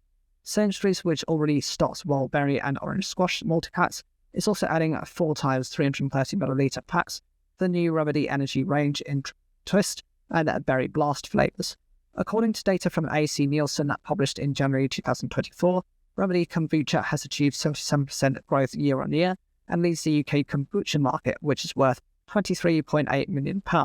In addition, new statistics from Tesco show that kombucha sales have increased by 65% in the past 2 years. With the recent addition of our Asda partnership, we're thrilled that Remedy has become the first kombucha brand to feature in all 5 of the UK's major supermarkets, commented Ian Hadley, Commercial Director at Remedy Drinks UK. The demand for far strong drinks and a shift in consumer attitudes towards healthier drinks has never been stronger. Our products offer an unrivaled taste with no sugar and with gut health benefits. This continues to see us go from strength to strength and ultimately confirms our position as the signpost kombucha brand in the UK. Researchers at Aberystwyth University are currently engaged in a study looking at the health benefits of kombucha fermented tea, which could include improvements to both physical and mental well-being. The Better Kombucha project is being funded by Innovate UK and has brought together researchers from Aberystwyth University's Department of Psychology, Department of Life Sciences and Business School, who will also work with industry partners. Fuse Diagnostics has announced that it has completed an oversubscribed seed investment round. The firm, which is working on the development of diagnostic testing products designed to deliver better performance of laboratory-based instruments, raised £1.6 million from a syndicate of angel investors and innovation agency Innovate UK. The funding will significantly boost Fuse's ability to develop rapid, low-cost point-of-need tests that will have applications across numerous sectors, most notably food and drink. The products aim to address testing needs where eliminating pathogen contamination is crucial, as well as providing accurate point-of-need testing. Currently, Fuse is developing 2 diagnostic testing platforms. Products in the Flip range will be targeted at industrial food and water testing, as well as the bioprocessing industry and cell biology research, to test for microplasma contamination of mammalian cell culture, for example. Meanwhile, the Apex range is aimed at more advanced industrial testing, together with veterinary applications and clinical diagnostics, such as tests for respiratory or sexually transmitted infections. Reacting to the successful funding round, Fuse CEO Dr. Harry Lambour said, "We are bringing gold standard laboratory performance into smaller, low-cost disposable tests that anyone can use, with results in under 10 minutes thanks to our proprietary ultra-rapid amplification chemistries. The simple product format enables users to test on demand in any location. All they have to do is apply the sample and wait for the clear visual result." Fuse was created by the founders of Sense Biodetection, Harry and Ralph Lambour, who developed the world's first rapid instrument-free molecular diagnostic test during the COVID pandemic. Following the acquisition of Sense by Charlotte Biosciences in 2023, the brothers decided to apply their experience of clinical product development and commercialization to address the widespread demand for rapid on-site pathogen testing across industry. Dorset-based A-Arch Brewing Company has expanded its production capabilities with the lease of additional space and a 6-figure investment in new equipment. The brewer has signed a 10-year lease of a 534-metre-squared warehouse advised by Vale Williams, which has been transformed into a production centre and tap room. A-Arch Brewing Company relocated the business from a smaller nearby premises. Founder and Managing Director Steve Farrell said this signing of the 10-year lease on our new premises underlines our long-term commitment to Wimborne. This is our 3rd brewery in Stone Lane during 10 years of A-Arch, with each move prompted by growing demand for our products and because of the popularity of our tap room. The founding of A-Arch represented the first time in 80 years that an independent brewery had made and sold beer in town. We've had an incredibly warm welcome from the local community since moving in, and look forward to striking out more supplier partnerships with pubs, clubs and restaurants which champion buy local and are also looking to reduce transport emissions and costs. Founded by Farrell in 2015, A-Arch Brewing produces a range of beers. It sells primarily in and around Bournemouth, Christchurch and Poole areas and currently employs 5 people. The detached 2-storey building with a mezzanine floor and previously occupied by Emporium Toad Hall is owned through the commercial property arm of property developer Harry J. Palmer. Briley Thompson, a Vale Williams associate working out of the consultancy's Bournemouth office, added the vacant warehouse in Stone Lane Industrial Estate serves as the ideal expansion location for A-Arch Brewing Company. Steve and his team have worked tirelessly to create bigger and better premise for their national award-winning beers. Tap Brew are setting themselves up to be the gold standard in environmental-friendly farming after research revealed that the deterioration of the UK's natural environment will lead to an estimated 12% loss to GDP. This comes as part of a wider partnership between Retail Carlo and the Soil Association to drive positive changes in the way we eat, farm and care for our natural world. The 5 farms in the programme each focus on a different area of farming, from dairy cows, beef and sheep, to orchard, fruit and potatoes, and will host training sessions for other farmers, sharing technical expertise and support on a range of nature-friendly agricultural practices. The training sessions will include agroforestry, which combines trees with livestock, crops to provide shade and protection from floods and drought, restoring hedgerows to encourage natural predators and reduce the need for harmful pesticides, using diverse crop rotations to boost soil health and restore nitrogen naturally as an alternative to fossil fuel-derived artificial fertilizers. 3 of the 5 farms involved in the programme supply Ocado, which has been advocating for small UK producers for some time, including through its Best of British aisle. This online aisle more than 800 UK farm products and is endorsed by both DEFRA and the NFU. Supporting the local farmers and promoting homegrown produce is something we care deeply about at Ocado. Earlier this year, we launched a Best of British aisle on site to make it easier for our customers to shop for food that's farmed and produced in the UK, said Hannah Gibson, Ocado Retail CEO. Our new partnership with the Soil Association reinforces our commitment, and by working with farmers who are pioneering agroecological farming practices, we're increasing the quality, freshness and sustainability of the food we're able to offer our customers. Helen Browning, Soil Association CEO, added, "Nature is under threat in the UK, and with 70% of land under farming, we believe farmers need support to shift away from the most damaging practices of intensive farming and to restore biodiversity and mitigate the worst risk of climate change." Ocado Retail has always championed small producers, and we are excited to be working together with such a young and innovative company which shares our commitment to nature-friendly food and farming. Its support will act as a catalyst for change, allowing us to develop a programme that champions and supports fixing our broken food and farming system. The partnership between the retailer and association is also set to support research to help farm animal welfare. To this end, the duo will be working with farmers to support best practice and to demonstrate the benefits of giving farmed animals a good life. They'll also build a farm-to-fork ambassadors program together, which will look to give voice to those providing healthy and sustainable food, encouraging them to share their stories with others in the industry. On the day of the Farm-to-Fork Summit, the dairy giant has said it will be injecting money into 4 of its sites across the UK, in addition to its previously announced plans for its Tor Valley site. The money will be used to update and expand Arnold's food dairies and creameries at Lockerbie, Staunton, Aylesbury and Westbury, as it looks to create more opportunities for British milk and cheese production.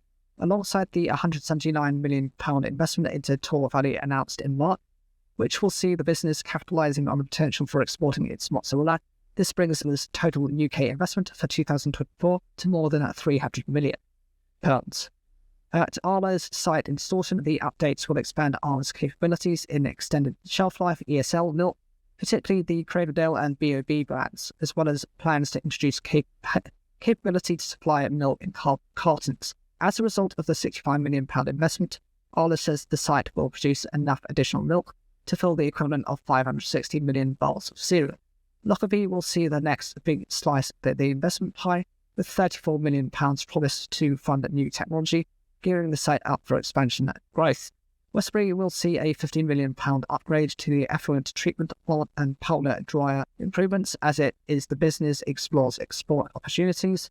Finally, the Aylesbury facility, which is the UK's biggest fresh milk site, producing more than 1 million bottles of milk daily, will get additional automated box packing capabilities, £8 million to give further packaging format flexibility. Bass, Managing Director of Arla Foods UK, said the investments represent the cooperative's move to strengthen its investment into UK food security. Dairy plays a significant role in the UK economy, with sales of dairy products exceeding £8 billion. On the day of the Farm-to-Fork Summit, we are delighted to set out plans for continued vital investment in our business worth tens of millions of pounds, ensuring the UK remains at the forefront of food production and keeping the nation's favourite dairy products on our supermarket shelves. We must also ensure we have a robust food supply chain for the UK market, and this starts with ensuring we can continue to return a fair price back to our farmer owners.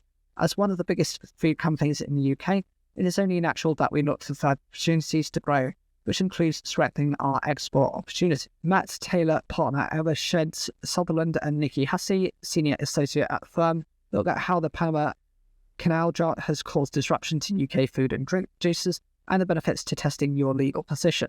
Most businesses are probably fed up with supply chain challenges over recent years, whether relating to the semiconductor shortage, the implementation of Brexit, or the COVID-19 pandemic. However, in the last 12 months, there have been another obstacle for businesses to handle: the worst drought in 70 years affecting in the Panama Canal. The Panama Canal is a vital waterway connecting the Atlantic and Pacific Oceans. Approximately 5% of global maritime trade relies on the narrow passage, with cargo ships carrying goods between Europe, Asia, and the Americas. Due to a combination of factors from a decrease in rainwater, 41% less rainfall than normal, the El Nino effect, and the fact that the last year was the driest in history, the Panama Canal has been in a state of significant drought since 2023.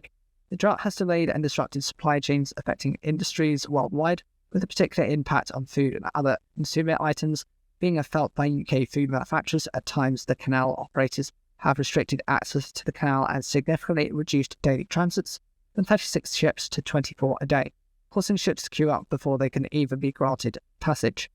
How the drought has impacted UK producers. 1. Loss of perishable goods. Perishable goods from Peru and other South American countries, including fruit worth £80 million, have been delayed or reduced due to canal restrictions. 2. Export delays. British businesses exporting goods from the US West Coast are encountering delays and increased costs. Such delays are having their greatest impact on UK food manufacturers, relying on timely imports for production. 3. Reduction in available grain crops. The drought has impacted grain crops between the United States and Asia, which has in turn disrupted supply chains to the UK food manufacturing market. In addition, these delays have also caused an astonishing rise in costs of goods exported into the UK, such as Chilean wine at $206 million or £164 million, fruit and vegetables at $400 million or £318.6 million, coffee and tea at $44.5 million or £34.4 million, Ecuadorian processed fish at $111 million or £88.4 million, crustaceans at $71.2 million or £57.4 million, and bananas at $44.8 million or £35.7 million. In addition to the day-to-day disruption to UK food manufacturing businesses, in due course, such issues may well give rise to difficult legal questions and potential future disputes. Key question businesses should be asking themselves at this stage is, when does the risk in their goods pass to them or from them? In other words, businesses should be testing on when they become responsible for the consequences of any limb of the supply chain failing down due to shipping delays. For many businesses at the bottom end of the supply chain, this can often be much earlier than they might immediately think. It is also likely that the question of force majeure will need to be considered. Force majeure covers unforeseeable events beyond a party's control that prevent them from fulfilling their contractual obligations. In many instances, drought conditions may well satisfy the test force majeure and therefore could enable parties to temporarily relieve themselves of their contractual obligations. However, whilst such temporary relief may be immediately welcomed, parties must tread carefully before seeking to rely on these rights. For example, most English law contracts contain carefully defined force majeure events, which means that individual contracts need to be checked to ensure that they include drought conditions in the Panama Canal. Similarly, many contracts require force majeure to be declared promptly and in accordance with specific notice provisions which, if not complied with, can see a party lose any rights that it might otherwise have. Finally, some force majeure provisions can give the counterparty a potential right to terminate the entire contract if the underlying conditions continue for a prolonged period. Given this, whilst there are options that may be open to businesses to buy short-term relief from difficult trading conditions and supply chain issues, they may come twice in the long term. It would therefore be sensible for businesses to be testing their legal position now in order to determine how they can protect their business interests and the full consequences of exercising their existing contractual rights. This will ensure that any decisions which are taken are fully considered, and short-term decisions which might have more damaging and long-term consequences avoided. Tate & Lyle, the ingredients company, celebrated the expansion of its dietary fibre line at the facility in Boraz with the British ambassador to Slovakia, Nigel Baker, and Tate & Lyle chair David Hearn among the guests. The €25 million investment has been used to expand Tate & Lyle's capacity at Slovakian site for its non-GMO promoter, soluble fibres. This is corn-based soluble fibre, which is said to possess twice the digestive tolerance of inulin. reducing the possibility of digestive discomfort. Moreover, its high fiber content means it can be used at lower inclusion levels whilst still reaching nutritional targets. This is the first phase of a wider program which Tate & Lyle expects will significantly increase its fiber capacity to serve both its European and global customer base. Speaking on the investment, Igor Kovic, Tate & Lyle's plant manager at the Bolaraz facility, said that the expansion will not only give the organisation the ability to expand existing product lines, but also allow for the seamless introduction of new ones into the future. The new lines come at a time when demand for dietary fibres is on the rise, as gut health, immunity and mental health are top of mind. In fact, Tate & Lyle research found that as many as 54% of global consumers plan to consume more fibre. At the same time, the company reports that customer demand for sugar reduction solutions is continuing to grow, with fibre playing an increasingly important role as a value-added nutritious bulking ingredient. Abigail Storms, Tate & Lyle's SVP, Fibre and Sweetener Platform, added, "Our customer appreciate Tate & Lyle has an industry-leading soluble fibre production network with capacity in 3 continents. The addition of this new capacity at this production facility means we can offer customers even greater security of fibre supply at greater speed, supporting consumer demand for more accessible fibre-enhanced nutrition." Liverpool-based Turncoat Gin Distillery has launched reusable aluminium bottles for its core range of products as part of its continuing mission to become more sustainable. The new reusable aluminium packaging is 84% lighter than the glass alternative and will save 0.4 kilograms of CO2 emissions per bottle.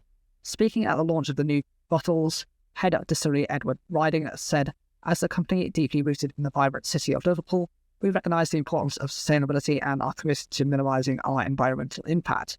Aluminium bottles also offer a range of benefits from our stockists, including a reduction in breakages and improved product lifespan.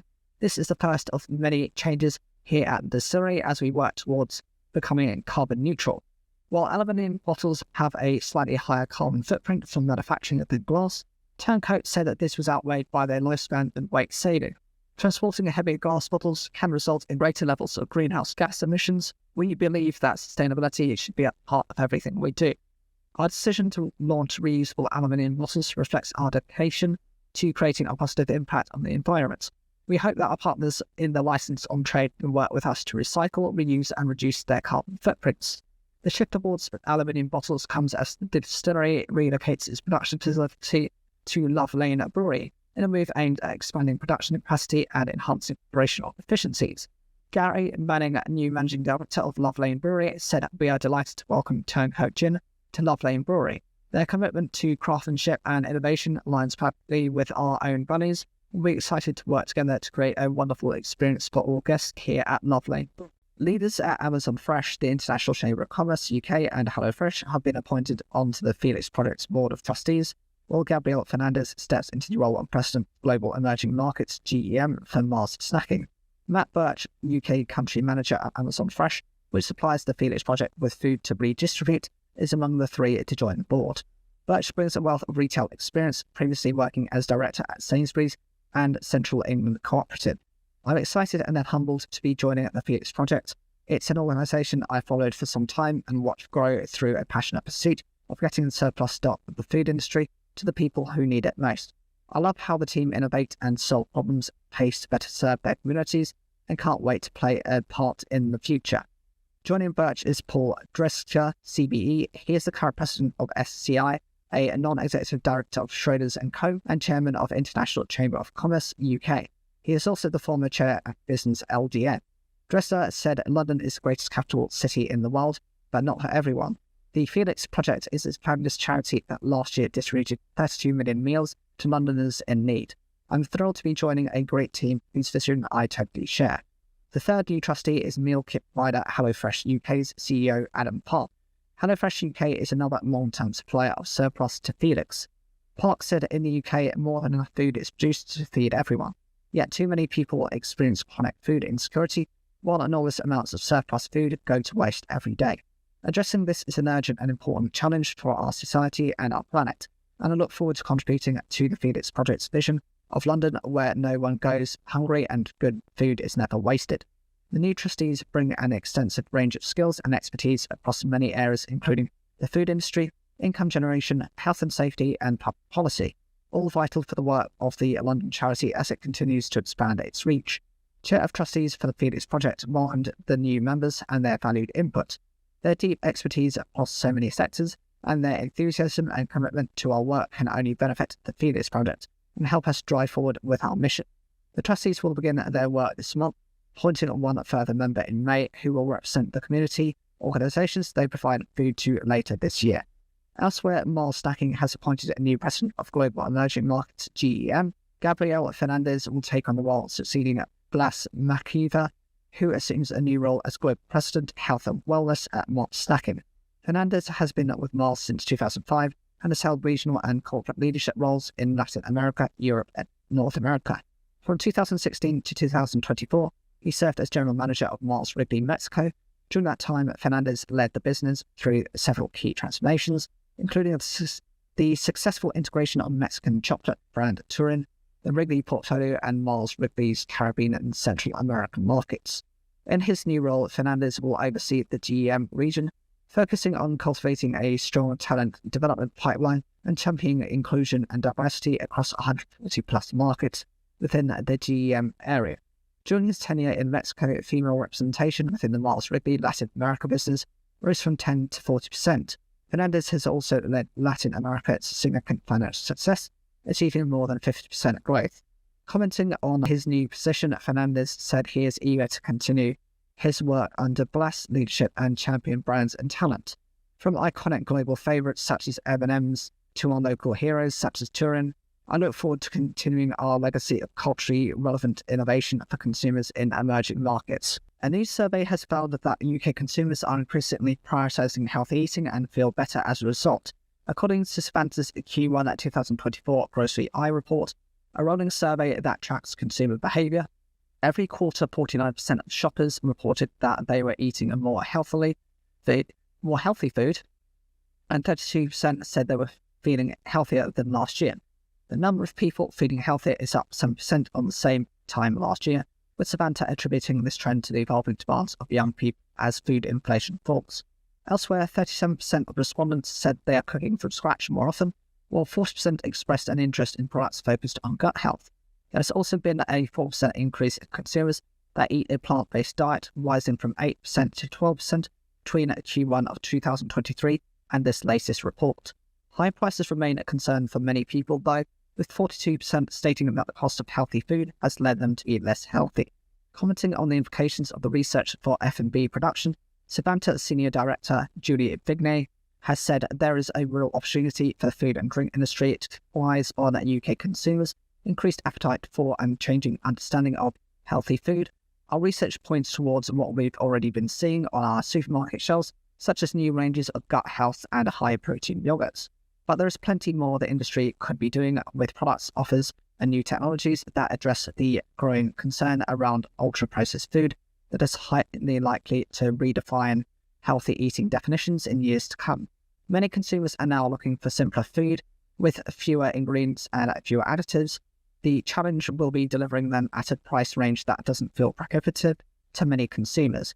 The research forms part of Savanta's Grocery Eye report, which dates back to 2014 and surveys 500 UK nationally represented shoppers based on age, geography and affluence. A new tool designed to support UK seafood businesses with decarbonisation has been launched. The Seafood Carbon Emissions Profiling Tool project was led by Seafish, a public body that supports the UK seafood industry, with development being conducted by international expert in food systems sustainability, Mirio Nutrisciences. The tool is available online now and has been designed to help businesses measure and reduce their products' carbon footprint and contribute to meeting net zero targets. Once they sign up, seafood firms will need to input their supply chain data, such as greenhouse gas emissions associated with processing operations, so that product carbon footprints can then be generated and potential hotspots identified. The tool has been available for industry-based testing and use within the seafood industry since the end of 2023, during which time fine-tuning and other refinements have been made. It also includes a public-facing area where visitors can access resources including the background methodology, frequently asked questions and view indicative carbon footprints for seafood products typically retailed in the UK. Commenting on the tool's official launch, Head of Responsible Sourcing at Seafish Stuart McLaughlin said, The seafood carbon emissions profiling tool is an important part of our work to support the UK seafood sector transition to net zero. It is aimed at the entire UK seafood supply chain, but we envisage that buyers within retail, food science and processing will be amongst the main users.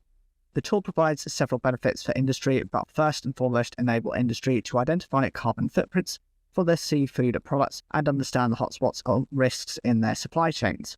This is important as robust data and information are needed to help businesses plan and make informed investment decisions to drive transformation to accelerate the decarbonisation of shared seafood supply chains, including via pre-competitive collaboration.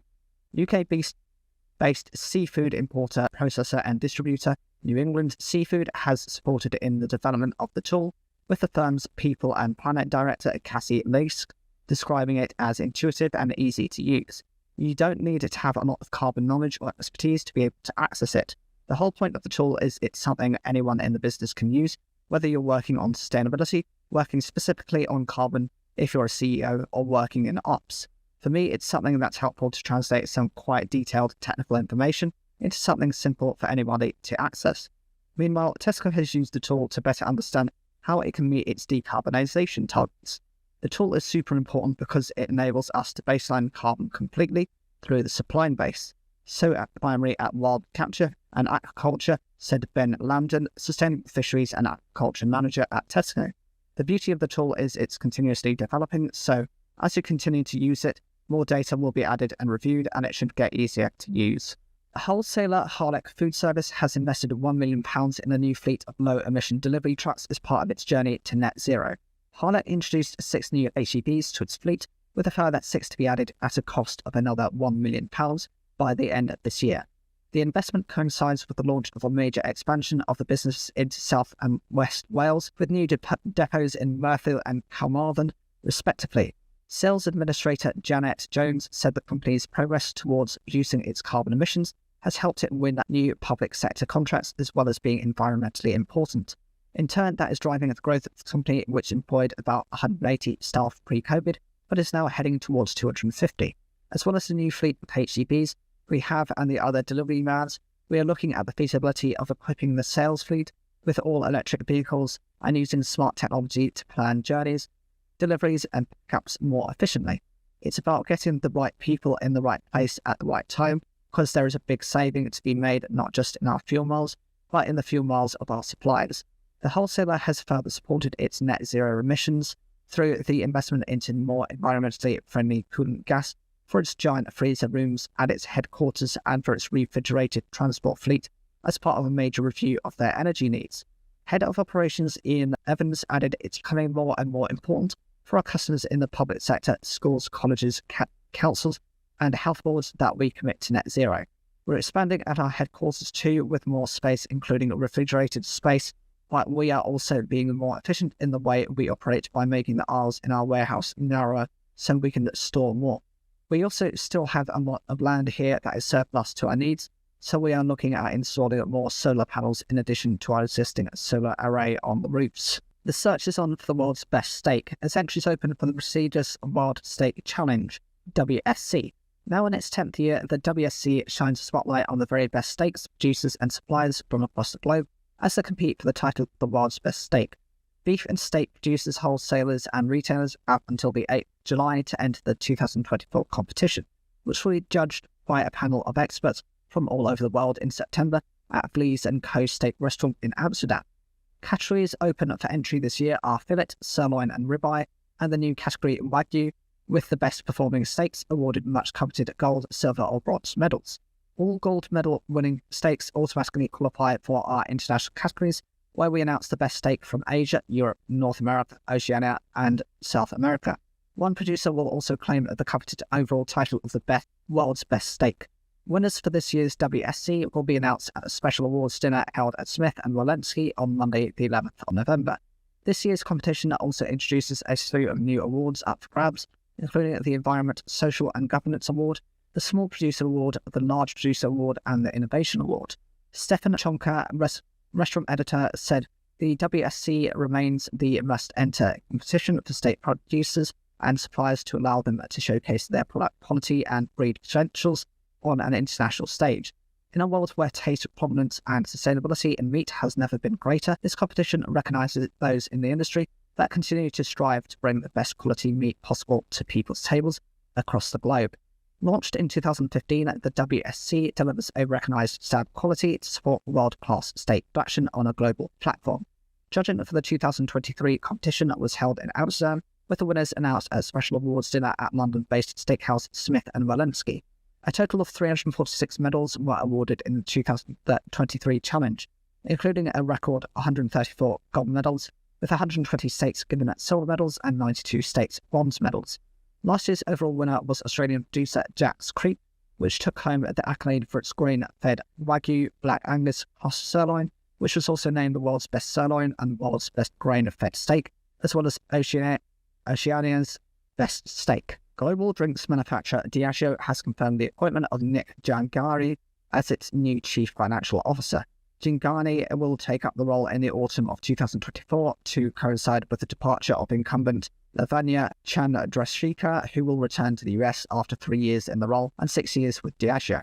In addition to acting as CFO, Giangani will also join the Diageo board of directors. Since 2016, Giangani has served as the Chief Financial Officer at Coca-Cola Euro-Pacific Partners, CCEP, the world's largest Coca-Cola bottler. Overall, he possesses more than 30 years of experience in finance roles across the UK, Europe, India, Africa, and the US, including 20 years as a Chief Financial Officer. Prior to his current role, Giangani operated as Chief Financial Officer and SVP at Coca-Cola Enterprises from 2013 to 2016. Having joined CCE in 2012.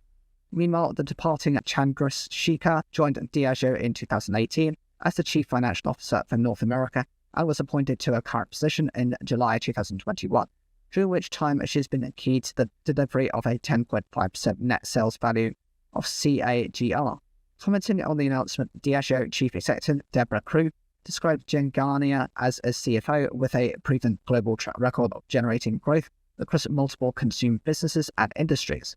Nick's experience and international mindset will make him a strong addition to our leadership team. I'm grateful to Lavanya for her leadership over the last 6 years and her contribution as Diageo successfully expanded our business through a global pandemic and delivered major productivity savings. I want to say Lavanya to thank her for being a trusted colleague and partner to me, both when we worked together in North America and more recently as I took on the role of CEO. On her departure from Diageo, Chandrasekhar commented, "I'm proud to have overseen a strong period of growth for Diageo and to have embedded a culture of productivity and efficiency which will set business up for long-term success." Finally, Giangani said that Diageo was a business he has long admired and one of the most trusted in the world with consumers. I look forward to working with my new colleagues to drive value for Diageo's shareholders and to support the company's strong track record of building and sustaining exceptional brands. Cultivated meat company Meatly has announced the development of a protein-free culture medium, which it states is the first of its kind in the cultivated meat industry. A culture medium is the mix of nutrients used by companies in the cultivated meat industry to grow animal cells.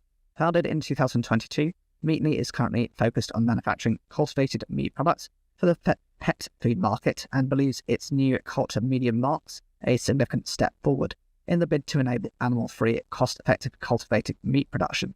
The medium costs £1 per litre to create and could be brought down further at scale. Meanwhile, it contains no serum, animal-derived components, steroids, hormones, growth factors or antibiotics, and it is used in their suspension culture bioreactors without microcarriers. Last month, Meatly announced the production of the world's first cultivated pet food. It aims to sell its products in the UK this year, becoming the first company to sell cultivated meat in Europe. To date, the firm has raised £3.6 million in capital and is gearing up for the release of its products in the coming months. Commenting on the news, Meatly co-founder and chief scientific officer Helder Cruz said, "Our protein-free culture medium represents a critical milestone for us and the wider cultivated meat industry. By setting this new benchmark, we are driving the cost of production down significantly, which is something the industry has been grappling with for years. It is a huge step forward in scaling our technology and making our products available to pet owners on a commercial scale and at an affordable price." The founder of Agronomics and investor in Meatly, Jim Mellon, added, "Meatly's creation of the very first protein-free medium establishes the company as a true technological leader within its field. Media accounts for the majority of the costs involved in the production of cultivated meat, and Meatly has single-handedly slashed those costs 100-fold or more. This is a huge step forward in bringing the cost of cultivated meat to price parity with conventional meat and ultimately toward the mass adoption of cultivated products. The company expects to shortly receive regulatory approval, and I'm excited to feed their delicious products to my dogs. A global survey has revealed that 83% of respondents are trying to reduce their carbon and water footprint and are willing to pay more for their beer if it helps ease the planet's global warming crisis. Despite the cost of living crisis, almost half of the 3,500 respondents across 7 countries said they would opt for a more expensive beer over a cheaper rival if the former is sustainably produced. The international survey, which drew responses from the UK, US, Germany, Austria, Belgium, Japan, and Singapore, found that respondents would pay up to 30% more for a greener pint that reduces waste and water and energy consumption. Commenting on the results, Poll Corporations, which commissioned the survey, beer market manager Roland Paul Dobrik said today's consumers have a renewed interest in the brewing process, with 75% saying that they're keen to learn more. Examining the perspectives of respondents and how they believe beer can be more sustainable, on average 80% thought reducing waste to be relevant and 76% cited a reduction in energy, while 63% noted the importance of reducing water use. Among the 7 surveyed countries, the UK saw the highest recognition of these factors, with 85%, 82% and 71% respectively. Results also found that overall 60% believe filtration plays a part in a beer's environmental impact. Filtration plays a critical role in the brewing process, added Paul Dobrik. Additionally, beer has been clarified and purified via fossilized algae called diatomaceous earth, but this creates approximately 3 kilograms of waste sludge for every 1 kilogram used.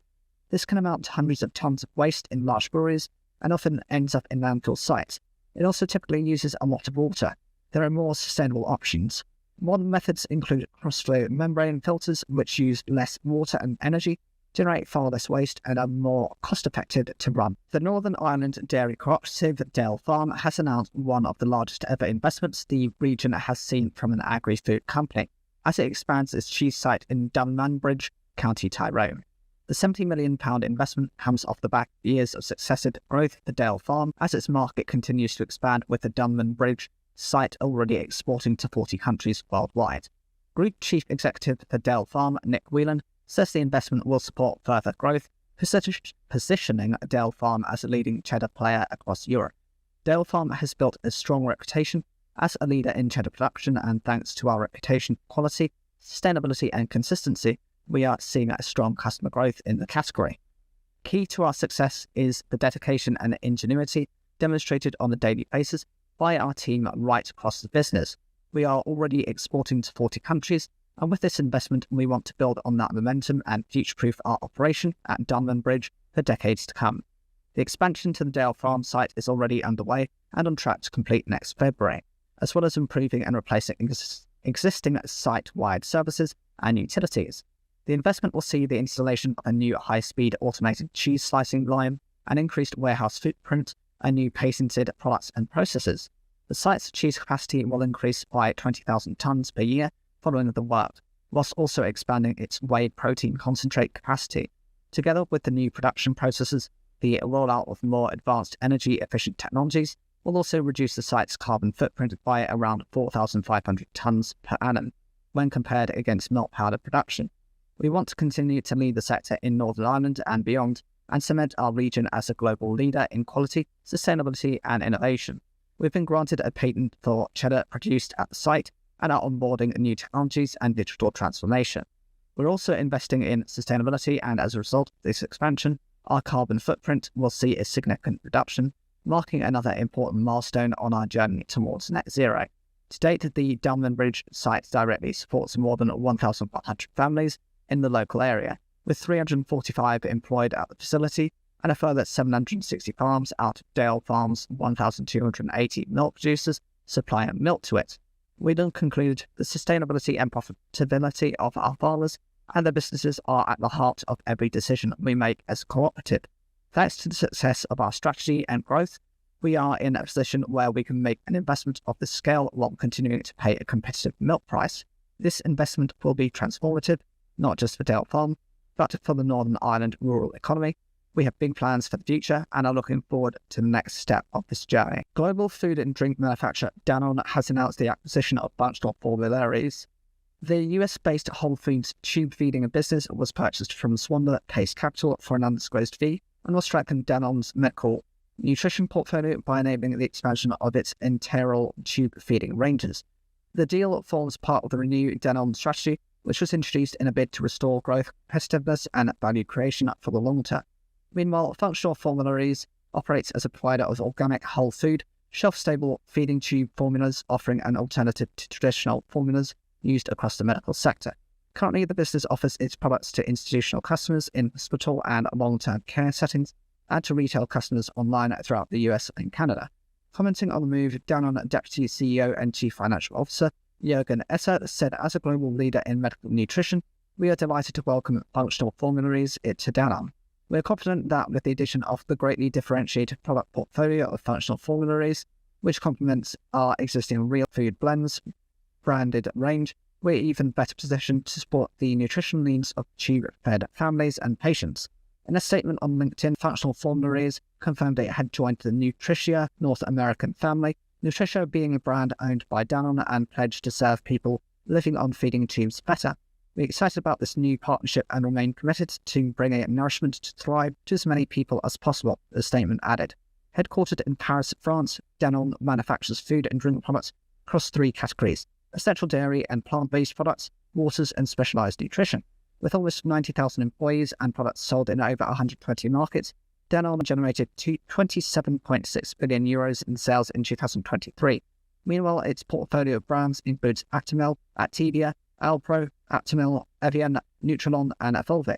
This introduces a plant-based chicken thigh alternative, which it says is the first product of its kind to be distributed nationally. This Isn't Chicken Thighs will join the ranks of the plant-based food company's growing portfolio, set to be available at Tesco nationwide from the 30th of May. The plant-based thighs are made of soya and fava bean proteins and come in packs of 4, weighing in at 220 grams at retailing for £3.80. The launch foods follows into several recent new product additions, including its alternative versions of chicken shawarma, chicken wings, chicken breast, and frozen beef mince, alongside a growing success brand. For example, the IRI Temple Total Grocery Chilled Meat Free 52 17th of March 2024 showed it as the fastest growing brand in the category. Moreover, within this chicken product range and based on total category, and in the 4 weeks up to the 24th of December, This Isn't roast chicken and stuffing was the best performing line in the entire category last year. It also has a value rate of sale unweighted, being value, store and wheat, of 75.1, with the next best competitor scoring a 45.1. The plant-based chicken thighs are designed to hit its meat counterpart and can be pan-fried or oven-cooked. They can be kept whole and used in dishes like tray bakes and chicken thigh burgers, or diced up for a curry dish, for example. When it comes to creating a whole cut animal meat products such as chicken thighs, wings and legs, they have a complex three-dimensional architecture in which protein fibers are bound together by a network of connective tissue and intramuscular fat. This structure provides juiciness and mouthfeel that so many enjoy. Traits with this says it mimics in its latest thigh products as a result of in-depth research and 3 patent-pending technologies.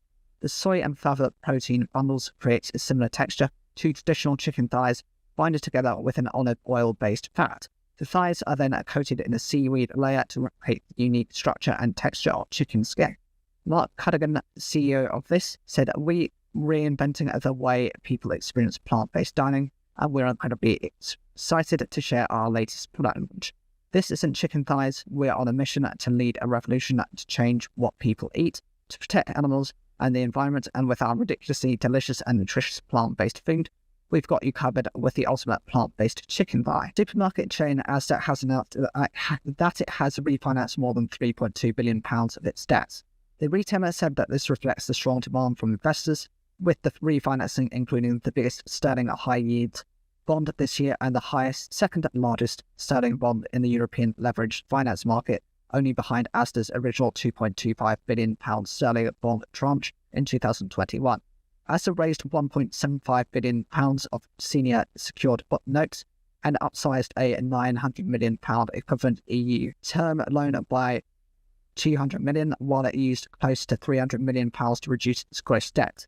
Meanwhile, the supermarket extended the end date of its revolving credit facility from August 2025 to October 2028, as well as upsizing it from £667 million to £748 million. The refinancing comes on the back of Asda having its Moody's corporate rating upgraded from B2 to B1.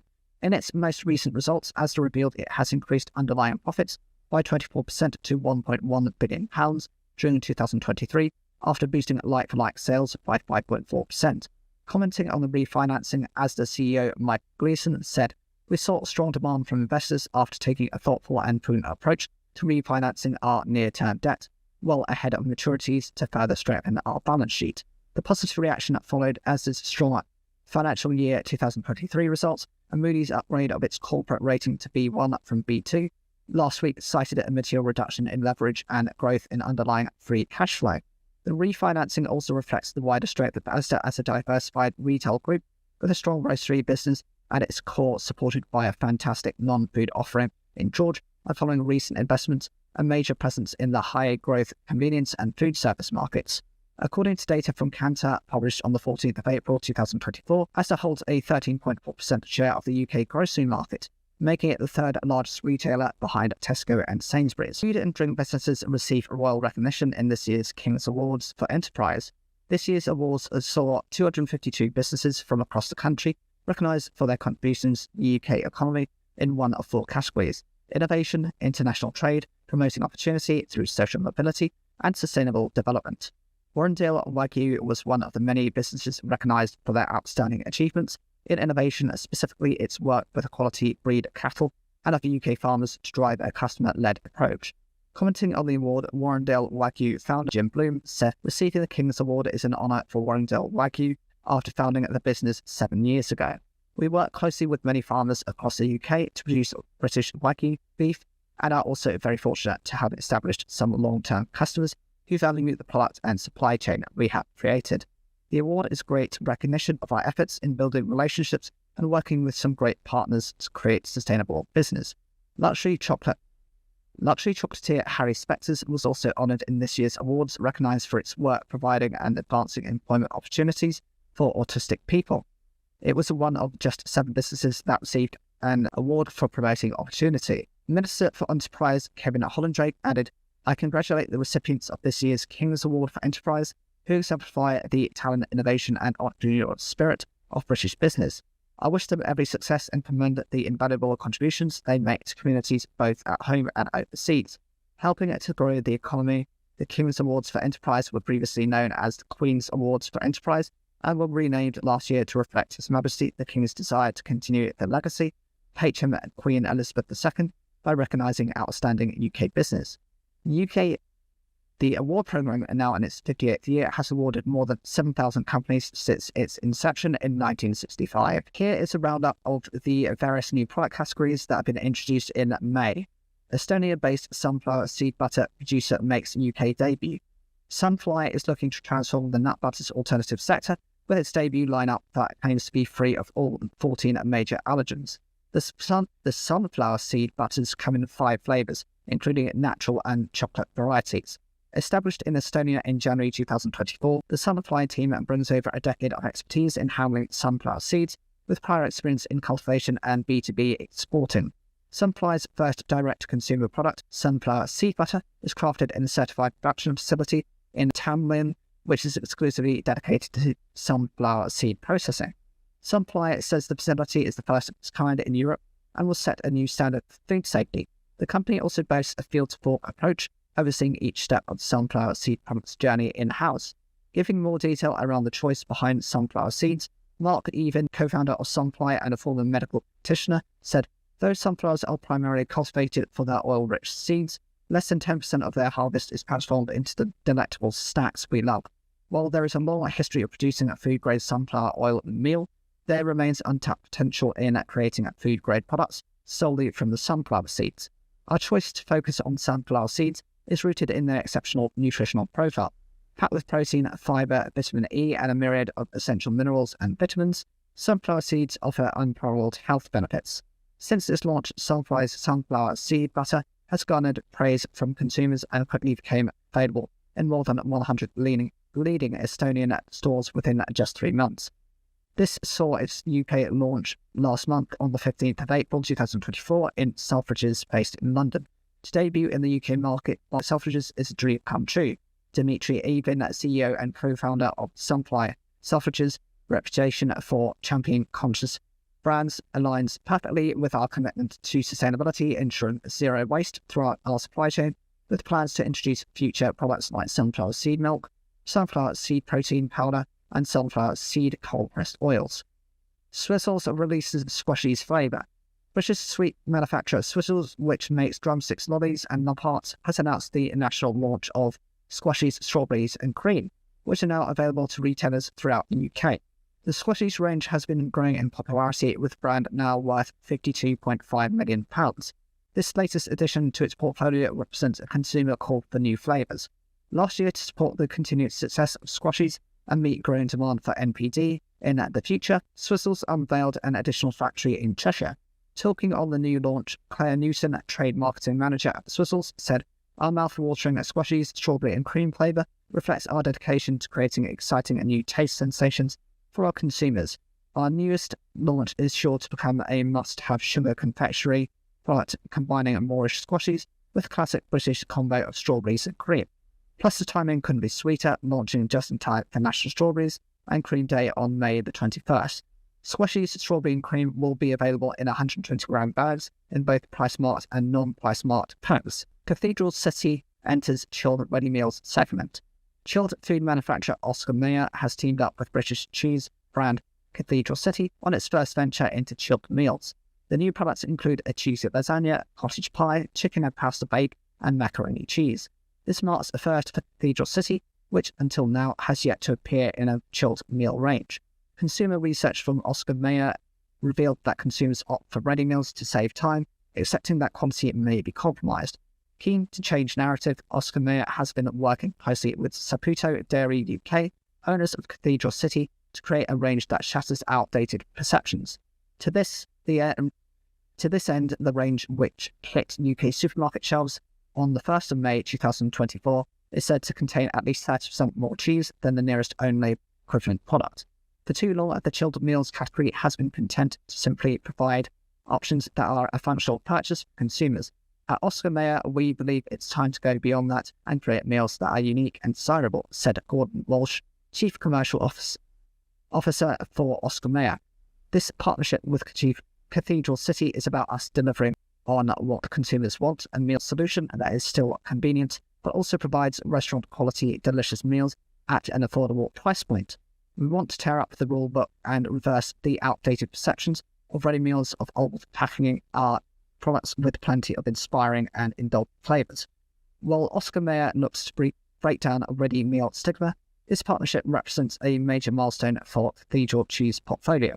Adam Braithwaite, Senior Vice President Commercial at Saputo Dairy UK, explained, "For us, Oscar Mayer is the ideal partner in helping Cathedral City to diversify and expand into different categories. The desire to bring exciting flavour-packed meal solutions to UK consumers while delivering on both quality and value aligns perfectly with our ethos." This collaboration with Oscar Mayer follows Cathedral City's recent successful product launch with Heinz on a new range of cheese and beans. New Kettle Crisps flavours. Chorizo and red pepper is the newest addition to Kettle's Ridge Cut range. The new product has been inspired by Spanish flavours, featuring a blend of smoky chorizo and sweet red peppers. The brand has also launched a sour cream and chive flavoured crisp as British summertime nears. Set to be a staple of Kettle's core range, both new packs are hand-cooked, HFSS compliant, and free of artificial flavourings. They will be available in UK supermarkets later in the month.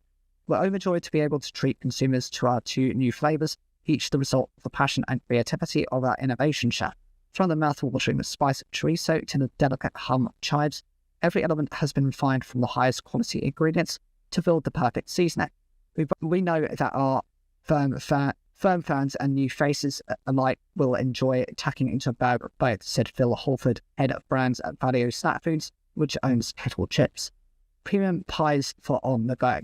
The brothers-in-law behind indie pie brand Pie Minister have created a handy pies, an on-the-go range to be eaten hot or cold or deep-filled pastries. Identifying snacking as a new premium pie-eating occasion, the Handy Pie range follows consumer research, which revealed non-pie eaters' turn-offs. Asking respondents who had not purchased from the savoury pastry snacking category in the past 6 months why they hadn't, 10% of respondents, 38% said it wasn't a result of aesthetics, they don't look appealing. Following close on its heels, 31% and 27% said it was over poor quality meat and pastry, respectively, while 20% said they had distrust in the ingredients.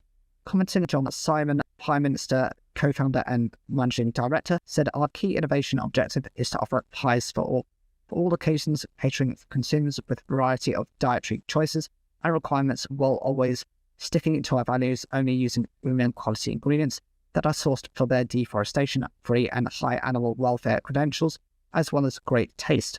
This objective led to the expansion of our classic pie range to include gluten-free and plant-based SKUs.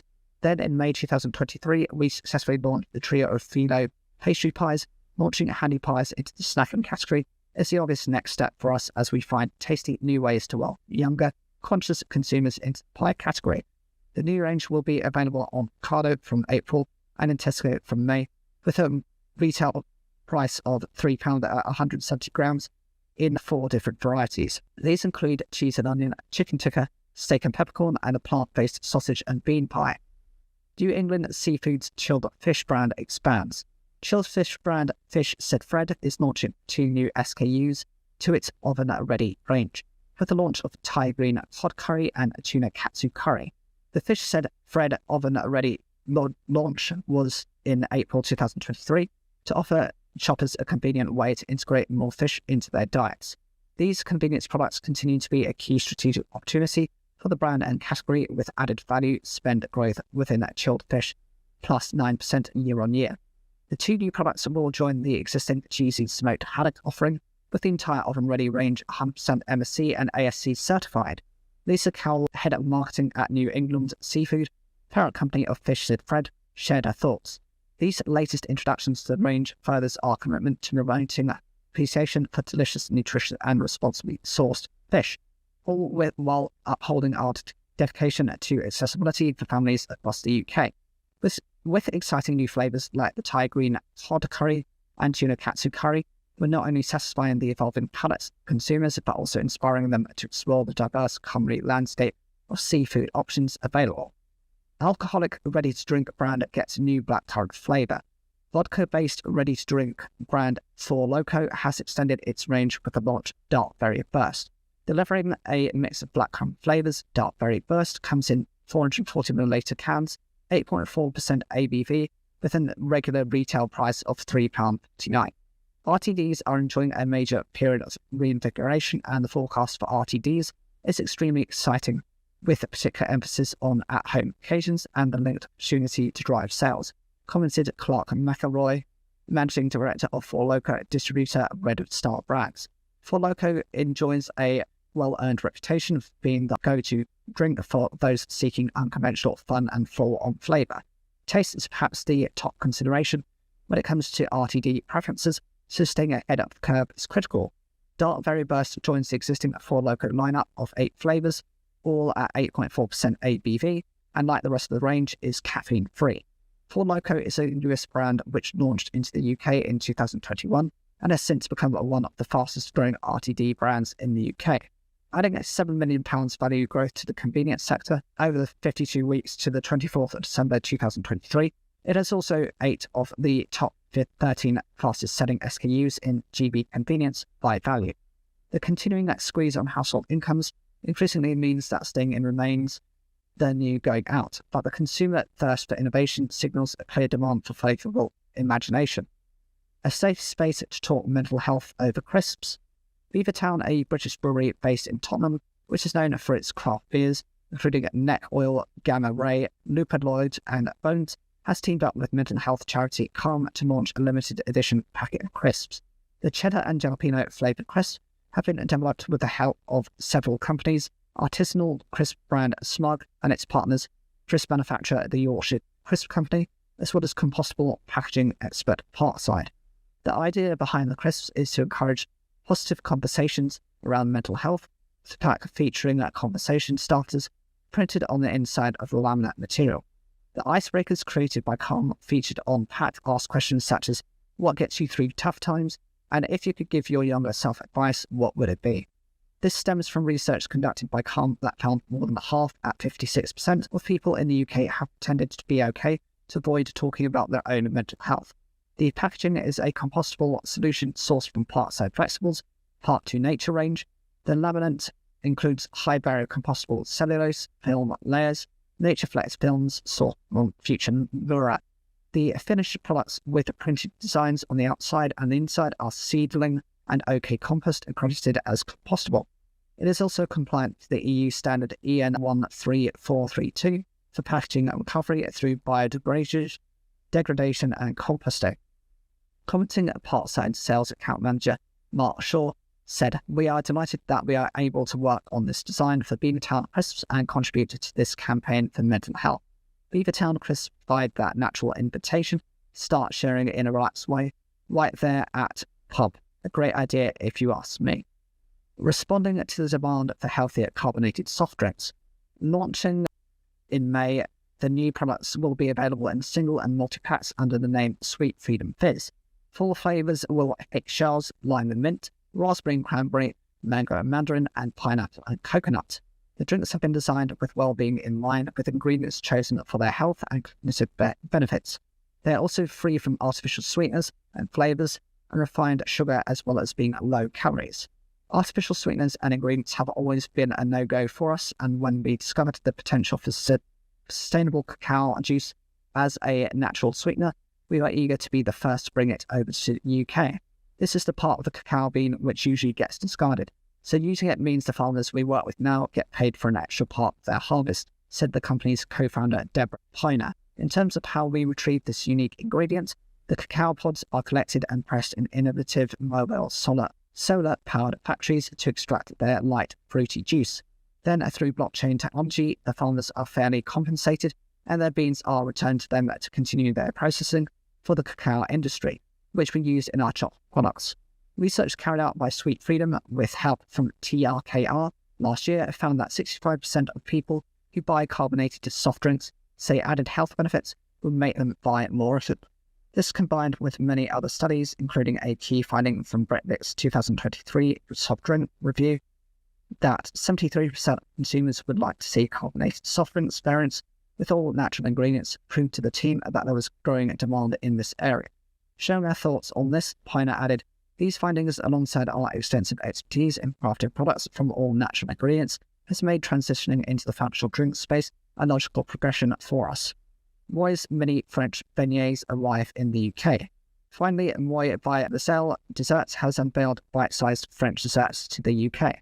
The mini beignets, essentially a sweet piece of fried dough, are made from French brioche. Mademoiselle Desserts says this dough yields mini beignets that are light, fluffy, and exceptionally soft. Moy's mini beignets come in 4 flavours tend to suit the seasons: hazelnut and cacao, red fruits, apple, and a caramelised spice, speculoos, think Biscoff. Starting its journey in the French countryside in the 1980s, with a small local bakery company supplying the trade with puff pastry sheets, the company has since become an international group supplying bakery shops, cafes, and restaurants across France and beyond. In May's edition, we hear from Glebe Farms Managing Director Philip Rain.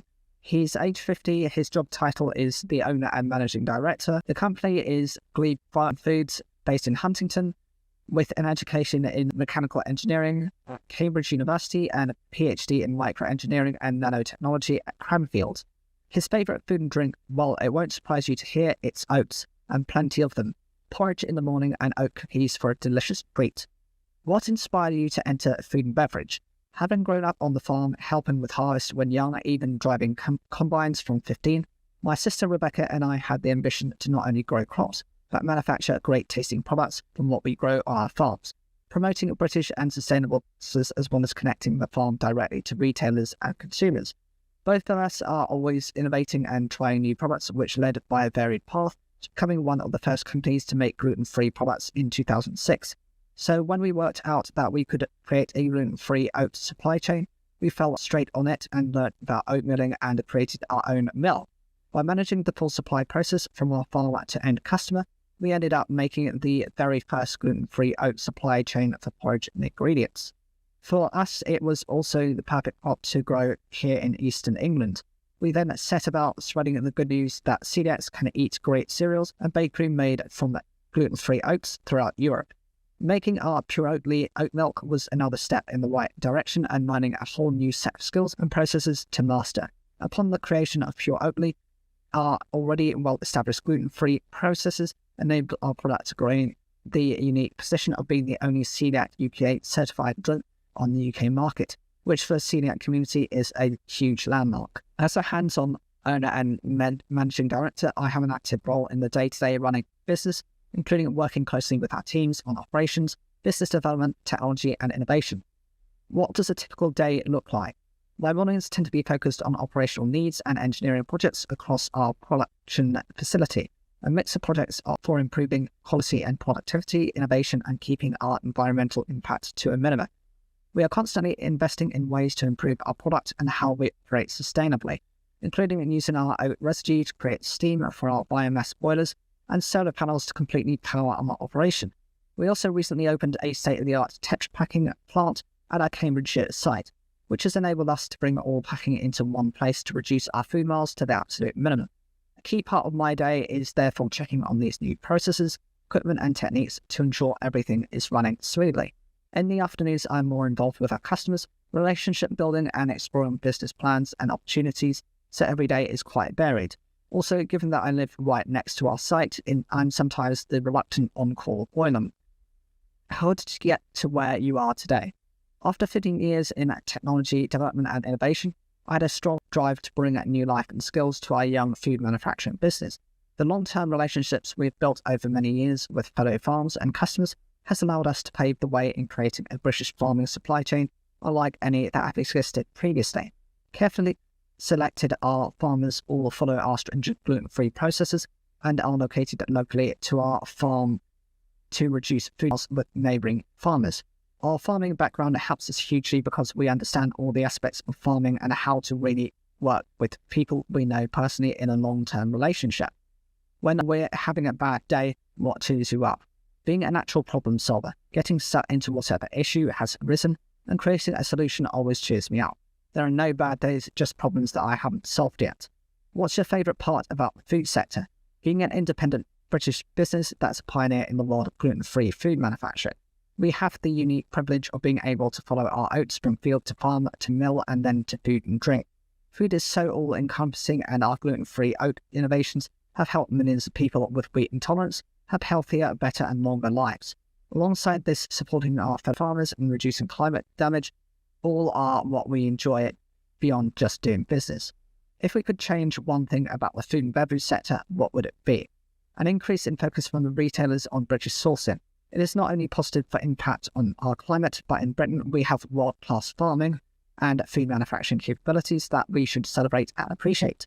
The stress that farmers are under from the current commodity systems are showing it hugely in the current farming process across Europe. No farmers, no food. We must support a sustainable way to produce food in business and environment right through to consumers. What's next for you? What's the dream? We've grown so much in the last year with investment in our facilities, processes and people, with new aseptic Tetra packing plant, and there is always more to do with using more gluten-free oats, granola and oat milk, both with our Pure Oatly brand, great brand partnerships in private label, and new oat ingredients and fast-moving consumer good manufacturers. I'm also working right now on our net zero plan and looking to put another 800 kilowatts of solar generation on our roof and a fourth biomass boiler on oat chaff to make steam for the new expansion. There's certainly no sign of us slowing down. Women's personal protection equipment, PPE, is a growing area of recognition among health and safety representatives, as businesses agree more needs to be done to ensure it's suitable. While the majority of those surveyed in the latest RS Health and Safety Report strongly agree that PPE needs to be more inclusive in terms of its size, fit and suitability for women workers, hardly any are factoring it into their sourcing.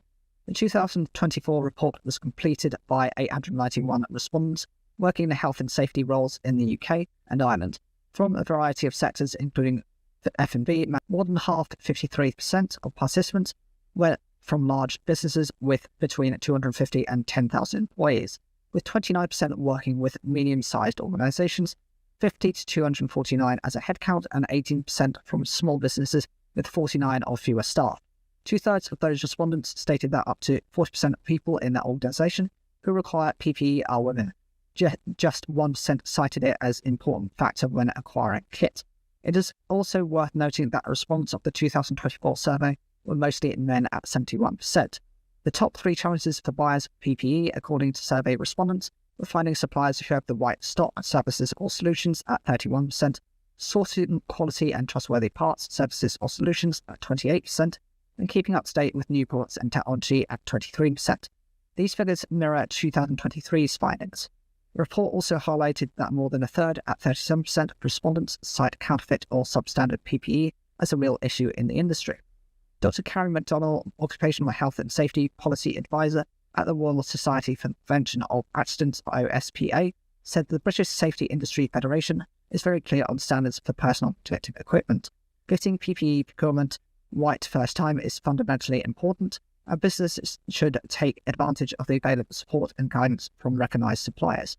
They must ensure that the PPE they are issuing has been correctly tested and certified to the appropriate standard. Failing to do so puts workers' lives at risk. On the topic of women PPE, she added, it seems there's still a way to go on achieving awareness of the importance of PPE developed specifically for women. Many firms at 30% also expressed an interest in recycling options for PPE from their suppliers. Currently, just 41% manage this in-house. Sustainability was found to be of growing interest in general, with 78% of survey respondents saying that they would pay a premium for sustainable products. Commenting on results, our Safety Solutions Director, Ryder Plummer, said it was interesting to see that sustainability is growing in importance, but more buyers prepared to pay a premium for sustainable products, even in the face of challenging times. The biggest PPE procurement challenge this year emerged as finding suppliers who have the right stock, services or solutions, which was chosen by more respondents at 31% versus 23% last year. Cat and dog food manufacturer Pet's Choice has agreed to purchase premium pet food brand Vet's Kitchen from Pet's Kitchen from an undisclosed seller. Vet's Kitchen will join the likes of Weebox, Bob Martin and Tastybone in Pet's Choice's stable of pet food brands. The sale of its pet food division will allow Pet's Kitchen concentrate on the development of its clinical veterinary practices under its Vet Clinic brand. The sale will not only grow Pet's Choices of the premium of and advanced nutrition sectors, but also increase its reach within the veterinary channel. Tony Rayburn, Chief Executive of Pet's Choice, said our expertise in growing brands perfectly complements Vet's Kitchen's use of professional insight in its product formulations, and we believe this acquisition will act as a real partnership and deliver even better premium food for pets. The acquisition will also mean that customers and listings alike will benefit from Pet's Choice distribution network, making a Vet's Kitchen products all the more accessible to all. Vet's Kitchen will complement our existing portfolio of growing brands, entering us into the premium sector, which is extremely exciting. A long-term collaboration agreement between the two companies will see Pet's Choice benefit from Vet's Clinic professional expertise, providing consultation services regarding new product development and recipe upgrades. The two businesses will also work together to deliver Vet's Kitchen's pet clubs activity in the future. Vet's Kitchen Managing Director Laura Shears added, we have just opened our second state-of-the-art Vet's Clinic veterinary practice in Reading, and we have been seeking to divest our pet food division whilst maintaining an ongoing association. We are delighted that we can hand over the Vet's Kitchen brand to Pet's Choice and to continue with a collaboration agreement for the long-term benefit of both companies. We look forward to seeing the Vet's Kitchen brand go from strength to strength under Tony's fantastic team. Valeo Foods has completed the acquisition of leading Italian bakery products manufacturer Dale Cole from an undisclosed fee. With a history dating back 120 years, Dale Cole produces more than 180 products spanning the bakery, sweet treats and snacks categories, including pandori, panettone and croissants. Meanwhile, its products are sold in 35 countries around the world. As a producer of sweets, treats and snacks too, Valeo Management views Dale Cole as a highly contemporary complementary addition to its expanding Italian platform and operations, which has been built following the initial acquisition of Balconi in 2015 and the subsequent acquisitions of Val Dienza in 2017 and IDP Patini in 2023. With revenues in excess of 1.5 billion euros, Valeo's portfolio featuring more than 80 brands sold in over 106 countries around the world, including Balconi, Carstens, Jacobs, Fox's Mint, Poppets, Ralph's Honey and Maple Crest. The group, which is owned by global investment firm Bain Capital, employs over 4,500 people across 30 manufacturing facilities and offices in the UK, Italy, Germany, the Netherlands, Ireland, Czechia, and Canada. Commenting on the acquisition, Valeo CEO Ronald Kears said Dalcol is a fantastic addition to the Valeo Foods portfolio, which already boasts many of Europe's finest and most established brands, with deep heritage and connections with consumers. On a commercial level, it diversifies and strengthens our product offering and completes our range of quality, confectionery and sweet treats in this market, ranging from iconic sponge cakes to wafers and biscuits. It also adds considerable new manufacturing and logistical capabilities to our Italian platform, which will support our growth ambitions in Italy and across Europe. This is very consistent with our vision to position Valeo Foods as the undisputed European sweet treats champion. Alberto Alfieri, CEO of Valeo Foods Italy and president of Barconi Spol, added, "We have long admired Dalcol, who share our passion for delivering high-quality products to consumers, and their heritage range and operational footprint are highly complementary to Valeo Foods Italy and the Barconi business. We very much look forward to welcoming close to 90 new colleagues to our team and work with them to accelerate the growth of our enlarged Italian business. The possibilities of data in food and drink manufacturing are boundless. The challenge lies in effectively harnessing and understanding its powers." This will occur on the 23rd of May at 3 p.m. as an event which is debating the process of data usage.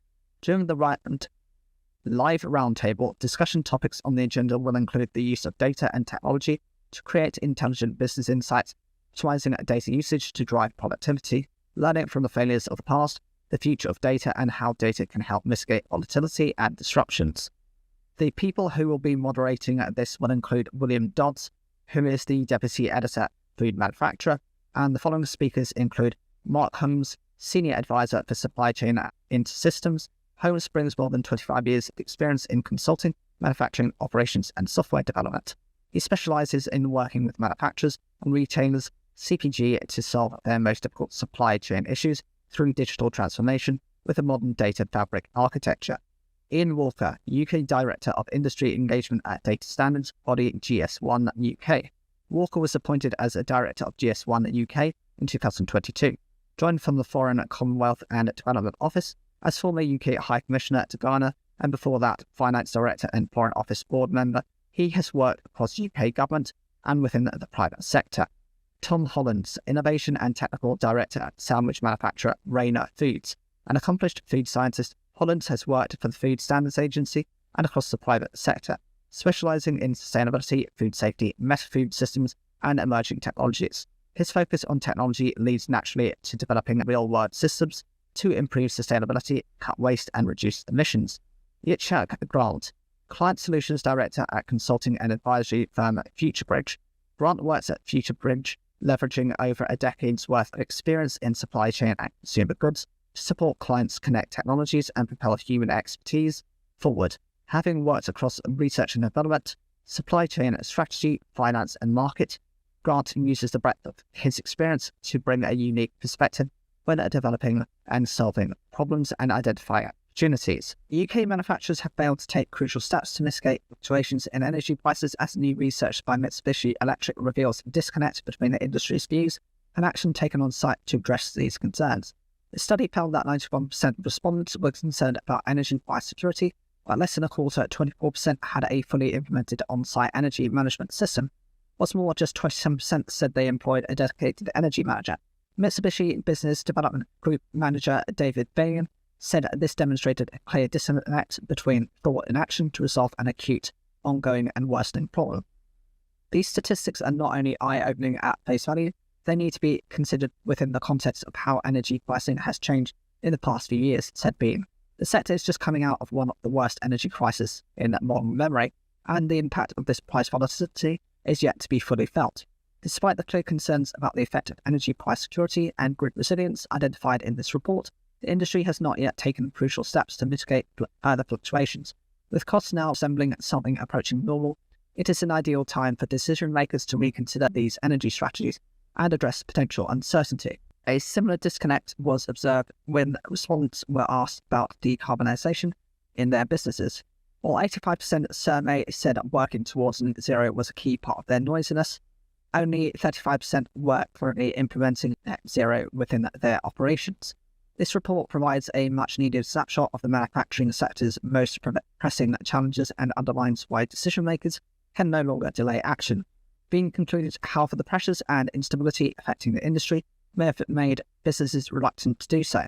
But by starting small and implementing new tools and technologies, including energy management systems, site teams, senior managers can access meaningful data needed to make these necessary decisions. It doesn't matter where you are on your energy journey, we can help businesses develop a roadmap to a greener and more resilient future. The supermarket chain Aldi has invested £750 million into a family-owned fruit farm in Kent. AC Gotham and Son has supplied Aldi with apples and pears since 2016 and was confirmed earlier this year as the retailer's exclusive provider on British apples. The new investment, which is part of a wider 20-year agreement, will fund the creation of the 200-acre Aldi orchard at a new green farm in Gravesend. The orchard will grow Gala and Braven apples for Aldi stores across the UK. Additionally, AC Gotham and Son has plans in place to plant an additional 100 acres per year of apple trees exclusively for Aldi. Julie Ashfield, Managing Director of Buying Aldi UK, said that the supermarket was proud to be one of the largest buyers of British apples, according to data from British Apples and Pears Limited. This new 20-year deal represents a £750 million investment in British farming and demonstrates our long-term commitment to championing British produce, added Ashfield. Founded in 1947 and run by Clive Gotham and his son Ross, the business supplies an estimated 250 million apples and pears to Aldi stores each year. The business is working with Aldi to extend the growing season with controlled atmospheric storage as well as on its journey to net zero. This is a fantastic achievement and a real testament to the work both AC Gotham and Son and Aldi have put into the agreement to have created something truly collaborative, a first for the British top fruit sector, said Ross Gotham. This gives us the confidence now to invest in the future and to grow more British apples and pears for Aldi, guaranteeing sustainability, viability and most importantly UK food security. The move is the most recent in a series of investments by Aldi this year, including the switch to 100% recycled plastic on own-labelled soft drink and water bottles, and the launch of own-brand paper wine bottles in partnership with Frugal Pack. Welsh brewer Thomas Watkin has unveiled its new brand identity after coming under new ownership in August 2023. Founded in 1996, the Thomas Watkin brand has been revitalised under the ownership of brewing entrepreneurs Joel and Sarah Drummond, who also established Drop Beer Bear Co. in 2019. The relaunch has aimed to serve as both a celebration of the brand's heritage while also looking forward to the future of Welsh beer. Thomas Watkin's new owners hope to introduce its range of ales and lagers to a new generation of beer drinkers with traditional favourites such as CWRW, Bloodworm and Magic Lager still available. Meanwhile, Thomas Watkin has crafted new additions in its range such as Dragon's Keep IPA and Miner's Pride to attract new customers. Director of Sales and Marketing for Thomas Watkin, Joel Drummond, grew up in Swansea and as a result holds a lot of reverence for the brand's history. The inspiration behind this revitalisation has been drawn from the preferences of modern drinkers as well as successful ale brands of the past. IPA and Stout have been demonstrated impressive growth over the years and we're thrilled to add these styles to the Thomas Watkin core range, modernising the portfolio's flavour profile and maximising its sales potential. Thomas Watkin was one of the first beers I ever drank, and I'm hoping that our hard work will breathe new life into this classic Welsh brand so that many more drinkers can enjoy it for years to come. The entire lineup has also been adapted to make it suitable for vegans. Shared Director of Operations and Finance Sarah Drummond added, "We believe that by making the range vegan-friendly, we're ensuring that great ales Wales will be pouring up for many more years to come for many more to enjoy." A beef and arable farm in Kent has been fined £12,000 after a health and safety executive, HSE, visited and they identified multiple serious health and safety breaches. The site visit to Seymour Stevens Limited, a beef and arable farm in Faversham, Kent, was carried out in November 2022 and found several failings that placed employees and others at risk over a period of many years. HSE reported that one of used as a through gate via an employee was unsafe to enter due to its poor structural state. Meanwhile, a number of electrical faults were also identified within. Seymour Stevens Limited was aware of this and continued to allow the barn to be used, but took the decision not to repair it due to the costs. In another shed, the roof was insecurely fixed and was being weighed down with a straw bale in an attempt to prevent it from moving. Roof sheeting was also in poor condition and state of disrepair, in some cases even failing from buildings. Bull pens were broken and rusty, and concerns were raised about the the suitability of these to contain a bull. During the Christmas period in 2022, a bull had managed to escape the farm and was brought back to site by the police. Earlier in the same year, the company had been invited to attend a preparing for inspection course, but didn't take up the offer. Samuel Stevens Limited pleaded guilty to breaching Section 2, Section 1 of the Health and Safety at Work Act 1974 and was fined £12,000 and ordered to pay £4,830 in costs at a hearing at Maidstone Magistrates Court on the 24th of April 2024. Speaking after the hearing, HSE Inspector Peter Bruce commented, "While agriculture accounts for just 1% of the working population, it accounts for about 20% of workplace fatalities. In the case at Samuel Stevens Farm, there were failures to manage health and safety risks associated with animals and foreign objects, 2 of the 5 most common causes of fatal injuries in the agriculture sector. Employees and members of the public were being put at risk, despite previous warnings having been given to the company by their staff. It is important that employers maintain their workplaces and equipment to suitable standards to ensure that employees, visitors and members of the public are not put at risk." UK beer manufacturer Greene King has announced plans to invest £40 million into the development of a state-of-the-art brewery in Bury St Edmunds, Suffolk. Slated for completion in 2027, the brewery will be located next to Greene King's recently completed multi-million-pound distribution centre and will significantly improve the sustainability of its brewing operation. Per pint, water usage in the brewing process will be reduced by more than 50% at the new site, while energy efficiency will also be improved. This should help drive Greene King's progression towards its science-based environmental target to become carbon net zero by 2040, as well as reducing its greenhouse gas emissions by 50% by 2030.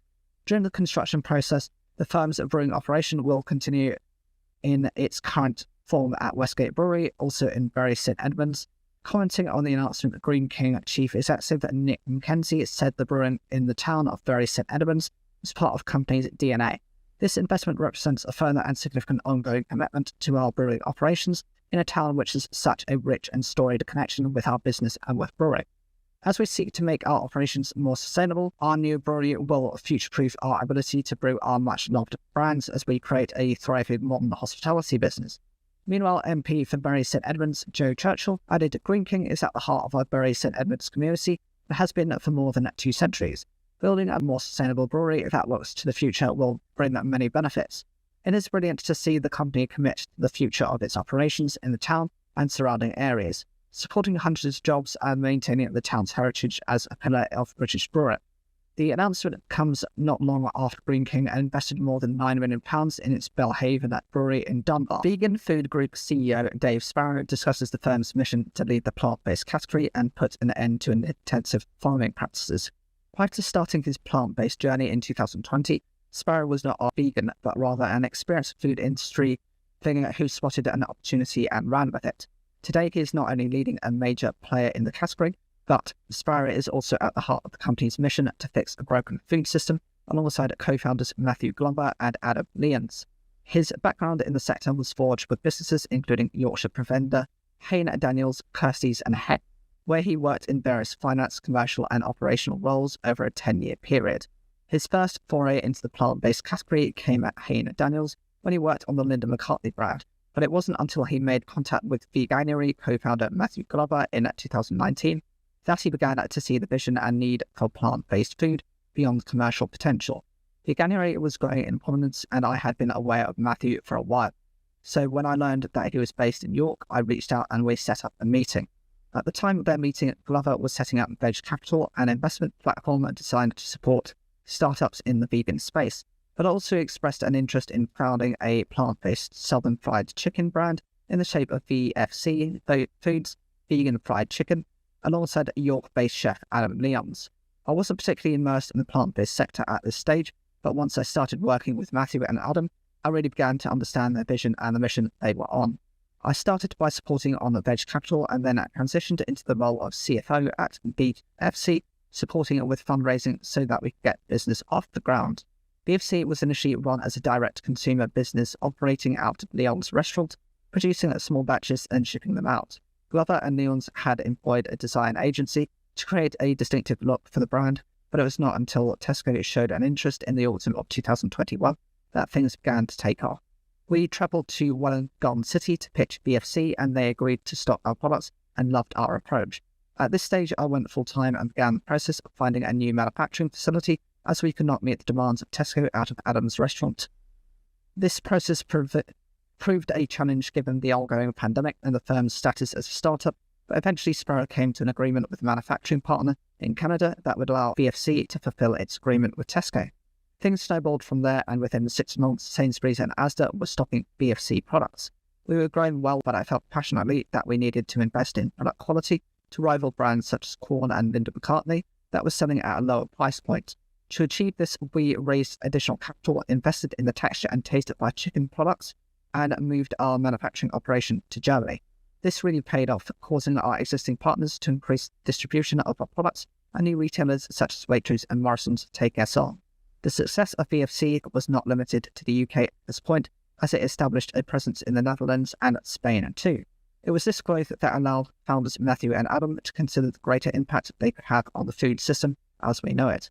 In early 2023, we saw the plant-based market begin to consolidate following a period of investment and growth, which had led to the category becoming very crowded. Some brands had weak products while others priced their items too high, and this led to competitors being unable to deal with the headwinds of rising input costs. Meanwhile, we had one investor in the shape of venture capital that was committed to growth the sector, whereas many rivals were reliant on multiple different investors that pulled out whilst trading conditions became more challenging. In June 2023, VFC made its first move by acquiring this farm out of administration, a deal which Sparrow saw as having numerous benefits. Meatless Farm had great brand awareness and a lineup of strong products. It was established in the chilled fixture, while we solely focused on frozen type. It also produced plant-based beef, pork and lamb alternatives, which complemented our VFC chicken range perfectly. We also used many of the same facilities and materials, which made the integration pretty seamless, while being able to optimize on economies of scale. A few months later, and VFC added to its portfolio with the addition of pie maker Clive's Purely Plants, a move that stretched the business beyond plant-based meat alternatives, appealing to more health-conscious consumers with a premium vegetable-based offer. Clive's also manufactures all of its pies at its plant in Devon, which offered VFC its first production facility and caused retailers to take further notice. Our offering became increasingly diversified, and we had a growing ability to innovate across several product types and appeal to a wide range of customers. To reflect its growing size, the vegan food group was announced in January 2024, a move that Sparrow said helped clarify its structure and acts as a holding company which now houses all businesses and brands together. We wanted to be seen as a group made up of various brands that are all focused on producing plant-based centre-plate meals options across multiple formats. The moves did not stop there, with the newly created vegan food group acquiring a German manufacturer, Tofu Town, in February 2024. This opportunity came about after Tofu Town's founders contacted Sparrow and expressed their desire to retire after 40 years in the industry. Tofu Town is a great business as it has 2 sites in Germany that span at 500,000 square feet in size, while trading across chilled, frozen, ambient and ready to eat. Our approach to growing the business has been consistent throughout. Europe is our strategic priority in terms of future acquisitions, and we are focused in on centre plate meal options. We don't want to cannibalize what we can already produce, but instead focus on complementary businesses, whether that can be due to manufacturing capabilities, scale, geography, or product type. We are looking at 4 different acquisition opportunities right now, but we'll stick to our core mission and not straying into areas which don't fit our strategic outlook. After a busy 4 years since its foundation, the business currently sits in as good a position as a producer in the plant-based space to drive the category forward once again after a period of consolidation and correction. The category had become too confusing for consumers, with so many brands and varying levels of quality and price points. Thankfully, the sector has evolved as the vegan food group. We have the influence to shape the future through the delivery of clearer pictures and products. While reducing confusion will help grow the category, Sparrow also believes that ensuring price parity with meat, further enhancing product quality and encouraging innovation is of critical importance. If we can achieve these things, we will see category growth spark again and kickstart the transition of our food system towards a plant-based model. While Sparrow was not passionate vegan when he started on this journey, he is now intent on helping to create fundamental change to people's diets through the vegan food group and its range of brands. It takes years and years for consumer habits to change, so this transition will not be easy.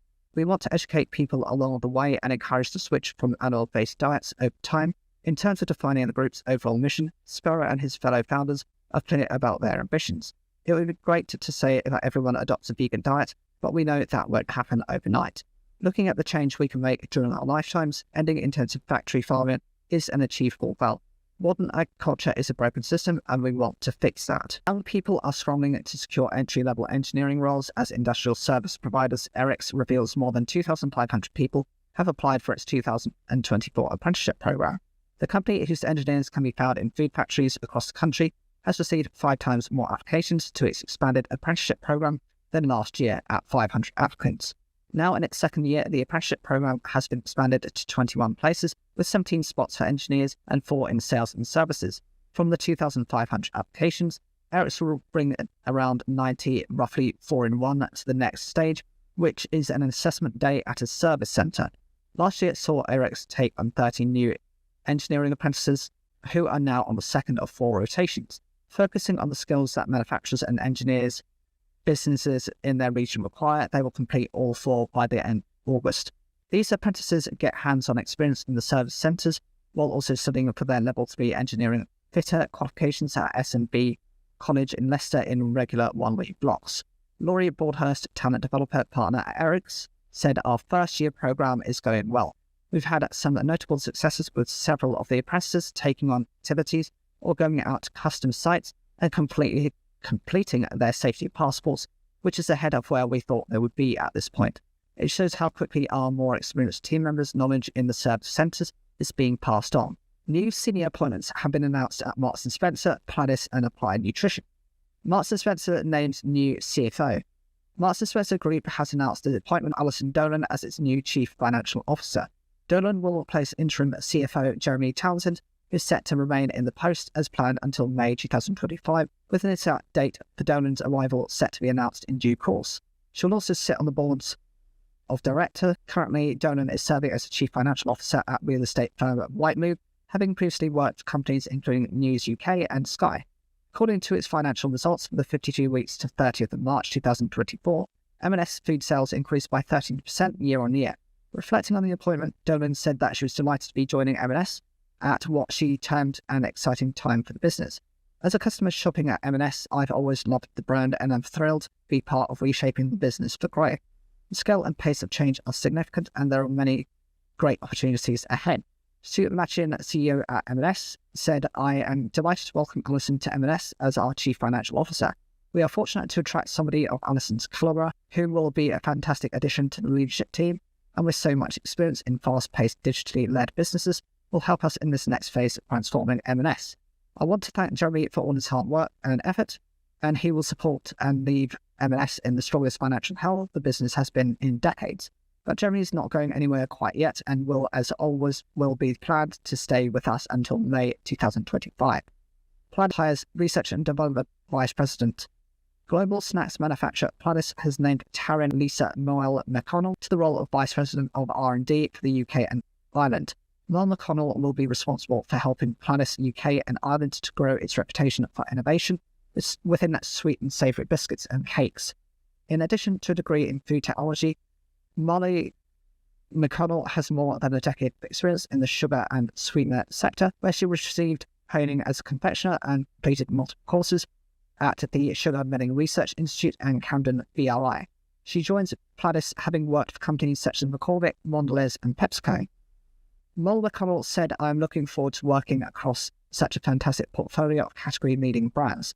Pladis has much an envied reputation for creating game-changing innovation, and I look forward to the challenge of working within a first-class team as we look to build as such an incredible legacy. Taryn brings a wealth of experience as an R&D leader with over 20 years of strategic research and development roles in various FMCG companies across Europe and global markets, added David Murray, Managing Director, Pladis UK and I. Our UK and I business has been growing from strength to strength, with our industry-leading pipeline of innovation being key to that growth. Taryn's wealth of experience will no doubt charge this agenda even further for us. Applied Nutrition appoints non-executive director. Applied Nutrition has confirmed the appointment of Marnie Millard as an independent non-executive director. Millard boasts plenty of FMCG experience and a proven track record in leadership and business development, having served as Group Chief Executive between 2013 and 2020 at Vimto producer Nichols. Since then, Millard has taken on several non-executive director positions and currently holds the position of chair at UA92, Pura and Marks Electrical. She also previously served for 3 years as chair for the CBI in the Northwest and was an advisor to the Board of International Trade. With the company's strong foundations in innovation and international expansion, I'm eager to contribute my expertise in brand marketing, innovation and people development to support the board in its next stage of growth and success. Meanwhile, Applied Nutrition CEO Thomas Ryder said that the firm was delighted to have made the appointment. Her extensive experience in leadership, strategic growth and international trade will be invaluable as we continue to expand our global footprint and grow within the nutritional supplements market, including various hydration, recovery and energy drinks. Provision and Trade Federation PTF Director General Rod Addy explains how the food industry is preparing for fallout from new controls on imports from the EU. It's more than 3 years since the EU introduced controls on UK exports. Finally, we've just begun the much-anticipated Phase 2 of border controls for GB imports from the EU. The food industry is poised for what comes next. Until about 3 weeks ago, importers didn't know what charges they would face at the border control points, BCPs, or what they would cover. Since then, we have seen fees posted for the only operational government-run BCP, the Common User Charge or CUC levelled at Dover or Eurotunnel, an associated sanitary and phytosanitary SPS checkpoint for products of animal origin in Sevington. The CUC depends on a product's risk category and is charged per commodity line, capped at 5 lines, £29 per medium risk animal-based food, £10 per low-risk item.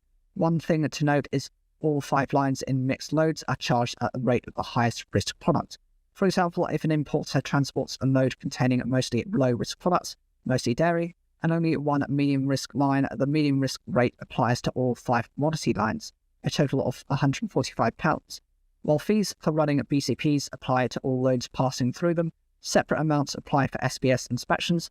For Sevington, in addition to exception charges, those fees are on the Ashford Borough Council website and are mainly weight-based.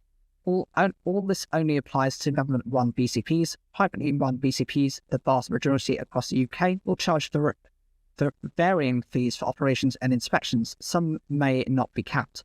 Government advice is to contact port health authorities, PHAs, directly for more information, including those responsible for GB West Coast ports, handling dairy imports from the island of Ireland, for which controls and charges don't yet apply. Many other BCPs have posted their fees online. The question is, will BCP and Port Health Authority, PHA, staff cope once queries about digital documentation and inspections accumulate? It's unclear whether hauliers will be told to attend SBS inspections in good time and what happens if they don't. Before arriving at BCPs, legal wording requires importers to pre-notify them 1 working day before arrival, except for plants and plant-based products. They are therefore encouraged to contact local authorities responsible for BCPs for opening hours ahead of time.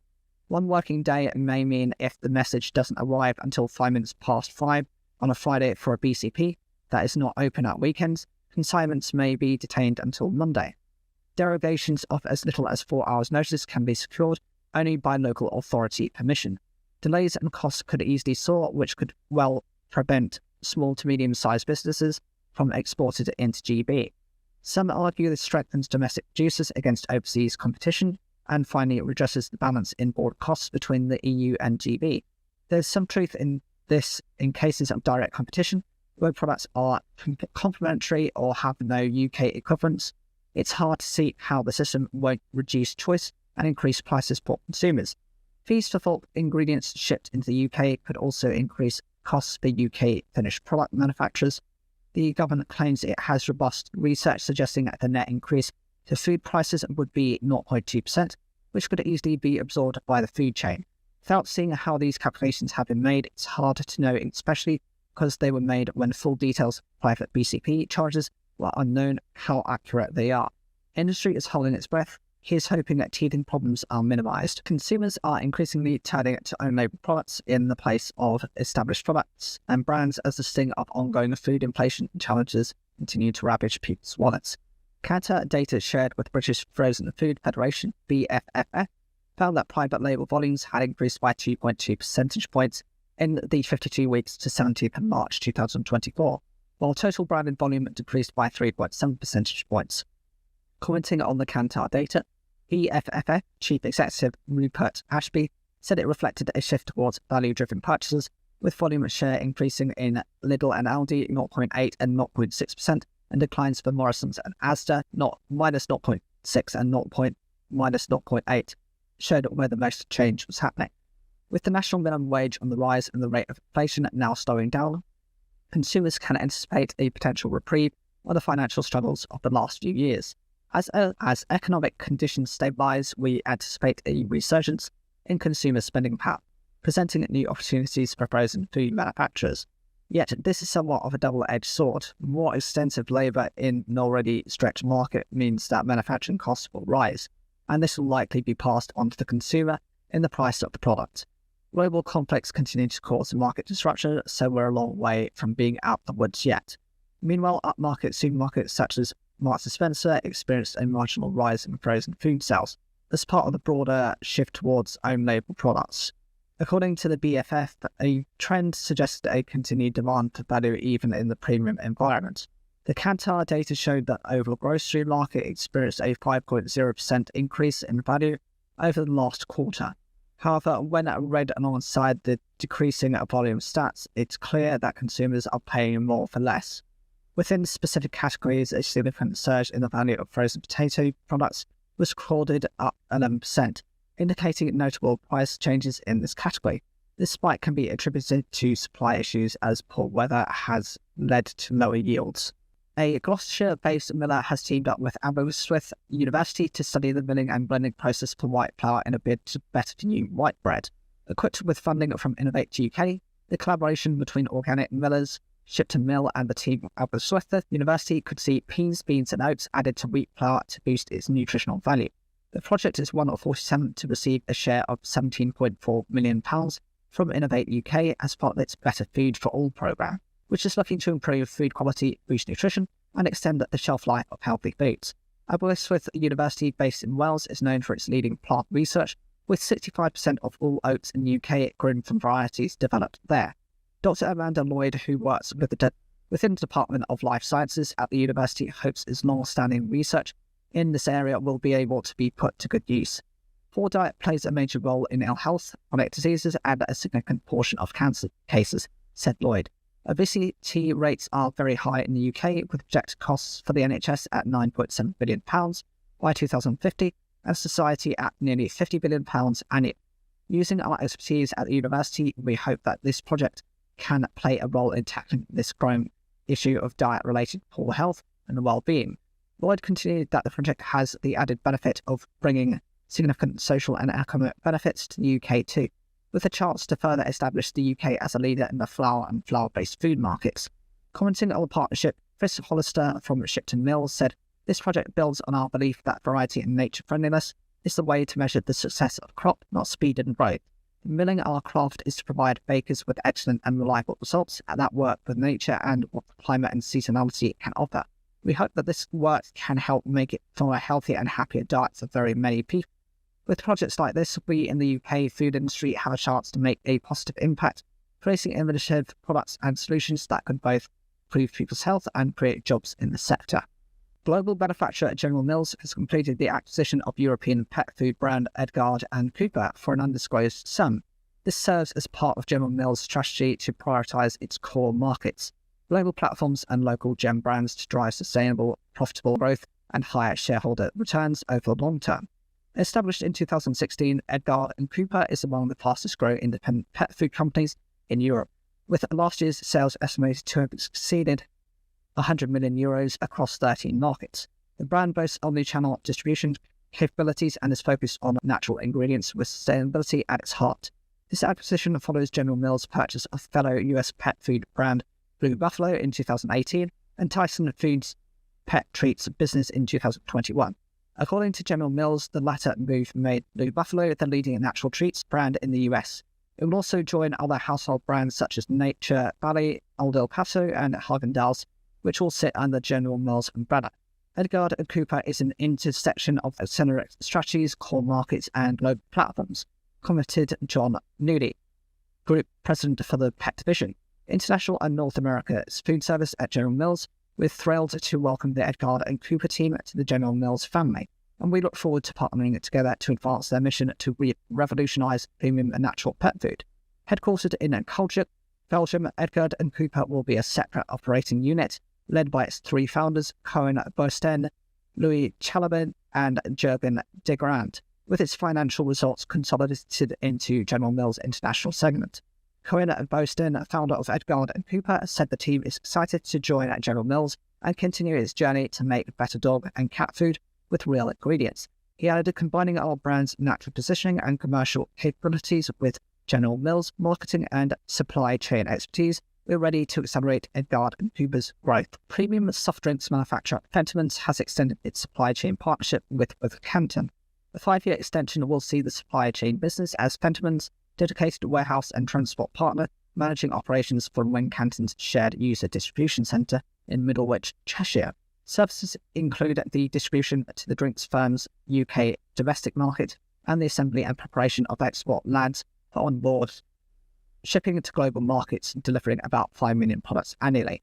Ian Vaughan, logistics manager at Fentimans, commented, Fentimans are delighted to be extending our long-standing and fruitful partnership with Wincanton for a further 5 years. The quality of our working relationship and agility of the service provision will position us very positively in driving our longer-term growth strategy. Fentimans will also continue to benefit from Wincanton's IQ tracking technology, which offers the manufacturer accurate real-time visibility of its stock, proof of delivery and optimization of delivery routes. Wincanton Managing Director of Grocery and Consumer James Hurrell added, we're proud to build on our long-term valued partnership with Fentimans and support its growth across domestic and global markets. Our brilliant team at Middlewich are excited to continue delivering excellent performance for Fentimans and its customers, and we look forward to a bright future together.